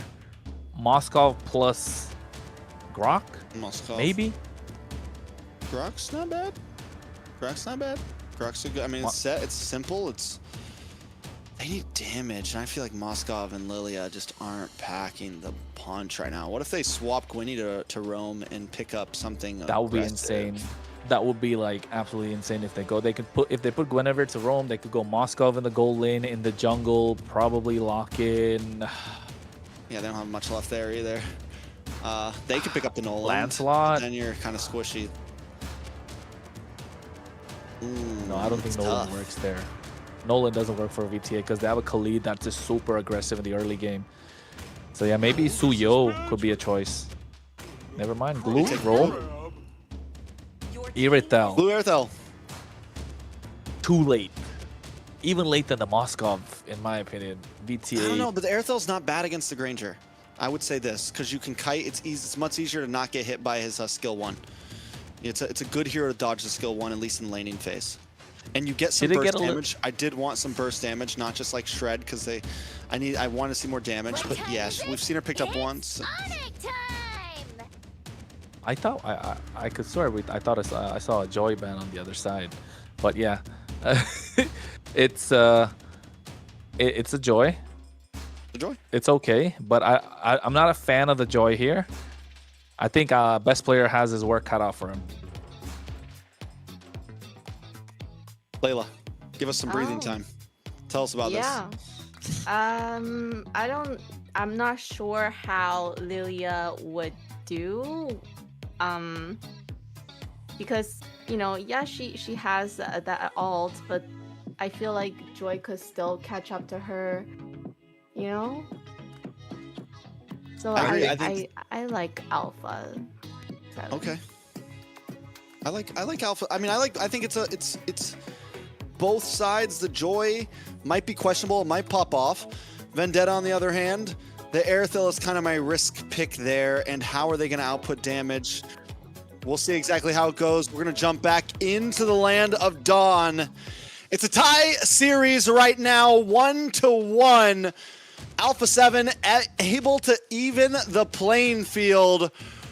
Kronos, as we jump into this, what are some win conditions we have to look at for these two teams? If you're VTA, you want that mid-game power spike. We're looking second turtle if you're VTA, and you want to go gung-ho at that point. So hold your own. Don't give too much of a goal lead to Alpha 7. And if you're Alpha 7, you want to blitz this early game. You want this Joy to come online as early as possible and abuse what Shark can do just like that. Get first blood. Well, but the response back. Roamer for Roamer. Shark for Myth Bommy. So a little bit of abuse, but Cold World is going to have to go back to base. And that means technically Vendetta wins the trade there. I agree. Vendetta do win the trade in that part. But for the benefit of Alpha 7, you bait out 2 flickers, right? So that's a good thing. So that might actually be a win, yeah. In the turtle pit, so you know for a fact Alpha 7 will get the better of Vendetta in this turtle pit. If Myth Bommy overextends, if Churro Bommy overextends, he does have the black shoes though. This is what you want to do if you're a Shark. Be annoying, be in the face of the opposition, play the Shark game against Vendetta. Nice knock-up. He didn't have to use the Retry. Tarzan didn't need the Retry, he already used it earlier. Getting that knock-up meant he could safely secure his orange. Turtle's gonna be up in about 24 seconds. Look at the top side best player. And not just that, look at the way that Alpha 7 are really going into the jungle of Tarzan, which didn't happen in game number 1 nor game number 2. So now you're not allowing Tarzan to do what he could in game 1 or 2. You're putting Vendetta in a difficult position, but I think Vendetta were prepared for that with this draft, right? They know they got to absorb a lot of this early pressure coming in from Alpha 7 North, and they've been doing that really well, not giving away gold lead. And I think Alpha 7 should get this turtle if they play it right. If not, Vendetta might just walk away with a couple of minute win. Gets a knock up, a lot of damage on a Shark. They don't have the stun, finally locks in. Shark goes down. Best player able to pick up MLBB. It is Roamer for Roamer, Roamer for Roamer. Back and forth for the 1v1, and Best player wins out with the help of Cold World behind him. A double kill into this Joy is a great start for Alpha 7. And that's the start that Alpha 7 were looking for. They need to get Best player to get the ball rolling on their side. And with this first turtle in their pocket, which should be coming soon, they know for a fact that they have to extend the lead as much as possible. Because come 6th minute, 8th minute, Vendetta are going to start running away with the game. They're going to be super strong, especially when Merciless starts joining these fights. Well, Best player is low right now, but there's going to be no way in. The slam. Wait a second, the stun. Best player does find it. Good damage, though. Shark is bringing him back. And now MLBB in a bad spot, doesn't have, uses the flicker. Nas is gonna chase him down, get the final hit, and get the kill. Alpha 7 with 1,000 gold lead in a 4-2 kill spread, plus a turtle into their hands. This is looking good for A7. Not just that, even on the top side, you forced Melon to go back, force out the sprint, so that he doesn't get a lot in terms of gold. Irithel's already a late game gold laner. You need that power spike, comes in super late, and you're not allowing that to happen. You're hindering that in the mid game. And now, you know, Alpha 7 are going to start applying more pressure, making sure they can extend this 1.5k goal lead to about 2.53k until the next 2 minutes. And Vendetta know that they need to play a little more safe for some time. Apart from MLBB, he's opening up the map on the bot side. Nat's looking to get taken down. Tarzan needs to step up and get a couple of knockups, add that pressure with Churubami and what he can do with these glooms. Don't allow Shark to breathe. This is good from Vendetta. They're not letting Shark do what he has to do. And maybe this could convert into something else. We'll see exactly how it turns out. Vendetta definitely needs some time now to get back on the board. I'm worried about this Airthel pick, honestly. Does it? We haven't really seen a pop off. You do have the ability to chase, but with the way this is going and with the way the damage is spread out between the team of Vendetta, a lot of it is going to come down to Melon once again. And is he going to start overheating at some point? Last time, he had a great game, still wasn't able to take his team to victory. Can he do it this time? Whereas Alpha 7, you've got a whole team of people right now that could carry this game at any point. Shark can make a huge play happen. Zia can pop off. Best player's already 2-0. Looking for a 3-0 as Merciless is under the tower, doing as much as he can with the pursuit. This is big. Can he find the kill? He wants to keep on going, and now Merciless in a bad stop. Cold World picks up the kill. Nat still survives. Shark goes with a Raging Sandstorm as well. Tarzan just tries to make it out alive, but on the top side, they get a 1v1. Zia gets the outplay. 1v1, showing him who the real OG is, as Best player finds Tarzan. Vendetta is feeling the pressure. And this is what we spoke about as well, Trex. Alpha 7 needs to apply the pressure. They got a 2.5k goal lead, 5th minute mark, exactly where they want to be, preventing Vendetta to play their game. If this was a little closer for Vendetta, it could have been a turning point, right? Right now, you're seeing that they're not able to get there. Now, how do Vendetta make it out alive? Maybe get that spatial migration, add Churubami's damage to pick somebody off. At this point, Best player should be the target they're looking to get, and MLBB is trying to get control of the river, trying to be chaotic. Shark just preventing him from moving forward, just stopping him in his tracks. Yeah, this is what we want to see from Shark in game one. We saw a little bit in game two, but wait, a big Raging Sandstorm. The knockup does lock on from Tarzan, but it's still not enough. Best player able to secure the turtle, but now Shark and Zia are under the tower, taking out Tarzan. Zia is on the prowl, looking for another target as Melon tries to get away here. Merciless brought down, taking down a double kill for Zia.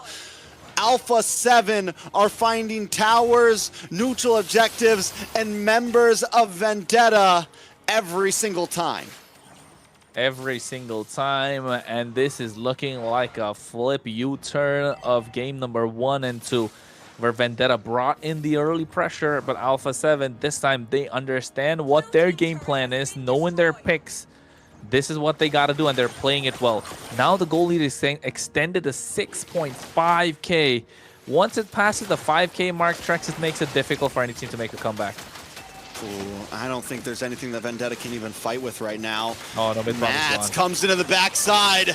A lot of damage landing on Churubami. Churubami taking out Melon, putting useless shots out there. No damage at all. A Violent Requiem locks in, but still Tarzan goes down. 3 members for the price of Shark just isn't enough right now for Vendetta. This is why I didn't like the Irithel. Yeah, it's such a high-risk pick, like you said. If they had the Moskov, they would have had the opportunity to split across the map, use the SOD to get out of the fights, find cross-map plays. Look at Nats. He's just standing there, and as Patrick says, menacingly. I mean, at this point, Nats is like, yeah, I can have fun with the Uranus too. We know Merciless was giving him the business in game number 1, but now Alpha 7 is getting some heroes that they are comfortable with. Nats in flow state, 3-0 and 4. Yeah, and looking at the items as well. Tarzan only has the concentrated energy. Looking to go brute force right now, and Tarzan, ooh. That's bad. This is bad. This is looking gruesome for Vendetta. Double kill, 5-0 and 4 on to Zia. Wondering how early he got a Sky Piercer in and if those stacks are locking in, because it's looking like it. Zia had a rough game 1. Game 2 had a rough start, was able to farm up, and it feels like he's been farming ever since game 2 at this point, because game 3 is already in his hands. Hey man, Melon had his fun with his Granger. Right now it's time for Zia. Same thing. Merciless had his fun with the Uranus. Now Nats is doing it. The sides are taking over. Cold World is allowed to roam freely. Best players walking around the map. Nobody can catch him. And then it all comes down to the one who made this possible. Shark in with that early pressure, getting the early first blood, not allowing Myth Bomby to go in, rotate, do whatsoever, create chaos. This is what Alpha 7 had to do. Finding their win condition, able to double down on it, and look at the goal lead. 10,000 less than 10 minutes in. This is the Alpha 7 that we know. This is the Alpha 7 we wanted to see. This is the Alpha 7 that all the fans expected that we didn't get to see in game 1 and 2. Now Vendetta backs against the wall. No item power spike yet for Melon. Barely has the Berserker's Fury. It's going to be difficult. Holy Shield is present, but the Lord, healthy, is going to crash soon, and it's about the second wave that comes in after that. Yeah, they're going to have to watch out for this bot lane too. It does not have the holy defense. 3 out of 5 members in Alpha 7 have over a 2,000 gold lead over their opposing lane. Nats holding down the front side. Lord does crash. Berserker's Fury finally does lock in for Melon, but it's probably not going to be enough. As Alpha 7 hold down the front line, Vendetta are able to clear the waves, but another one is coming soon. Zia along with it, and Shark. Raging Sandstorm is locked in, just waiting for Shark to pop it off. Decides not to use it just yet as Nats stays behind the wall. Zia looking for free shots. All Alpha 7 is looking for, they're not even looking for members, they're looking for towers. Black Shoes pops from Cold War. Here comes the Raging Sandstorm onto 2 along with best player. Myth Bomby forced back to the base to get health as Zia chips away at the tower.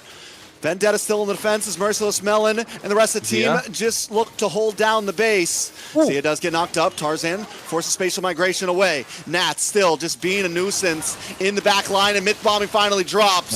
Alpha 7 still not going away, but Zia does finally fall. A double kill for Zia right before he does as Melon gets the shutdown. With only 3 members standing, Alpha 7 might have to back off here. They definitely have to back off right now.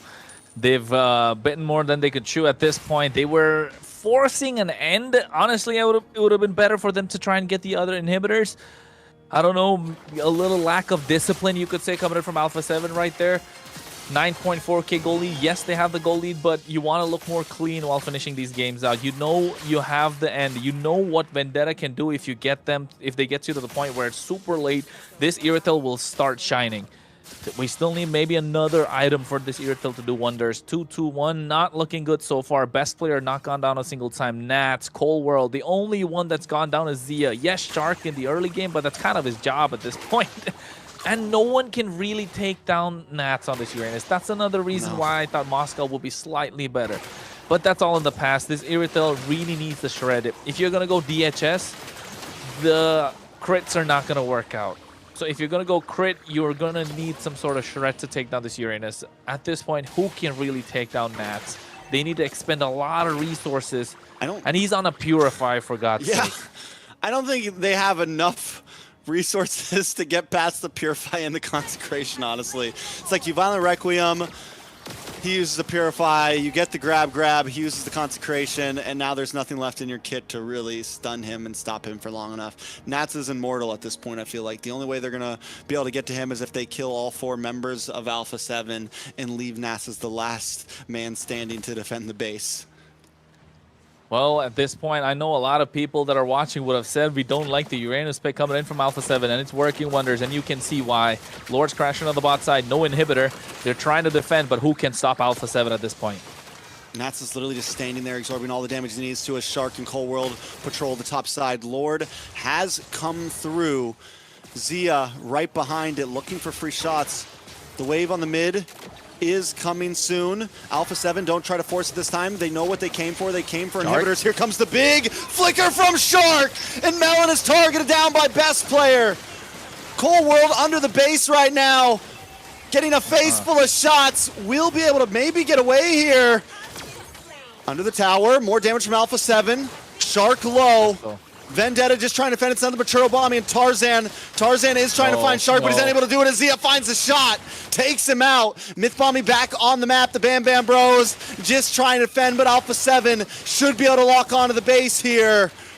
Minions on Zia, able to get the final shot in. Churro bombing cannot defend. Alpha 7 take us to match point. Hey, the Bam Bam Bros missed the Bam Bus, I'll tell you. They didn't see it coming down the street, got caught in traffic, weren't able to try and get control of the game like they did with game number 1 and 2, and Alpha 7 played their game perfectly.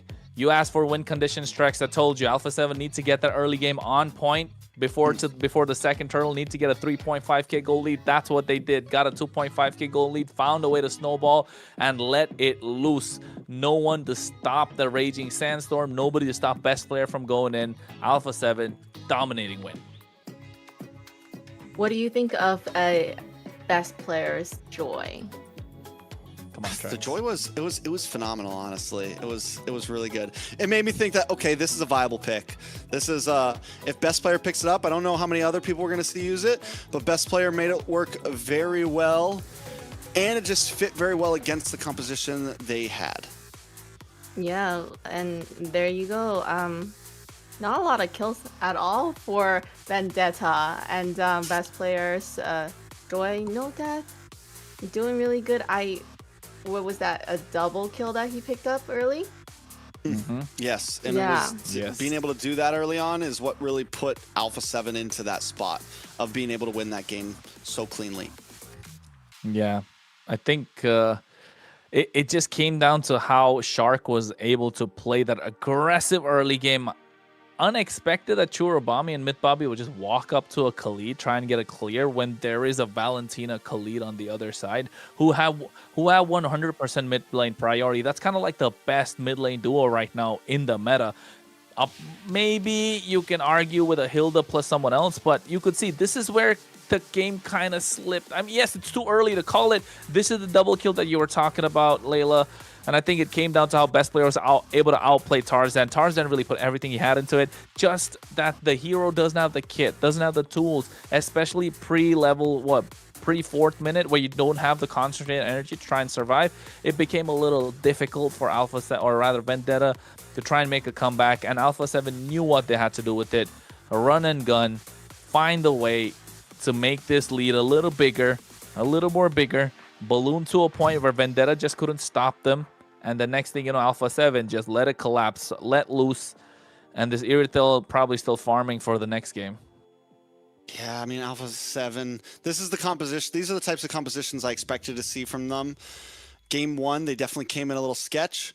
Game 2 and 3, we get to see Shark on something aggressive. Shark put so much pressure on Vendetta from start to finish, even at the end there, continuously getting insane flicker raging sandstorms. And every time he engaged, best player was there to back it up. Nats was there to back it up. Zia was there to back it up. They were moving as a unit this game with every single play. They were just a really good puzzle that fit together really well. They caught each other's moves and they were able to follow up. For Shark, he did great. Did vision control and map pressure play a bigger role than team fights here? Or the team fights were like what got them? I think early on, vision control and map pressure for sure. Shark able to create vision by going into the enemy jungle, and then towards the end, I think it was much more of just team fights. Towards the end, it didn't really matter what they did. They had a 10,000 gold lead, right, Kronos? Yeah, it got to the point where it's 10,700 or something. But hey, MVP, we're talking. It is Shark. You were talking about him, Trex. I was talking about him. Layla, you were highlighting him as well. I think Shark, when he's allowed to play his game with his kind of heroes, he's always the one to take the MVP. There's no conversation about who's going to be the MVP. So 1-4-18 KDA, you know he was pulling up. Got that Thunderbolt early on. Gets tankier as we go to the game. And one thing I wanted to point out in his itemization is I saw he picked up a Chastis Pauldron around the 10th minute mark when you know the Irithil's looking to get a bit of a power spike. That even hindered the chances of Vendetta further. So knowing how the itemization works as well, of course, at this point, they couldn't really do anything. 6.9k goal lead, 6 minutes in. They're just kind of getting in their face, can't take them down. Look at Nats. Melon had a full ultimate right there. He barely got half HP. That's the reason Irithil's not in the meta. That's the reason Irithil's not picked or prioritized. And in the global bans, you need to find a way to make combos work rather than waiting for an Irithil in the last pick. And that was game 3, and we're gonna move on to game 4. Hero pools getting scars. What other possible combos could we be seeing for Alpha? You know what? If you're Vendetta, Trex used to said it earlier, we could be seeing a hero playing in the lineup, right? Maybe this is the point they look to get that switcheroo going, throwing a wrench in the plans of Alpha 7. Maybe there's a hero that's deep in the bag of tricks of a hero that can pull out in the mid lane, maybe in the jungle. So that could be a way they're looking to go. But then again, are you really willing to disrupt the Bam Bam flow, in the entire game? I don't exactly. think you do. I think you keep the same roster right now. I mean, don't get me wrong, you can try to throw the wrench, but that's like do that last game before it's match point. Now it's match point. Keep it simple, stupid. That's what I get told sometimes. You just got to keep it simple. And I think that's what they need to come to this game. Alpha 7 definitely has won out in draft. Like, we've seen draft be so important over the past 3 games. Game 1, draft definitely won for Vendetta, and it brought them to victory. That last series, I feel like the draft was just super clean for Alpha 7. Now things are coming back to a little bit more of an even playing field in terms of Alpha 7 had a lot of power still left over. After that game 1, they didn't blow too many major picks, and they still have some picks. They can still fall back to the Fredrin. They can still fall back to so many things that are available to them. And it feels like Vendetta's running out of gas a little bit in terms of draft. What do they have left? I think they're banning against themselves a bit. They ban out the Claude and stuff like that. They need to think about how they're approaching first phase. That's going to be huge for them in this draft. In terms of a hero vocabulary, which team has a better one? Hey, at this point, we don't know. We're going to find out. I think Alpha 7 has more options, at least, coming into the draft. But I feel like Vendetta could still surprise us with some clutch. We know that Tarzan still has a pretty deep pool in the jungle. I think maybe don't focus so much on Azia. Maybe focus more on the best player here. Yeah, that's why I was saying in the previous game, right? I looked to take out a couple of jungle picks, and all of a sudden they're really locking down on Zia. And now the problem being, you let the carry go banned the entire time, right? The carry was kind of banned. Now if you let it go, and if Alpha 7, if they're on the red side, they ban out a couple of heroes that you really want to prioritize if you're blue side, or vice versa, and you give carry in the hands of Zia, I can already see that game kind of like, with the win rate that carry's got throughout the competition so far, it's been super strong, doing really well, picked up almost every single time it's available, and I don't think Sharks really picked up the Kalea. Best players not picked up the Guinevere. I'm already looking at Kalea, Guinevere, carry being picked up, and that's an auto win in my book in any team's draft. Ooh, what do you think, Trex? I think we've seen Vendetta banning out the Claude first round. They obviously don't want Zia to get their hands on that. It's something that they don't want to slip through. So there seems to be some worries in Vendetta's mind about Zia majorly. But again, I think the problem is really going to come down to Shark and best player, and they need to try to control that on the draft. But it's match point, and momentum is definitely falling down for Vendetta.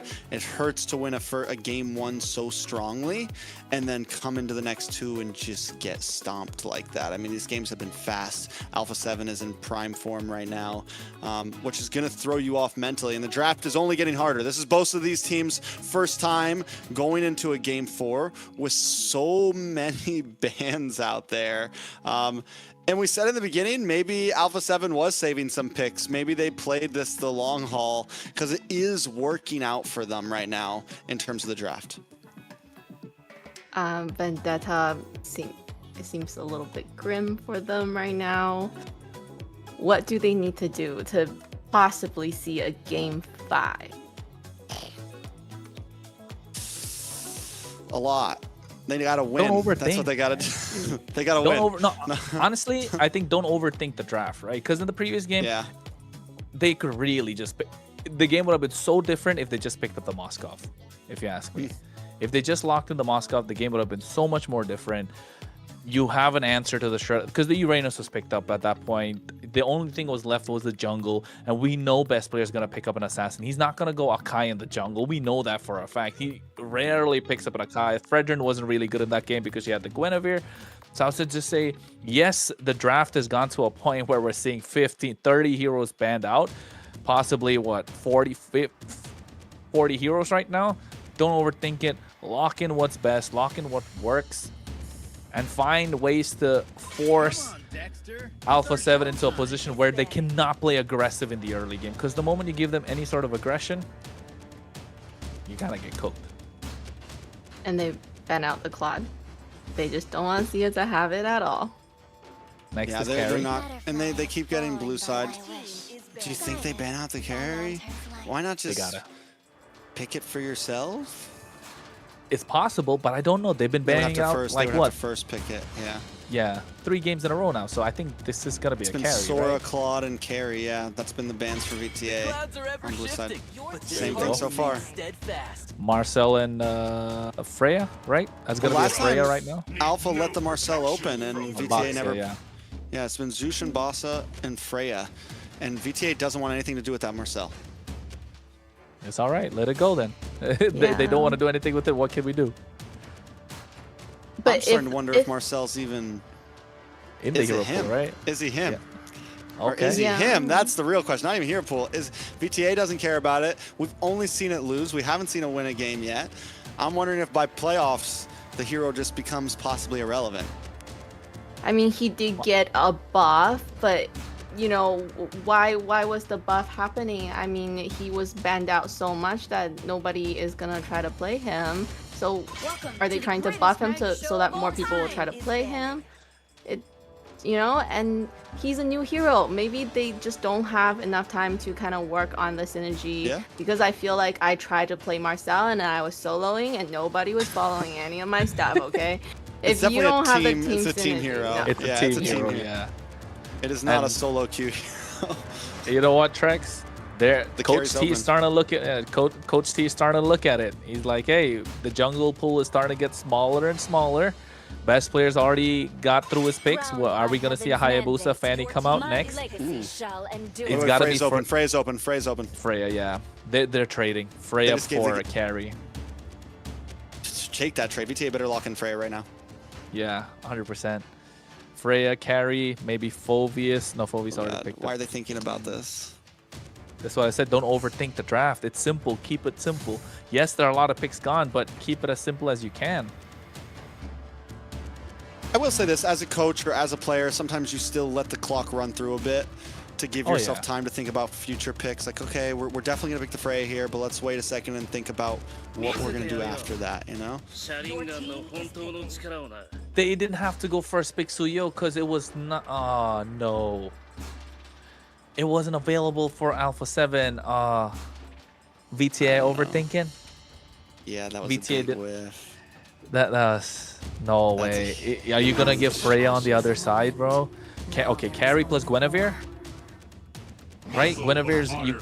Okay, Gato I don't Cacho. know what's Okay. going on. Are they gonna What's just going make on? it really hard time for Suyo now? Yeah, They I mean, still gotta I think if you're VTA, you still go Freya. Yeah. You go Freya. You can't take glue. You don't have it. Freya and a mage, maybe. Do you pick up a mage here? You wait, because the Lilia is just, you can't pick Lilia anymore, but Lilia's Yeah. just not cutting it. Oof. Freya plus Lunox, maybe, or Freya plus. I think even Rome, Freya plus Khalid. I would say if you are VTA right now, Freya plus Khalid looks solid. Yeah. You haven't picked up the Khalid yet. Farsa, okay. Farsa Alice. Farsa Alice, all right, still good. You're choking some. You're kind of making it difficult for the other side still. Lapu, still available if you're Alpha 7. Do you remember the interview with Melon? He said he's not. He said he can play the Freya, but he definitely seemed iffy about it. So maybe that's why he's not locking it in. I asked him about fighter gold laners. He's like, yeah, I can do the Freya, but seemed a little off. So I'm wondering if that's in the kit completely right now. Neither team seem to be worried about it. Yves comes in for Alpha 7 now. Finally locking in. These are these picks that they didn't use up front that now they're getting in the match point game. It's Yeah, not they're looking gonna good if you're bring VTA. it. And AOG plus RWM, real manipulation plus that, like the Gatot and the Yves is a dangerous combo. Yeah, that's it's gonna buy this is where so much time for carry. this is where like the global ban starts to show, right? You're picking some of these combos that really work, and it shows as well. Gatot, Eve, and the carry is gonna roam around free.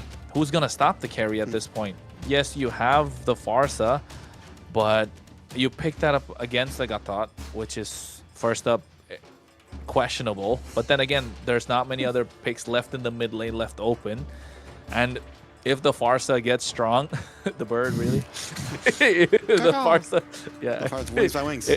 Wings by We wings. might see fried chicken. Could be. If you're VTA, A good Farsa can position is key, man. Even if there's counters on the field, you either get Flicker, you get Purify, maybe you get Purify in the situation. Good Farsa will be okay against a counter or two. true. You can play the Farsa quite aggressive as well, right? If you get the early in your bag, then you can kind of find a way to get sieges, which is really good. This is where you start to show the jungle hero polo of best player. The Fanny is kind of a good pick here. No one has stopped the Fanny so far. I think you just do Fredrin as best player here. Yeah, still good. Fredrin and a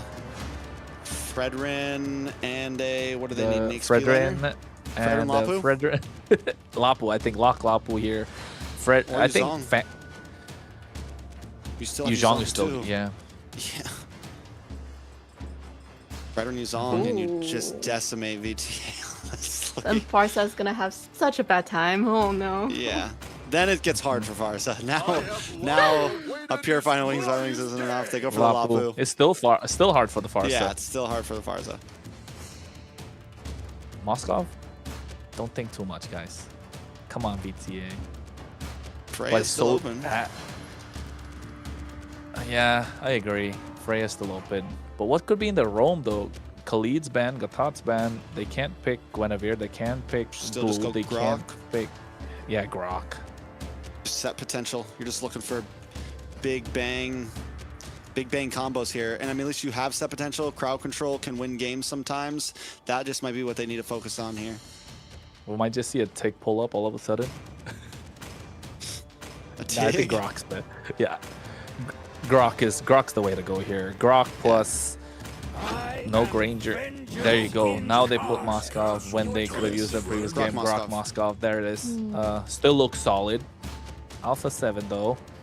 Jungler. Fanny's good. You said about Fredrin, yeah. I think Hayabusa's all right. Another counter to the another problem for the Farsa. But I think Fredrin's just your safe, simple play. Safe, simple play. Lapu can... Crimson Lightning. Leo Or Mord was Leo! there. We haven't seen the Leo Mord in a while. Yeah. Level 4. Turtle. Alpha 7's gonna let loose VTA, I don't know how they're going to stop them. They can't stop them from getting to the turtle whatsoever. Do you have the crowd control from Grok, man? One big set, Feathered Airstrike or Suyo getting a big, Fury off. Like, there's early kill pressure on Vendetta is all I'm saying. Both teams have nice level 4 kill pressure.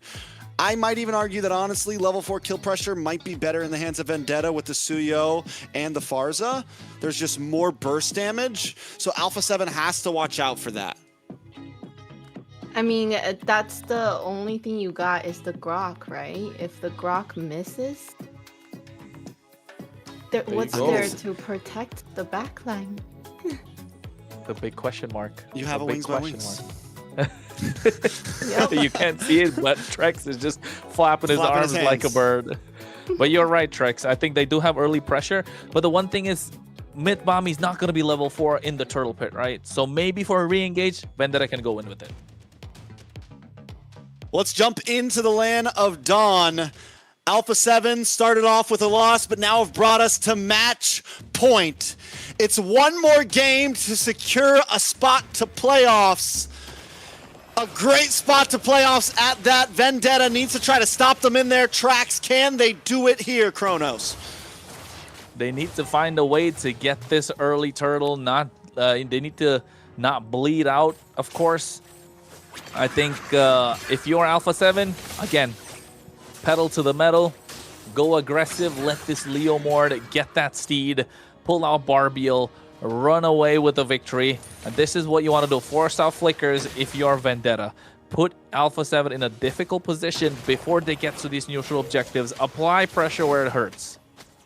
Yeah, and they are trading blows right now. Sharks trying to put pressure down of his own as MLBB does the same. Oh, Tarzan's got a lot of damage. First blood, but it goes in the hands of MLBB. Not a perfect play for Vendetta, but a good one to start things off.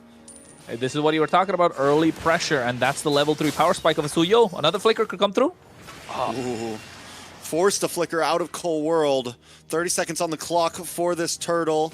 The pressure is definitely there, and we haven't even seen level 4 from Churro just yet. Can best player turn things around at this turtle with a big Barbiel? You know what, Trex, as casters right now, for global bans, we need to look at this going all the way, don't you think so? Get our noggins a little thinking. Yeah, really work things up, you know? Gotta practice. We gotta practice for whenever Grand Finals happens or something like that. BO7? BO7, baby. 60 bans? Yeah, I'm That's ready. A lot. Put me in the game, coach. Let's go in. Come on, we got this in the bag. The first turtle's up. Alpha 7 looking super strong. Here comes the steed at any point, and they could make things happen. Yeah, Tarzan's there as well, though, and both teams are keeping it slow. Nats has the bravest fighter ready to go, as Merciless as well looks for the stuns. Nats doesn't pop it just yet. RWM also ready to pop at any point. Feathered Airstrike does come down. Ooh. A lot of damage lands. Nice Best player's able to take the turtles. MLBB's taken off the map. One kill, one turtle over the hands of Alpha 7, but a nice stun on to Nats. Tarzan forces a dash back as Shark holds down the front side. Alpha 7 gonna push away. They got what they came for. Yeah, and that's the first turtle. That's what I spoke about. Like, you don't have any way to stop them from going in and securing that turtle, especially that steed. Yes, you have a Grok, but he's not going to be level 4. They need to find a way to make that happen. And now, with the fact that MLBB has got that level 4 power spike, he's looking for these big sets now, looking for these big ticket ultimates, and you can see Alpha 7 will start playing a little more safer. Honestly, I don't know what Shark is. Shark was playing super aggressive, giving away first blood. It should not have happened. Just trying to prevent Tarzan to get to that point where it can be unstoppable. And if you are VTA, let Tarzan rush that Sky Piercer and make it a... Ooh. Oh, no. What? He didn't get it. The steal happens. Yeah, purple buff goes over to best player there. A little bit of revenge from game 1 and all the purple buffs that Tarzan took. Alpha 7 now taking control. A little bit of damage up at the top side. Shark still staying in their faces. MLBB and Melon are pushed against the wall.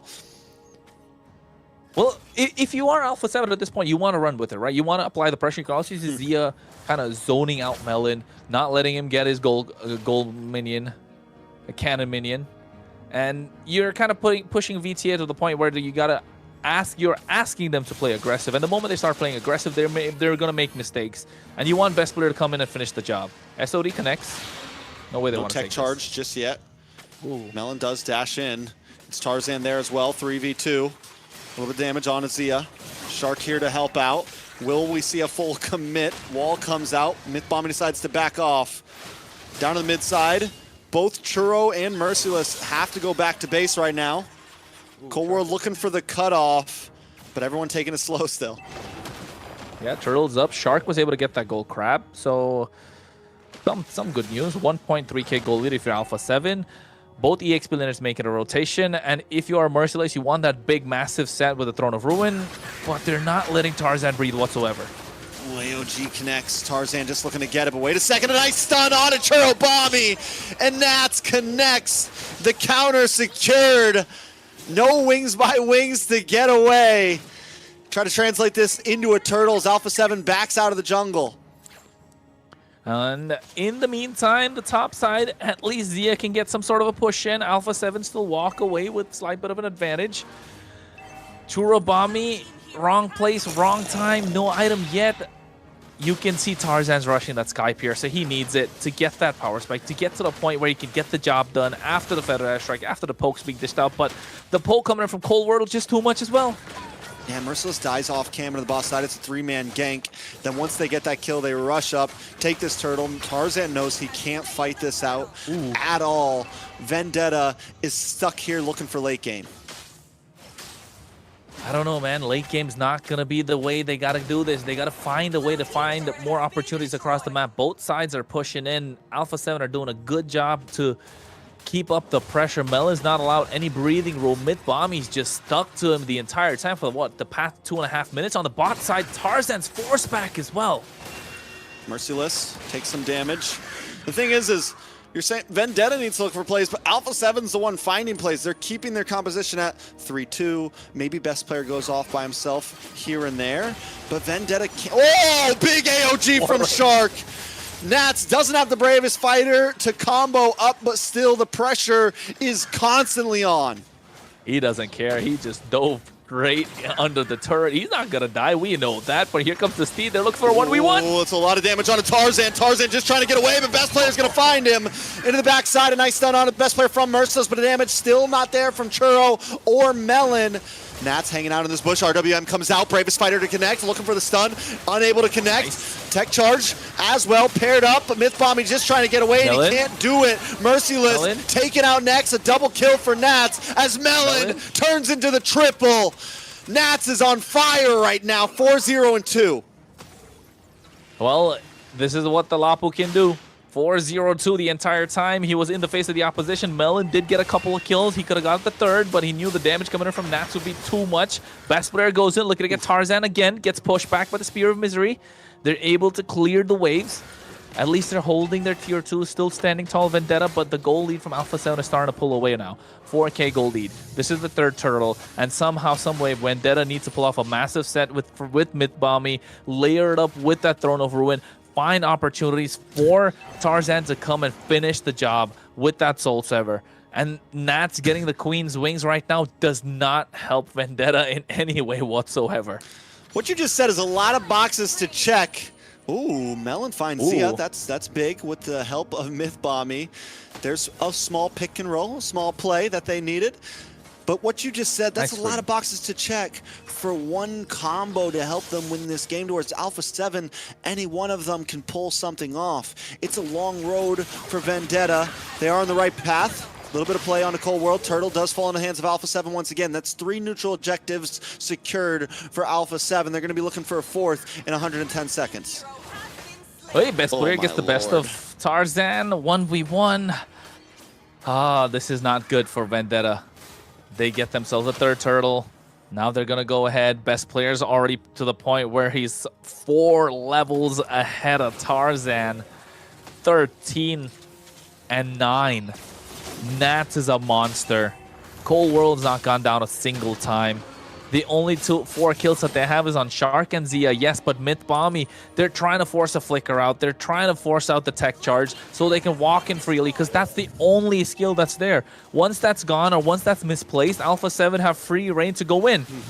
Feathered Airstrike comes down, a big miss AOG from Shark. They're trying to lock on to Nats. But look at the backside, a nice tech charge. RWM comes down to try to help defend, but Shark finally falls. Nats. Tarzan able to get the kill, but Nats is unstoppable, invincible, finding members one by one, gets the stun onto Mythbommy under the tower, looking for the triple. He's gonna commit. Mythbommy trying to respond, and he does. The shutdown locks in, but at this point, Nats is just having fun as Zia finds Tarzan under the tower.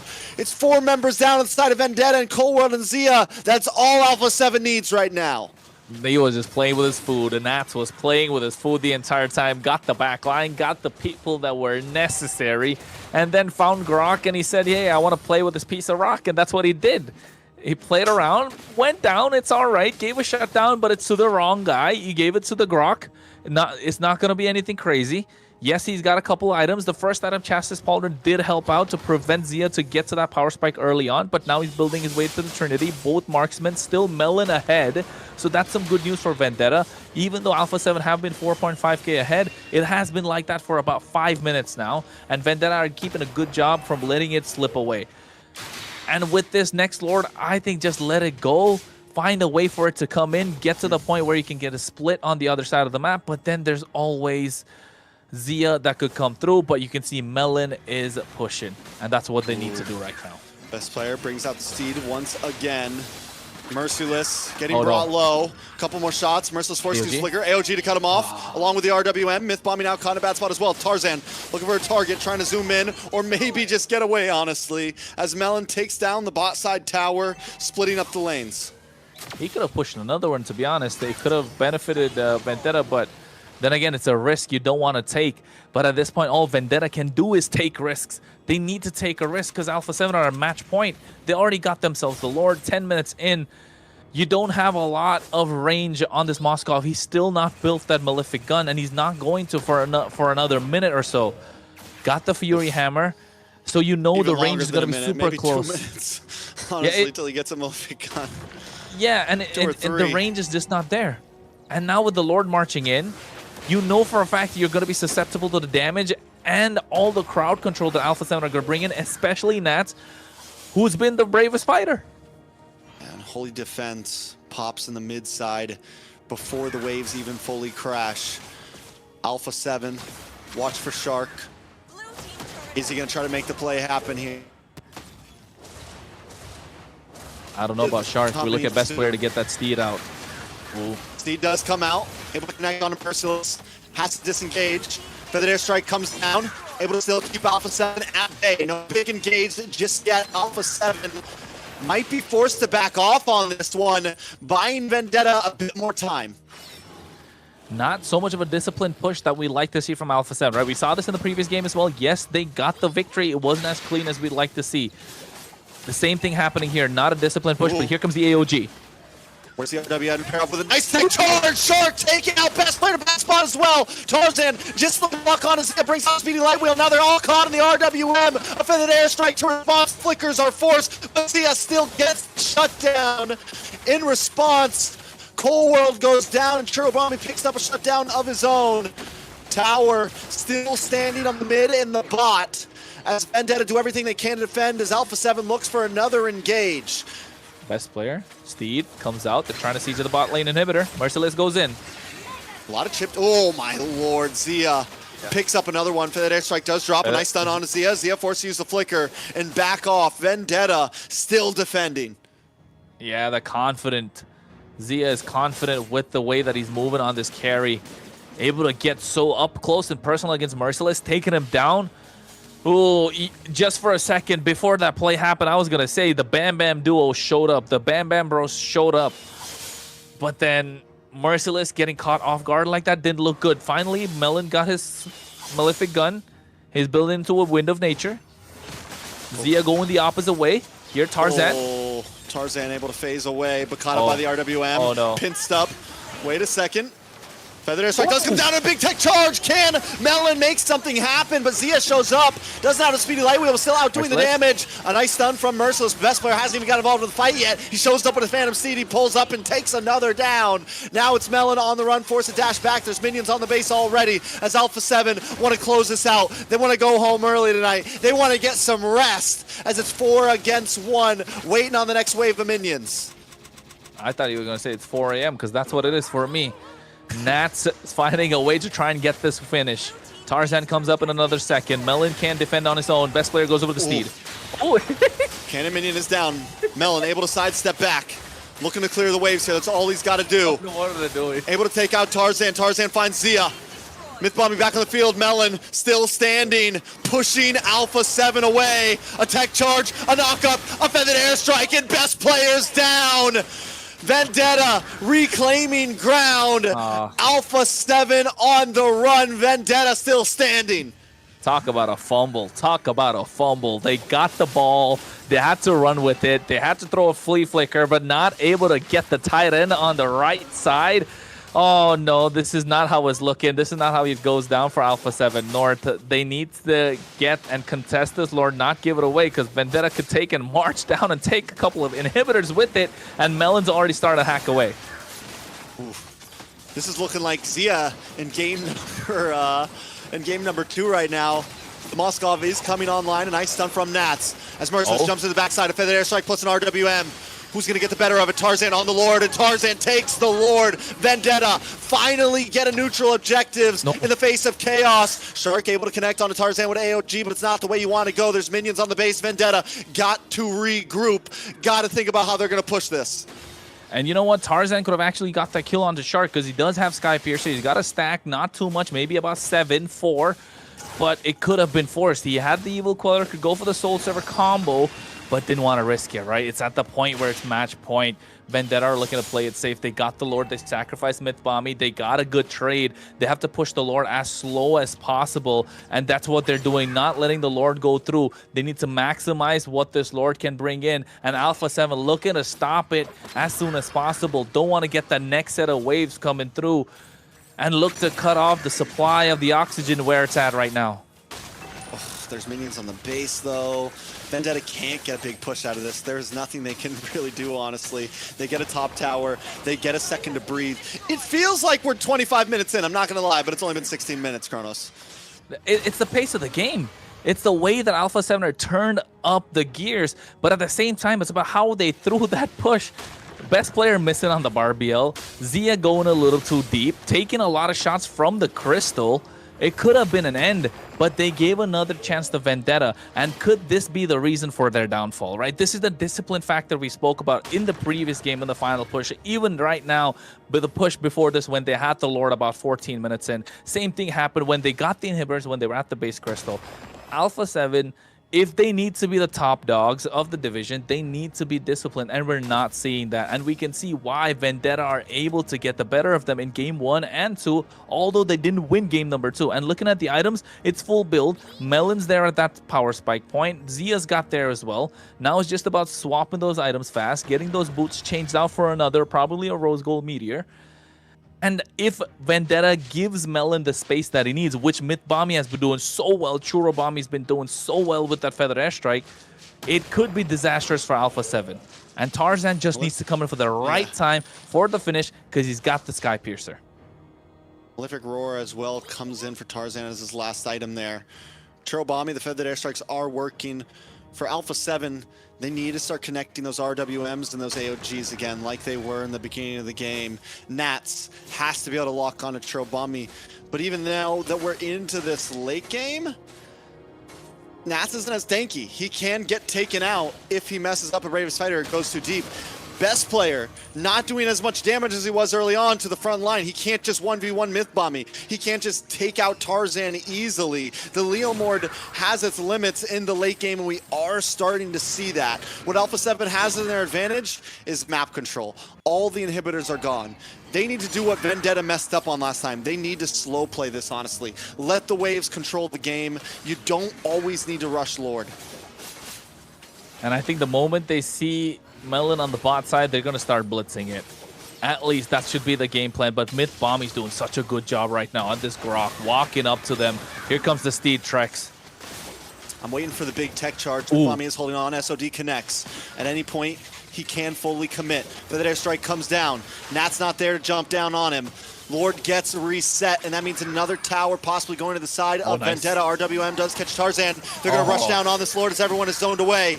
Lord gets reset once again. A nice Bravest Fighter on a Merciless. Merciless just holding down the front side. Myth Bomb, he's still holding on to the tech charge. We're waiting for it. The throw of Ruin and the toss up. The knock up. Cold World is down.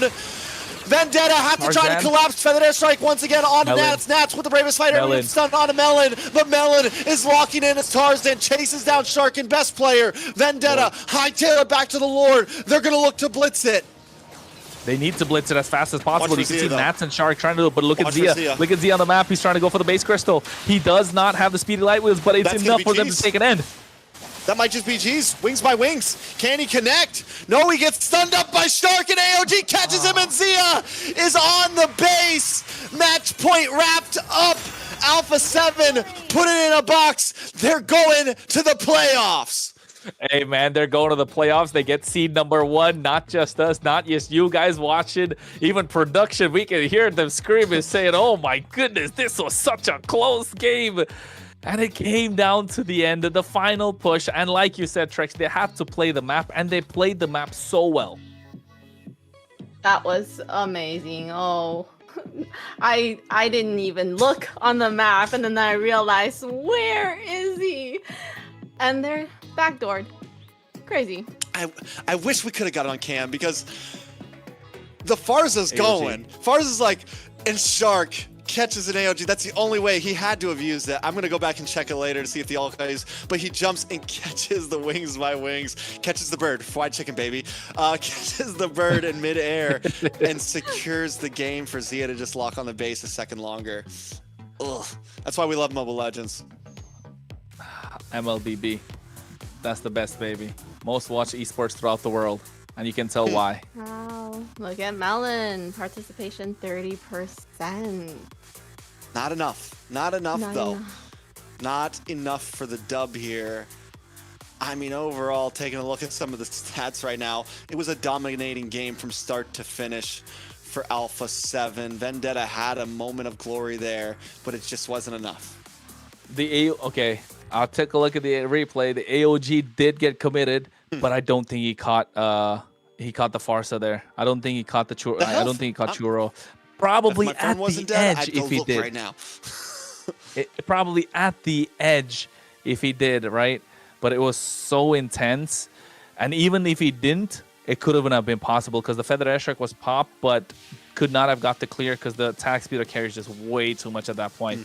And looking at the KDA as well, you know Nats was a monster, 818 on this Lapu Lapu, and if it wasn't for Nats and best player taking charge in the early game, it could have been disastrous for Alpha 7 because Vendetta had the early power spike with Tarzan on this Suyo, just wasn't able to get the items, and you could see they were maximizing the ultimates that they had.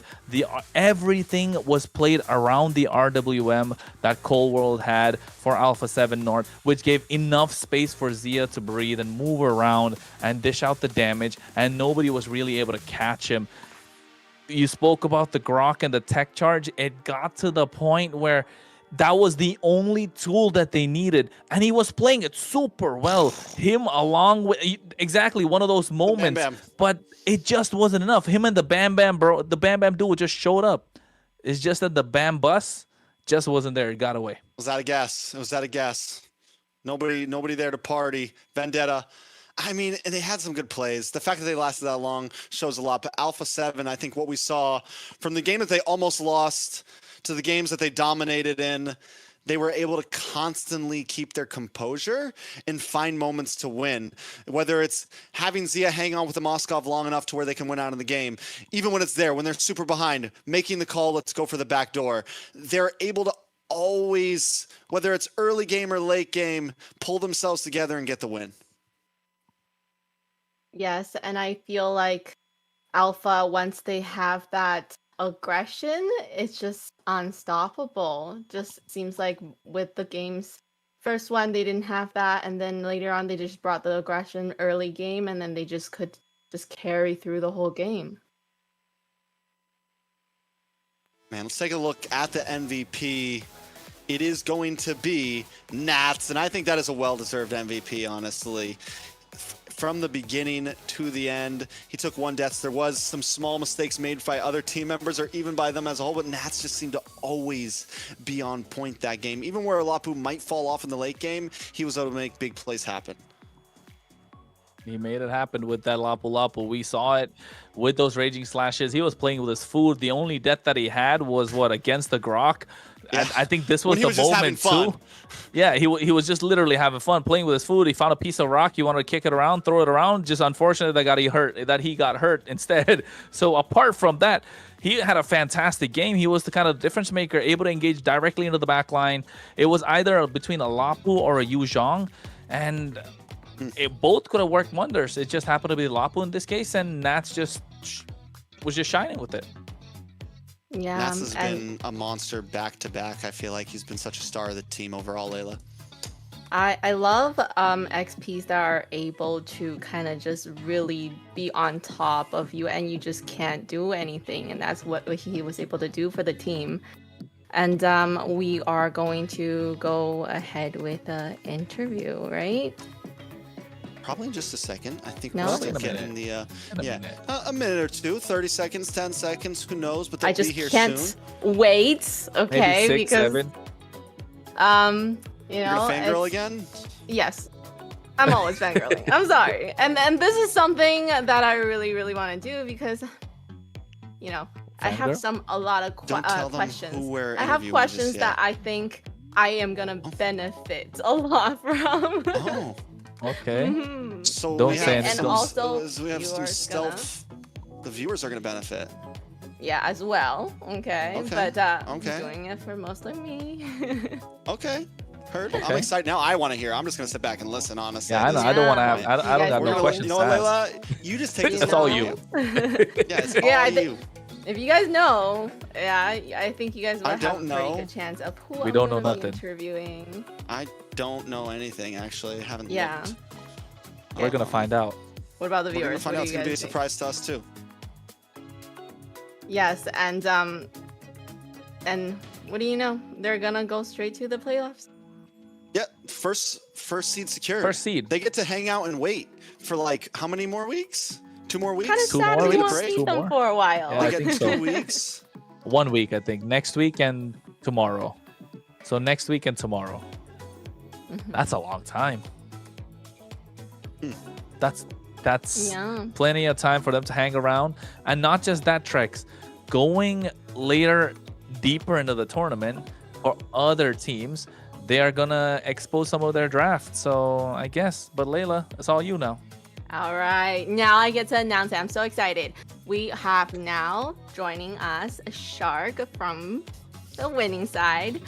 And I want to just say congratulations on the victory. And I have a lot of questions because I am a roamer myself and very excited. So that looked like a very controlled game from your side.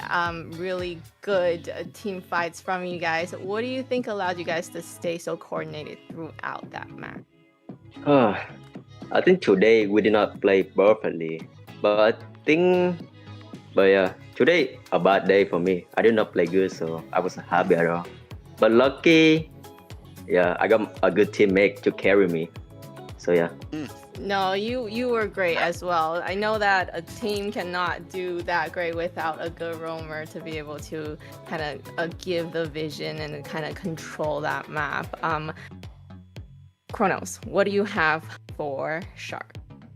Shark, I was gonna say, like, it didn't look like you were your usual self. You mentioned it. It wasn't the best of days for you, but still walking out with a victory. A strong team performance.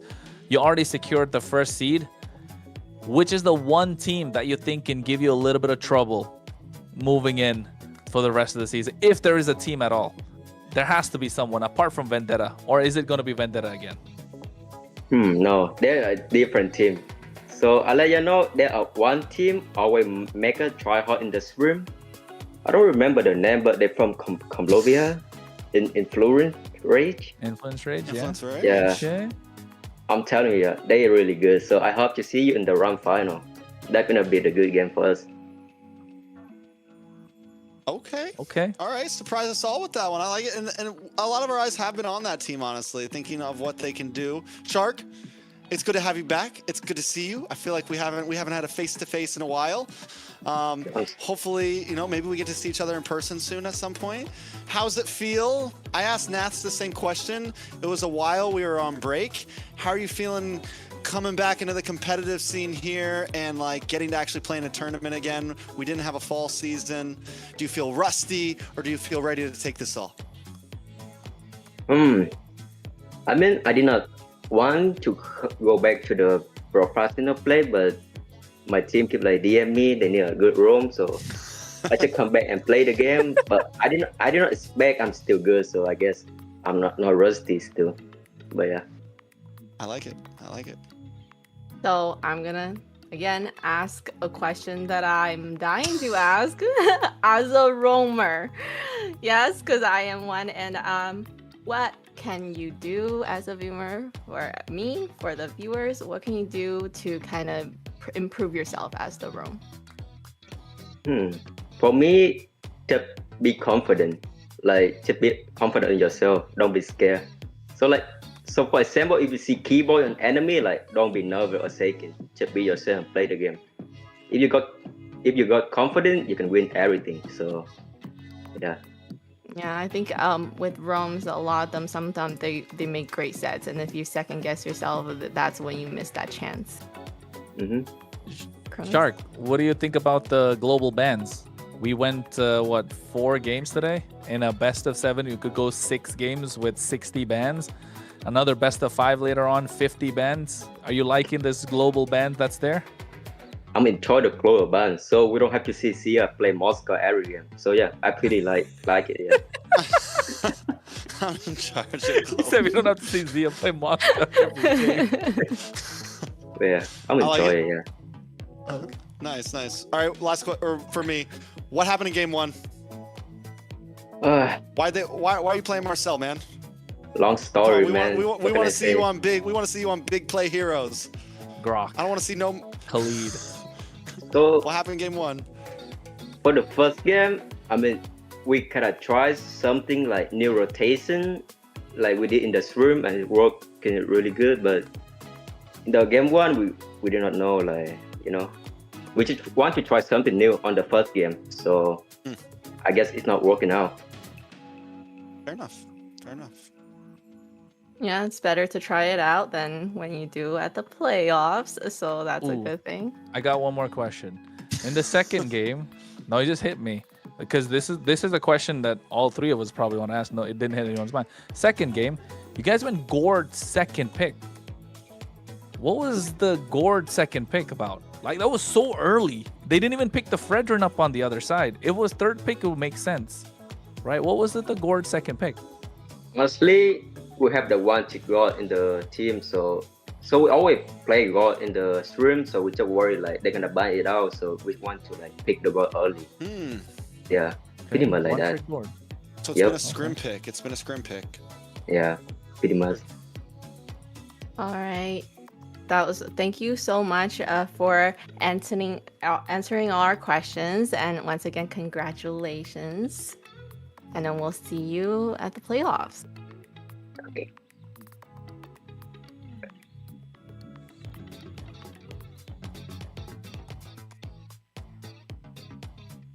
How was today? That was amazing. Yeah. Easier than last week. Absolute cinema.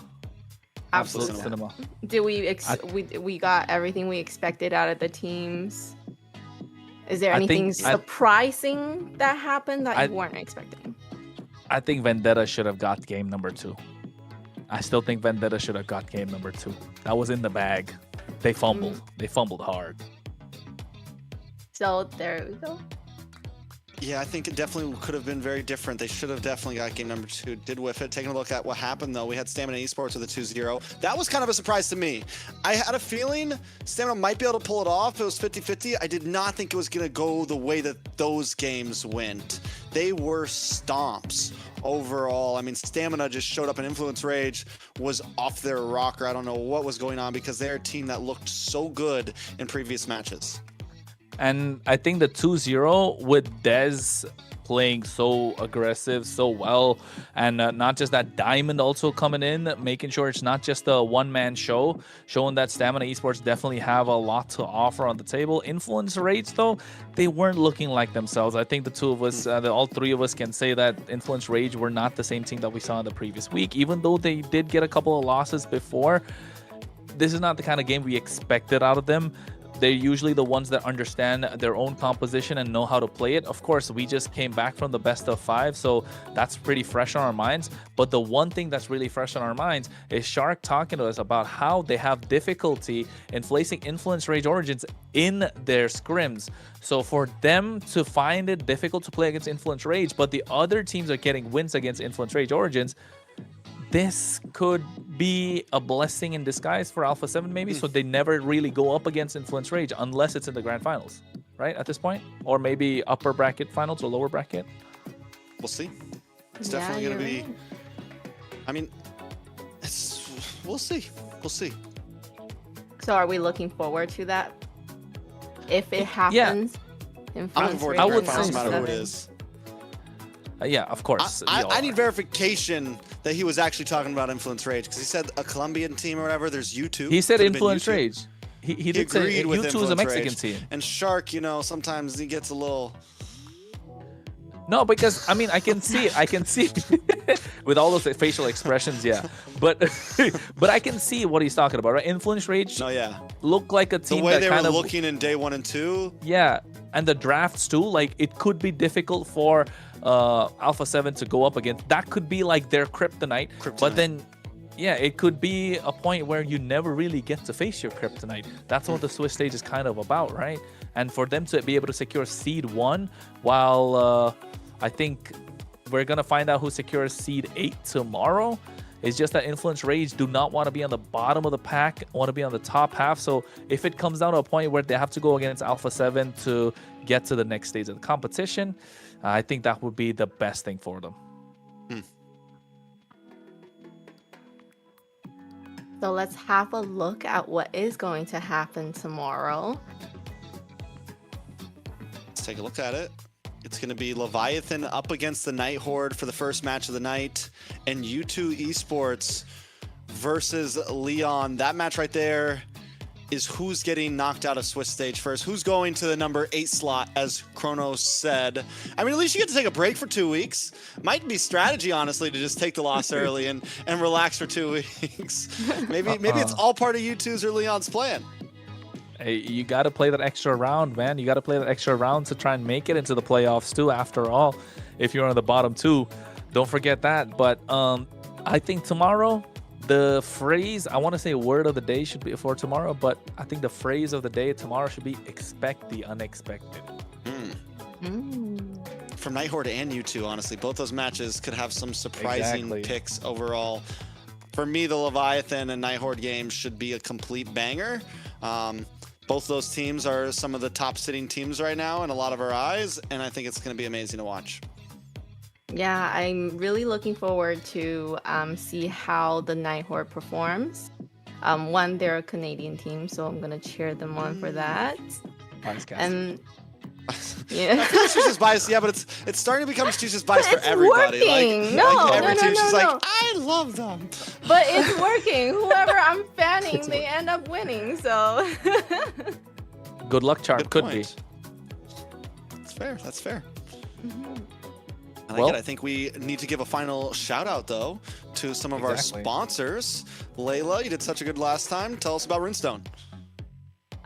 Today's games are brought to you by runestone.gg. It is a platform designed to help you better understand your gameplay and improve with real-time data.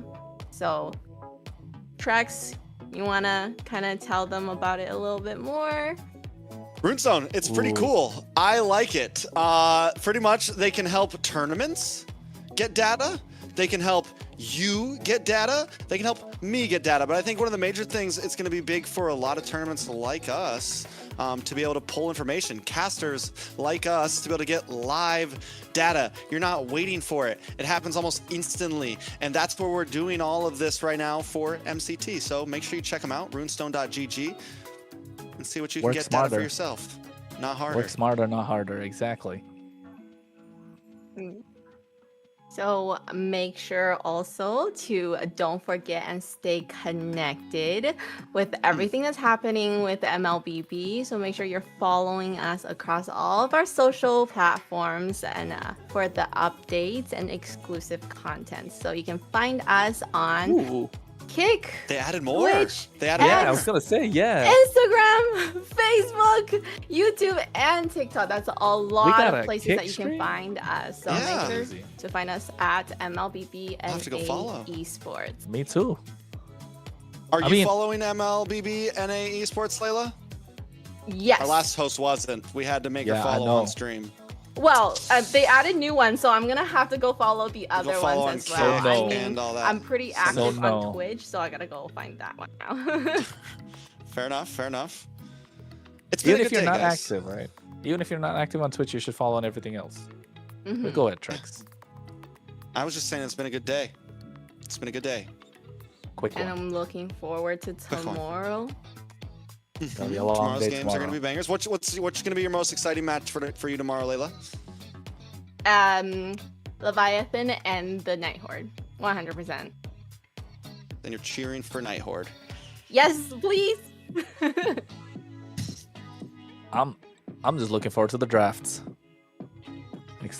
All 50 of them. Well, thank you guys so much. It was a pleasure casting with you tonight. Kronos, how do you feel about the night? It was a good day. It was quick. I just still feel like if Vendetta got that game number 2, it could have been so much better. But I mean, hey, we might get to see a little bit more from them later on. I hopefully they're able to move on from that. And it just felt like they couldn't shake off that loss. But apart from that, it's been a great day. Looking forward to tomorrow. Today's been quick, nice, crisp, clean. Not so disciplined, but we'll get to see that more later on. But tomorrow is going to be a long one. It's going to be exciting. I think we're going to see all best of 3s. We're going to see all best of 5, 8 games tomorrow.